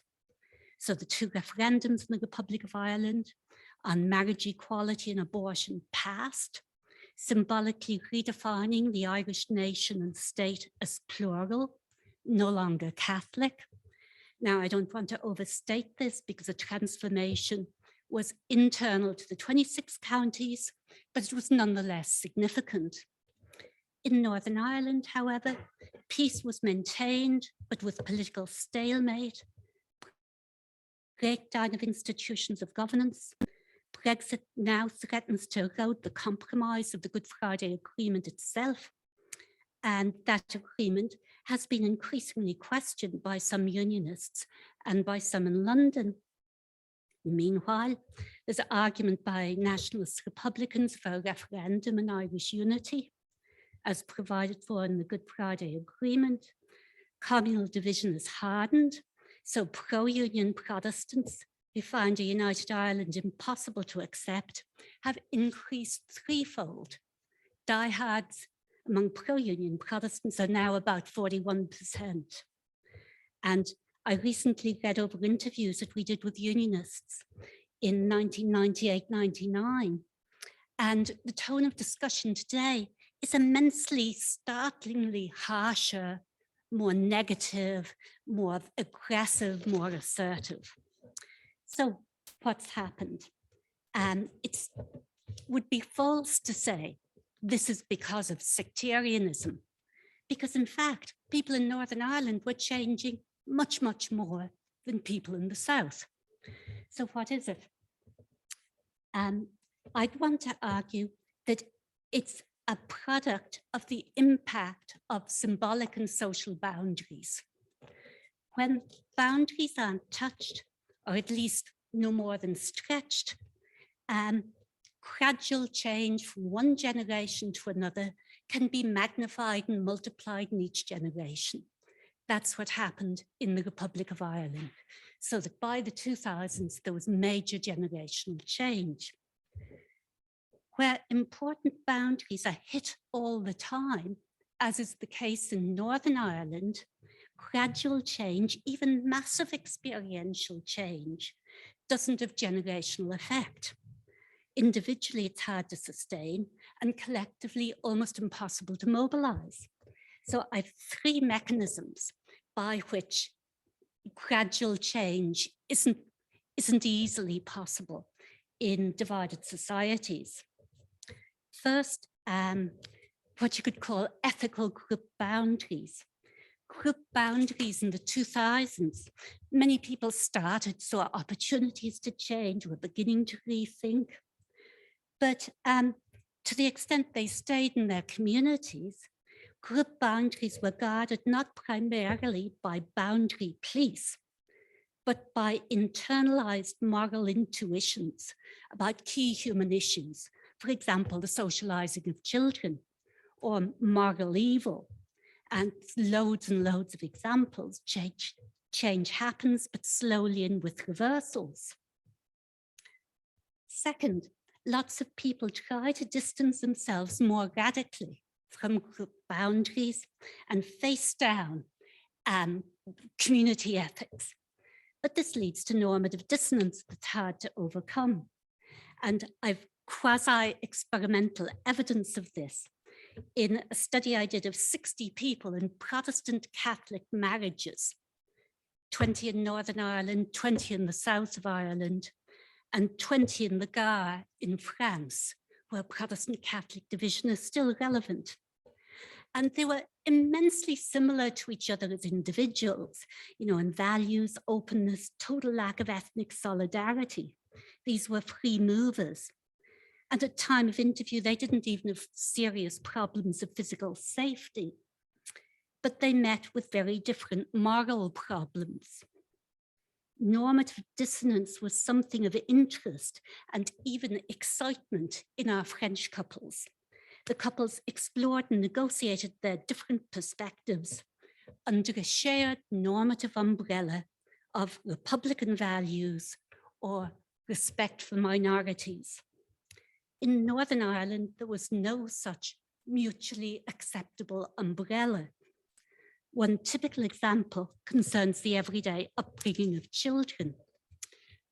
What one of our mixed marriage respondents saw as a humane and kind education system, which she herself had benefited from, her liberal spouse saw as pure Catholic indoctrination. And there were no overarching values. They had to invent their own values. They were very creative in doing so. But what these respondents talked about was the invention of a new normative umbrella. And that was difficult, and not all of them did it, but some did. In fact, by the 2000s, many of them did. But for those that did, or this is my third mechanism, organization and mobilization was harder again.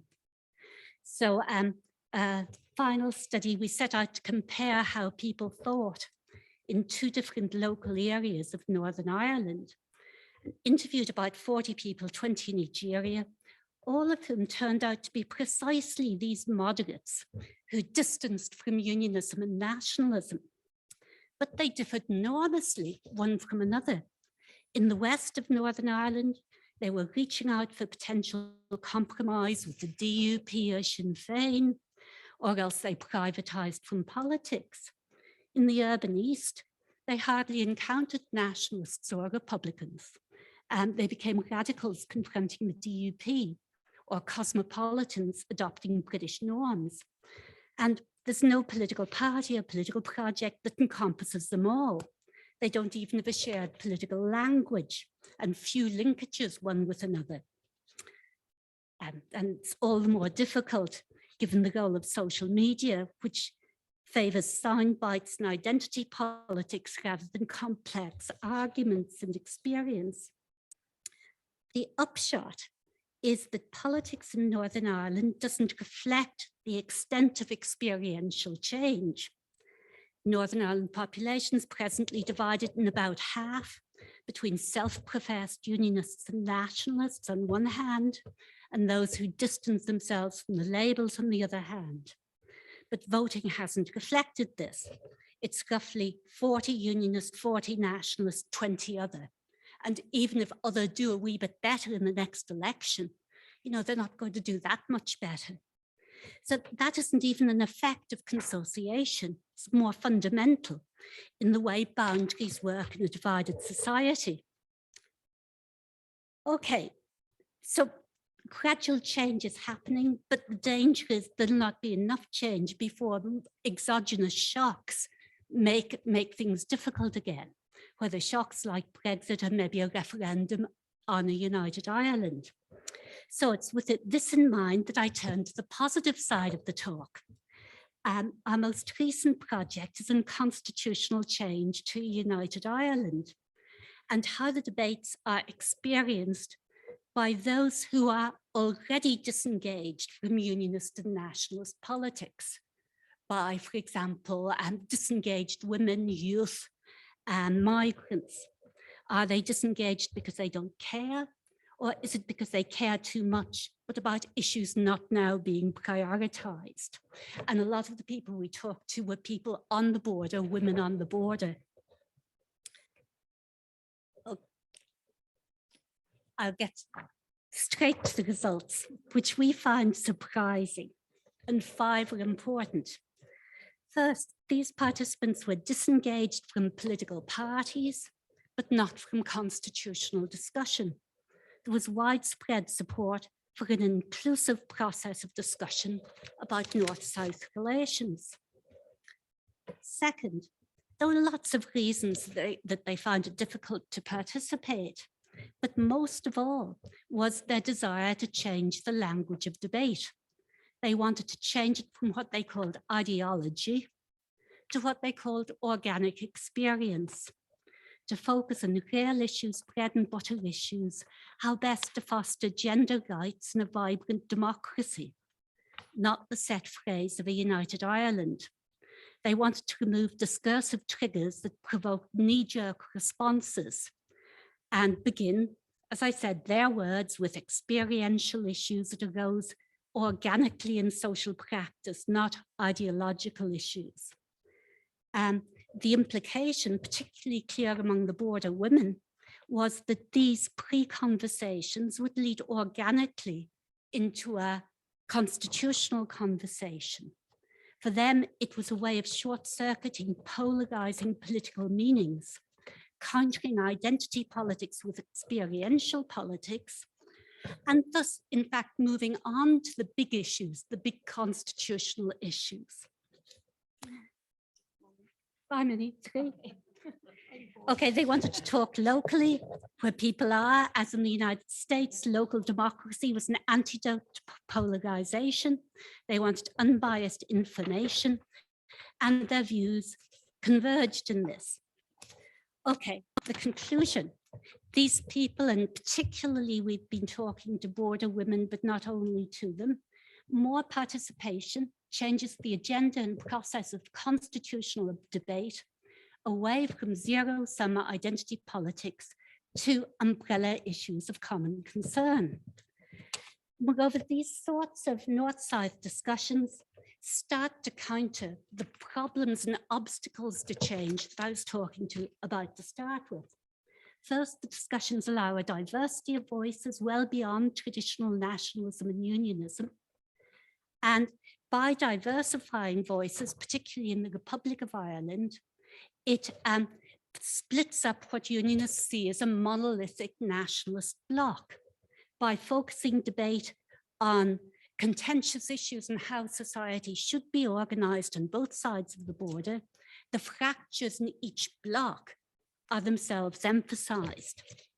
Secondly, the discussions spontaneously highlighted overarching umbrella values that can overcome the experience of group opposition, vibrant democracy, sustainability, respect for difference, etc.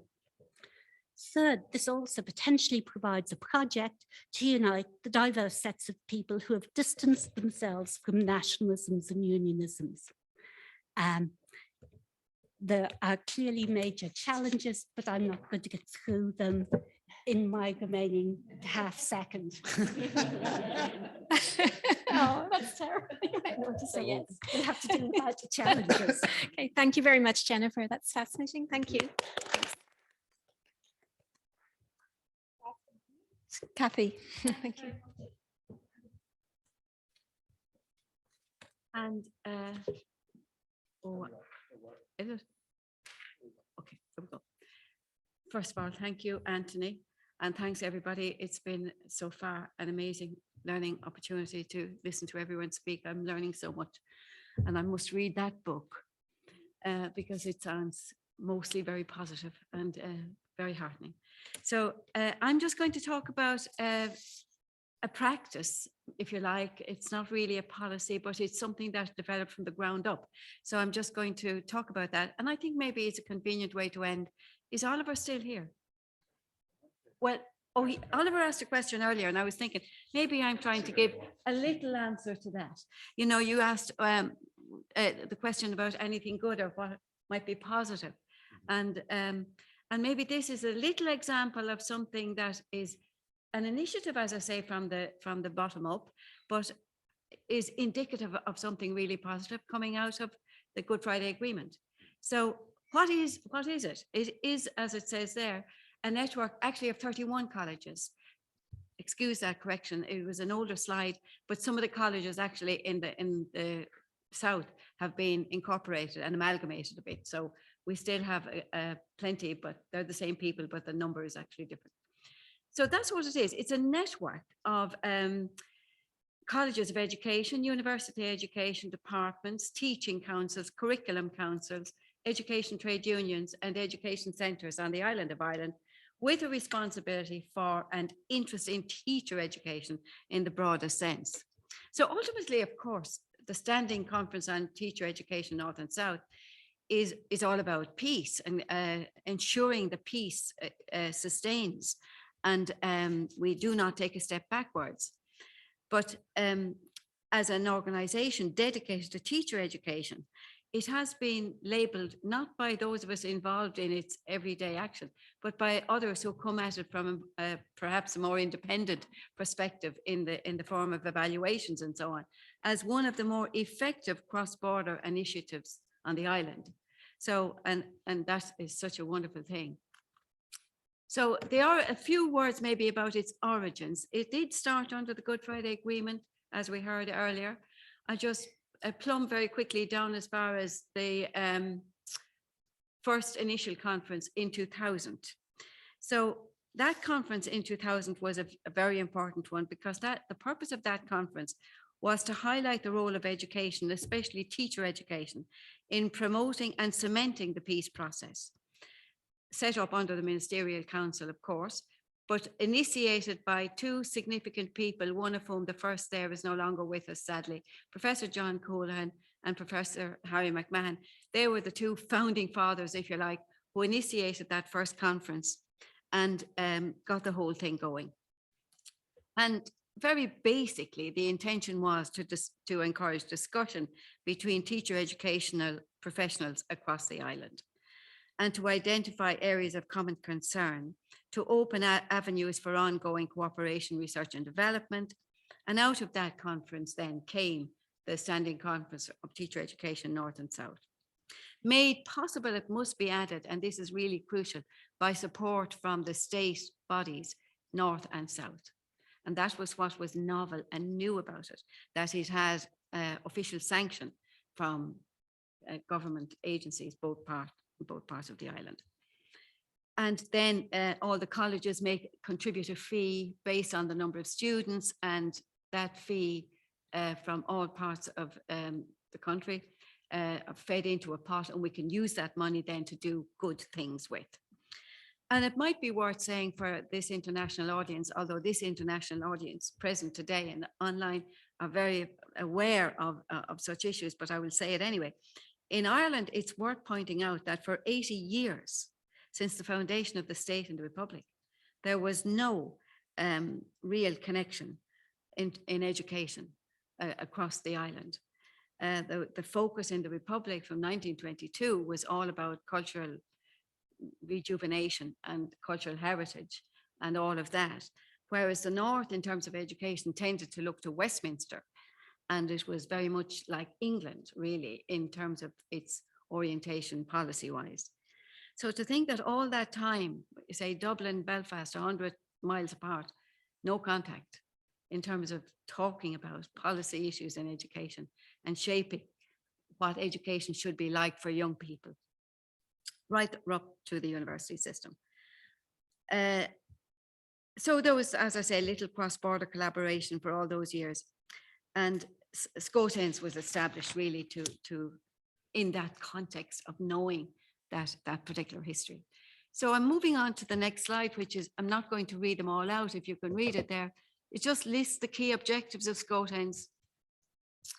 And, you know, the big one is to enable discourse and conversation and mutual understanding and building relations and having connections at a work level with our colleagues in the other jurisdiction. That was the purpose. And they all add up in one way or another to that. Just maybe to point out very practically, there's an emphasis on having a national conference, on supporting research and offering funding for seed projects, having an exchange of teachers and student teachers north and south, so there'll be that collaboration, and building a website and sharing research and so on. So, and I might say more about those individually in a moment.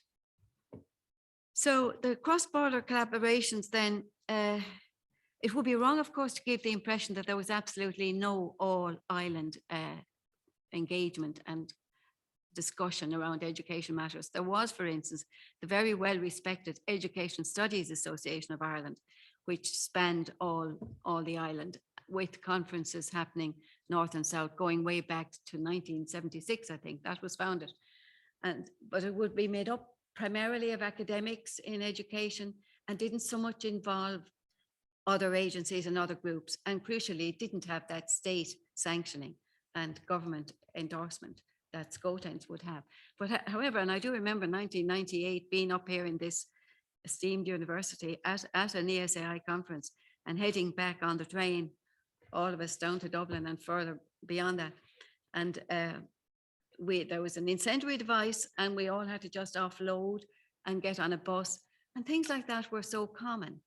And now it is like, we must never forget those kind of occasions and the fear that would have been in everybody in that moment. And to think that it's lovely to be able to be here today and have this kind of conversation and discussion. So there's overall then you had that the significance of capacity building, culturally responsive professional practices, and an all-Ireland perspective on international teacher education policy. And I was very interested earlier in what Deirdre was saying about health. And you could say in many ways, this is kind of like a mini example in the education sphere. But it is in that it's not widespread, it is not mainstreamed, but in itself, it's a little gem of what is possible. So it's worth, I think, giving it attention. So let me go on to the next one. That's the slide I'm actually talking to at the minute. So over the last, say, even in any country in Europe, including the UK and this country, the Republic of Ireland, we've had a raft of legislation around education in various ways. So that kind of gave impetus to having conversations across borders and to looking at what's happening in other parts beyond the immediacy of this country. So that kind of gave a sense of it's interesting to look at what's happening in the world of education and pay attention to what they're doing in other parts of Europe and America beyond, you know, and look at what's happening here and how can we do things differently. And I said earlier how for 80 years, we didn't engage with what was happening in our nearest neighborhood. But now we are beginning to do that so much more and have conversations about what concerns us as a nation and look at it from an international perspective and a national perspective. And that is so fresh and new. So, so ultimately it's a safe space, and that was the committee way back in 20-something, 16 or 17. And so we ensure we have representation from North and South, that we have co-chairs. We don't have a single chair, we have co-chairs, so that's absolutely democratic. We do believe that SCOTENS is actually the only network of its kind in the world that is operating across a contested border. We have the Secretariat Centre for Cross-Border Studies, with whom it couldn't function, and that is an enormous support. We have, as I said earlier, funding from both parts of the country, official funding. It's not huge, but it is significant in what it can do, and it's massively significant symbolically. And we have the membership fees that comes from the various colleges and institutions, and groups that are part of SCOTEMs. So we have this annual conference, happens every year in a place usually near the border, thinking of the border as a line now for a moment. We tend to have, just to make it accessible for everybody. And it is a key fixture in the educational calendar because it brings together policymakers, teacher educators, researchers in the field of education, teachers, principals, civil servants, politicians. And that's what's valuable about it. Not in enough numbers, unfortunately, we would add, not as many. It's not as representative as what I've said in that last sentence in terms of the proportion of those people. But nevertheless, we get them in small numbers coming along. So it's a forum then where teacher educators across the island can talk about the policies that are impacting us internationally and nationally. So for instance, on the bottom of that slide there, I just listed as some recent themes we had for conferences: evidence-informed educational innovation, education as a common good, or education as a public good. I've forgotten now what the title was, but those conferences, we get international speakers with a significant background in research who are very well known internationally to come and talk, and we can have conversations with those people who are very interested often in what's happening in this country because of the border and becoming a bit more informed themselves about developments. Then apart from the conference, which is the yearly event, we have a seed funding initiative, which is where we offer funding to institutions to come together, North and South, and bid for funding, peer-reviewed, and produce a piece of work that is relevant to the theme of mutual understanding. And that is working extremely well, because what we often get are people maybe who are at the beginning of their careers, who are not massively established researchers, who are working together North and South on common problems, collecting data, doing field work, critically analyzing their own situations, and learning about the lived experience in their respective jurisdictions, sharing that and building, if you like, a little mini community that sustains beyond the length of a project. So to date, we have something like 120 collaborative research projects that have been funded, the reports of which are up on the website and available as a resource to people all over the country. And one of the things, and maybe more particularly in the South than in the North, but it's fair to say that both parts of the island, there is an emphasis in teacher education on professional practice, on reflective practice, and on research. But it's huge now in the Republic, this emphasis on research in policy at the DES level, the teaching council level. Nobody can come out as a qualified teacher without having engaged in a fairly hefty systematic research project. So the emphasis on research maybe is made easier in a way by some of these initiatives, and people are interested. So that's the conference, or that's the seed funding initiative and research projects. Also of importance is this opportunity to move North and South as a student teacher who is taking the academic and professional study of education. So they can go to the North for their teaching practice and spend 3 weeks and come to the South and learn about the practices and the policies and the initiatives and the concerns and what is exercising their fellow students in the North and South. And that is very important for breaking down barriers. And it comes back to what has been said by Jennifer.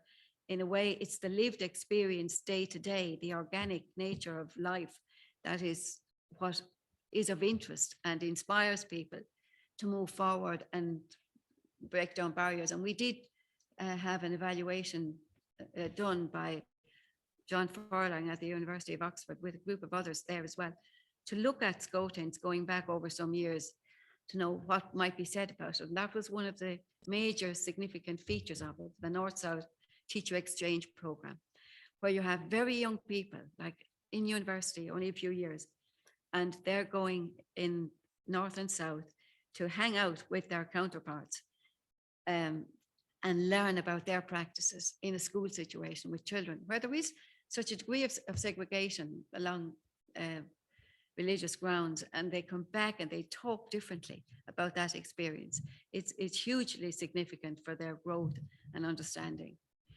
So the North-South Teacher Exchange Program. And you know, I might better hurry up. Just you can read that. The quality of education system cannot exceed the quality of its teachers. Put it in there. And we would say, those of us who are involved in teacher education, that the quality of the teachers can't exceed the quality of the systems and people they encounter as they are developing to become teachers over the lifespan. It doesn't just end when they get qualified teacher status. Very quickly, we also look at doctoral students. We have an event attached to the conference for doctoral students where we offer them mentoring and we encourage them to speak with the international speakers and have engagement with them and build their own network. And that's a significant one as well, because they have to bid for it. We give it, the SCOTENS gives them a bursary to go to the conference and engage in that way. Yes, well, I could say more about lots of these things, but I'll shoot on. I mentioned about the impact, which we think is significant. We have conducted the evaluations ourselves and we commissioned them, and we seem to be getting got a lot of very positive feedback and the usefulness of it. The material that's made available on the website is important. The schools and schools themselves and colleges and teacher education elements and departments in particular find it very useful and are seriously engaging with the research, because a lot of the research, while it's small scale, it often leads people to bigger projects that pursue the same theme, but maybe on a grander scale later on. And we have some evidence of that. So I'm really moving to my conclusion, I suppose. I'll go back. So I would just say that, again, going back to what it was like once when we weren't in conversation with our neighbours in the same way that we are now. And anybody might say, like, is it really so remarkable? You bring a group of people together, be it teacher educators, researchers, whatever. Is it so remarkable that they should get along and do interesting things? And yeah, it's not at a level, but actually in this case, it is quite remarkable when you consider the history. It is very remarkable and inspiring to see that happening, and the salience of it and the impact on lives is huge. In the evidence would suggest that that is the case. And while I mentioned the Education Studies Association of Ireland, the fact that this has state endorsement, both sides, both parts, both jurisdictions, there's no other official mechanism for bringing teachers, teacher educators, student teachers into dialogue together. And in the past, we would have looked to Scotland. Ireland, would look, the Republic would look to Scotland, look to Wales, we'd look to England, certainly. We'd look to faraway places, the States, parts of Europe, but we didn't look to our nearest neighbours. The same would be said for our neighbours in the north. So the comparative lived professional experiences and educational practices and policies of those in our nearest jurisdiction at that time, for all those decades, really did remain mostly hidden until the 1990s and the noughties and right up. So I agree with points that were made earlier this afternoon about not telling our story. We need to do more of it. Trust, familiarity, mutual understanding has most certainly been enhanced, but I suspect we need to be out there. I didn't mention the Brexit word at all, and I feel maybe a bit guilty about not being able to say enough about it, except to say perhaps SCOTENS is enduring despite Brexit. It hasn't really impacted SCOTENS. It certainly hasn't impacted so far. I hope it will not. But there we are. There is a sort of a normalization of relations, north and south, from in that network of teacher education and teachers. So maybe I should stop there. And thank you very much. To end on a good news story. So I think. So questions?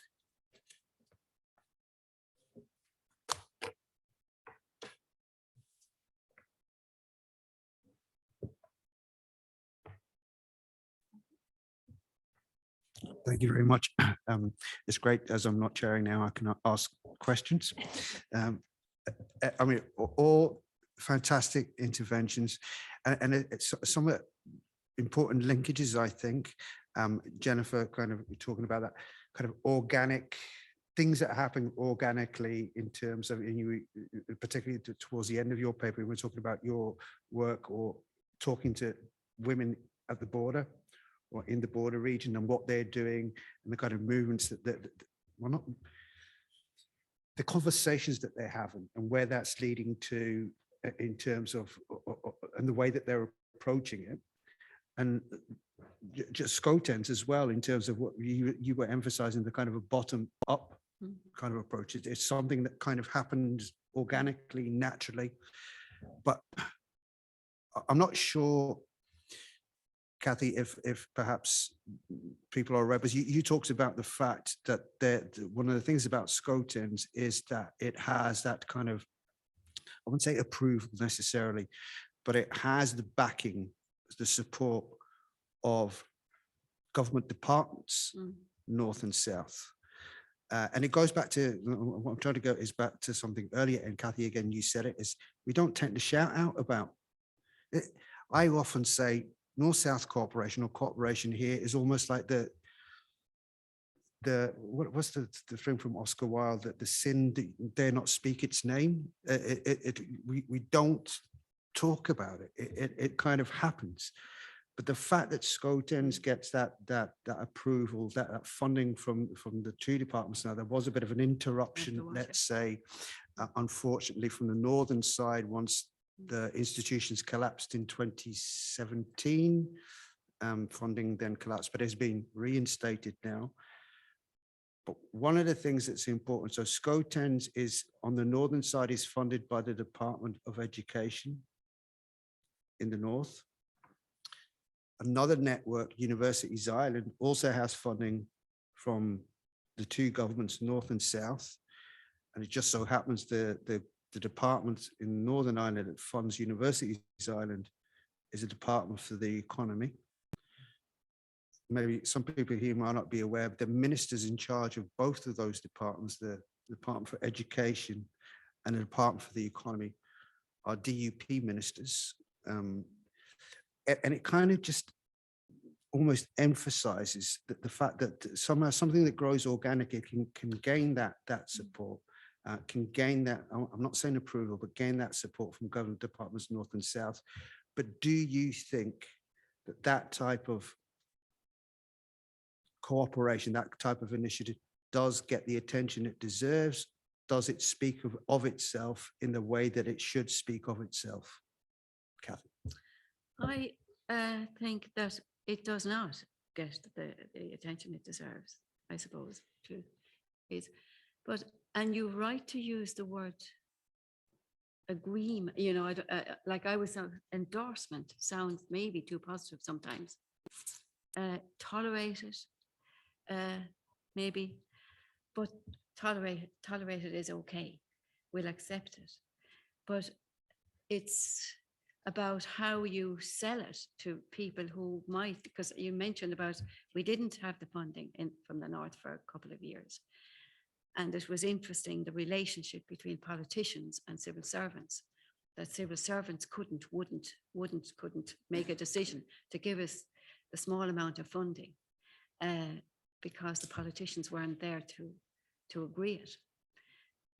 The fear, there's a fear thing there, but also maybe the various groups don't realize the power that they have. I'm sure they could have given the funding, but and we wrote endless letters, and but eventually they did agree.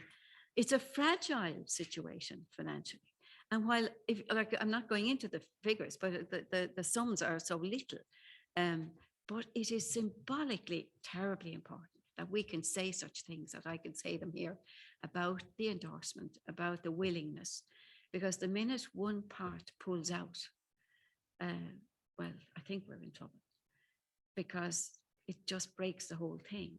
As it stands, we have every department of every school of education, department of education all over this country, every teacher center, every union that's connected to education, every little area that's is some way connected and knows about SCOTEMs. If it has any little connection with teacher education, And we know teacher education can have informal bits to it. And they're interested and involved and willing to go to conferences. So it's a long answer to your question there, Anthony. But I think we probably could say more about it and, be out there in newspapers and in the media, tweeting and so on more.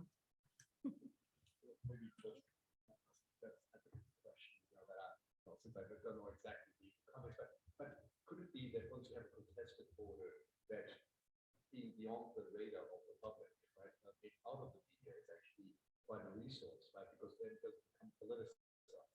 So the long-term effect might be more pronounced, but if it is not shown up so much, right? But I'm sure if you're looking at the numbers program, it will transform. Yeah, I think it is about evolutionary change rather than any kind of radical change there. Yeah, because it's teachers themselves. You see, teacher education is really not very sexy. It's not out there in the news. We struggle with it all the time at university level, even within our own university. We'd be down a pecking order here, But teachers are very significant. And they have a huge amount of clout, especially in the Republic, because the unions are incredibly strong, and long may that last. And they can be a force, And so that our way of working, that organically involving teachers and principals and having them feed into teacher education, and even in teacher education, we're a lot more out there in schools now than we were once. We were kind of maybe in our ivory towers a little bit doing our research. But we're out there now dealing with students who have to do a research project. But the research project has to be about practice in school. Can't be just about something esoteric that you do in the library only. So yeah, I think maybe from the ground up that we grow and swell that part of the initiative to practice teachers. Any questions? Katie? Thank you very much to all presenters. I really enjoyed all papers. My question is, or comment rather, is to Jennifer. I really particularly enjoyed your paper. There's so much richness in it and obviously extensive research. And it reminds me, Milena and I have worked on Northern Ireland Life and Times data on the neithers. And we found two, obviously it's a quantitative survey. We've tried to write on the neithers and we've struggled because they are a diverse group and you'd have DUP supporters in there as well as Sinn Féin supporters. And I just wonder whether it's possible for us to try and move beyond the assumptions that we tend to have around the green, orange and I politics. So if we look at more detailed data on party supporters, and we've got this from the Lucid Talk stuff we've been doing on the protocol, you can see there that Sinn Féin supporters, similar to SDLP, UUP, Alliance, Greens, put constitutional question way down the list, with an exception for a portion of Sinn Féin. But their priorities are health, they're the economy, their education, etc. And thinking about what the Assembly has been doing recently, even in the absence of the First Minister and Deputy First Minister, in pushing forward all these new pieces of legislation that relate to women's rights, relate to the environment, etc., and integrated education, whether actually there is change that's happening. And it might be because of these people who you're working with and who are in their own way, maybe some of them don't, maybe some of them do, and maybe their parties are able to respond to this slow but gradual change on the ground about what actually matters to people. Yeah, I mean, I think the parties are able to respond. And we even saw that in 2006-07 when Paisley entered power sharing executive. I think also it's interesting that, in a sense, we're all intersectional or transversal. And so, of course, SDLP and Sinn Féin supporters are also concerned about their children, about education, or so on. So there are those issues. I mean, I suppose the big question is whether those issues can become kind of dominant and stabilize politics in Northern Ireland as separate from the South, given the Brexit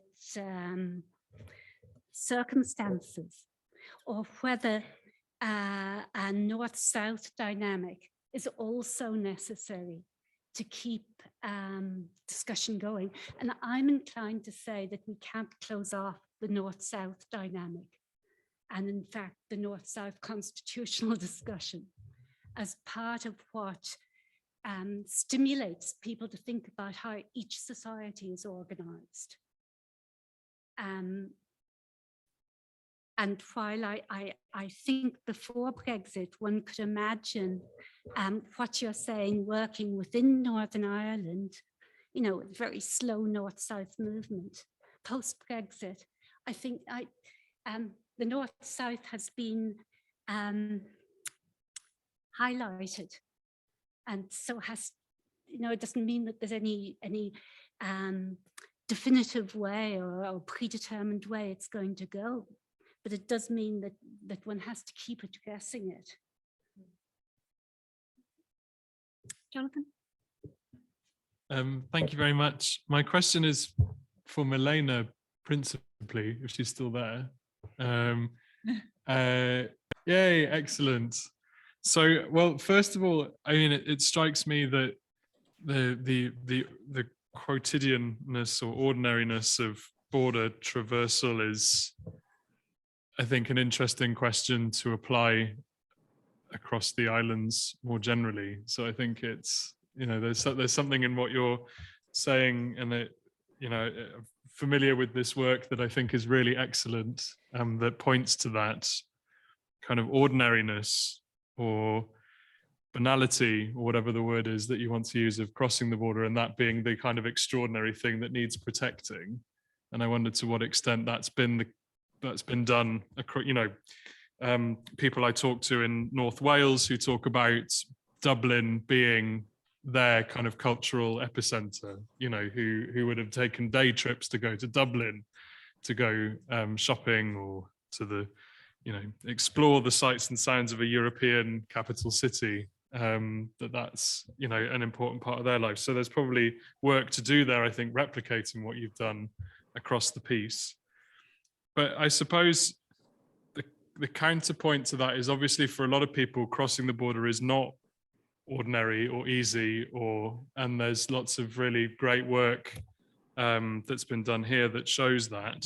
And I just wondered whether that in the people that you talked to and surveyed, that there was any recognition of the difficulties that some people already encounter in traversing that border, and the blockages that were experienced before Brexit, and in what ways Brexit has interacted with that, you know, the kind of racialized policing that the common travel area is subject to, whether that's a factor in the kind of in the work that you've done in this central border region. Thank you, Jonathan. Unfortunately, the short answer is no. There, or certainly at least in the two studies in 2019 and 21 in which I was involved, there was actually a very low level of response from people who reported other citizenships than Irish. I mean, yes, other than Irish or British, or even a shared citizenship. So there was only 1%, I believe, in 2021 of people who had other EU citizenship, for instance, people that we imagine that might find that question perhaps the most relevant to them. Of course, that doesn't mean that the relevance of this question only applies to such people, but it does mean that this question was not spontaneously in itself brought up, and we didn't specifically inquire about that in our research. That's an excellent point that probably speaks to something that in possible future studies because we may continue, we might want to pay more attention to. Thank you. For questions? Well, okay. So thank you to all our speakers again, and Milena, particularly when you're not well. Thank you for presenting so well, having COVID. Thank you. I'm going to hand over to Anthony now to round up. Thank you, Etienne. And yes, thank you, Milena, for sticking with it. And we're really, really, really grateful to you for doing this, despite COVID affecting your household and affecting you now as well. And we really do wish that you recover very quickly. And it's not, you know, that it's not, the symptoms will be easy to bear, hopefully. So we're thinking of you. So thank you very much. Thank you to those that have stuck with us, including Steen, who has been there in his magnificent office. Or I don't know if it's office, those magnificent bookshelves there at the back. Fantastic. I'm so grateful for you for being here, and to the others that have joined throughout the day. Obviously, time difference means that obviously it's later where you are than it is here. So thank you very, very much for being with us. I want to actually just quickly, briefly again, return to Milena's presentation. And one of the things that is really gratifying to see for those of us who are involved in cooperation, cross-border North-South cooperation, is how the survey that you did showed that citizens actually do value that cooperation. Is something that they value, that they recognize and feel it's important. I must also refer to the fact that, well, I'm not sure if it's unfortunately is the word that I want to use, but in our conversations, the Centre for Cross-Border Studies conversations over the years with many organizations, many of them did when the Brexit referendum was happening in the run-up to that many organizations came to us and said it was only then that they began to value what they were doing around cooperation. It was only with what they thought was a threat to that cooperation that they started to value it, or they even started to recognize that what they did was cross-border cooperation, because for so many of them, it was just a natural thing. They didn't even think of it as cross-border cooperation, but it was only then with that impending vote on the UK's leaving the EU that they started to really think and to value that what they were doing. And they do value it. And obviously we all hope, we don't hope, we know we will continue to do that cooperation. Cross-border mobility, we've just picked up on that point. Unfortunately, what we are seeing is, and it's going back to this issue of no hard border on the island of Ireland. There is a hard border on the island of Ireland. It is hardening all the time for certain people who are not Irish and are not UK citizens. It has become harder. They are starting to see that the change of the border, and so it is becoming very visible to them, and that is something that we really are trying to. Well, many people are trying to do something about that. There's a bill going through the House. I think still in the House of Lords now. Oh, it's going back to the Commons now, the Nationality and Borders Bill, which is that bill that is one of the things that's introducing it is electronic travel authorization. So if you're entering the UK and you're not a UK or Irish citizen or not within the withdrawal agreement, that you must apply for an electronic travel authorization in order to enter the UK, which includes Northern Ireland. Now you just imagine citizens living in the border region who cross the border all the time, that they have to now acquire one of these electronic travel authorizations. There is a hardening of the border. There's also a misconception amongst many that somehow there's a border down the Irish Sea. That means there's no border on the island of Ireland, but there is. Services are not included in that, and we're starting to see issues around that in terms of that border. So it's only an invisible border to a certain extent in terms of goods. It is not, as Katie said right at the beginning today, It's not for citizens. It's not for services. It's not for capital. So that you know, there is a border on. So we've ended up with two borders. Literally, we have ended up with two borders in the Irish Sea and on the island of Ireland. But I just want to conclude, because it's been a long but very interesting day, to thank everybody for being here, to thank our colleagues for coming.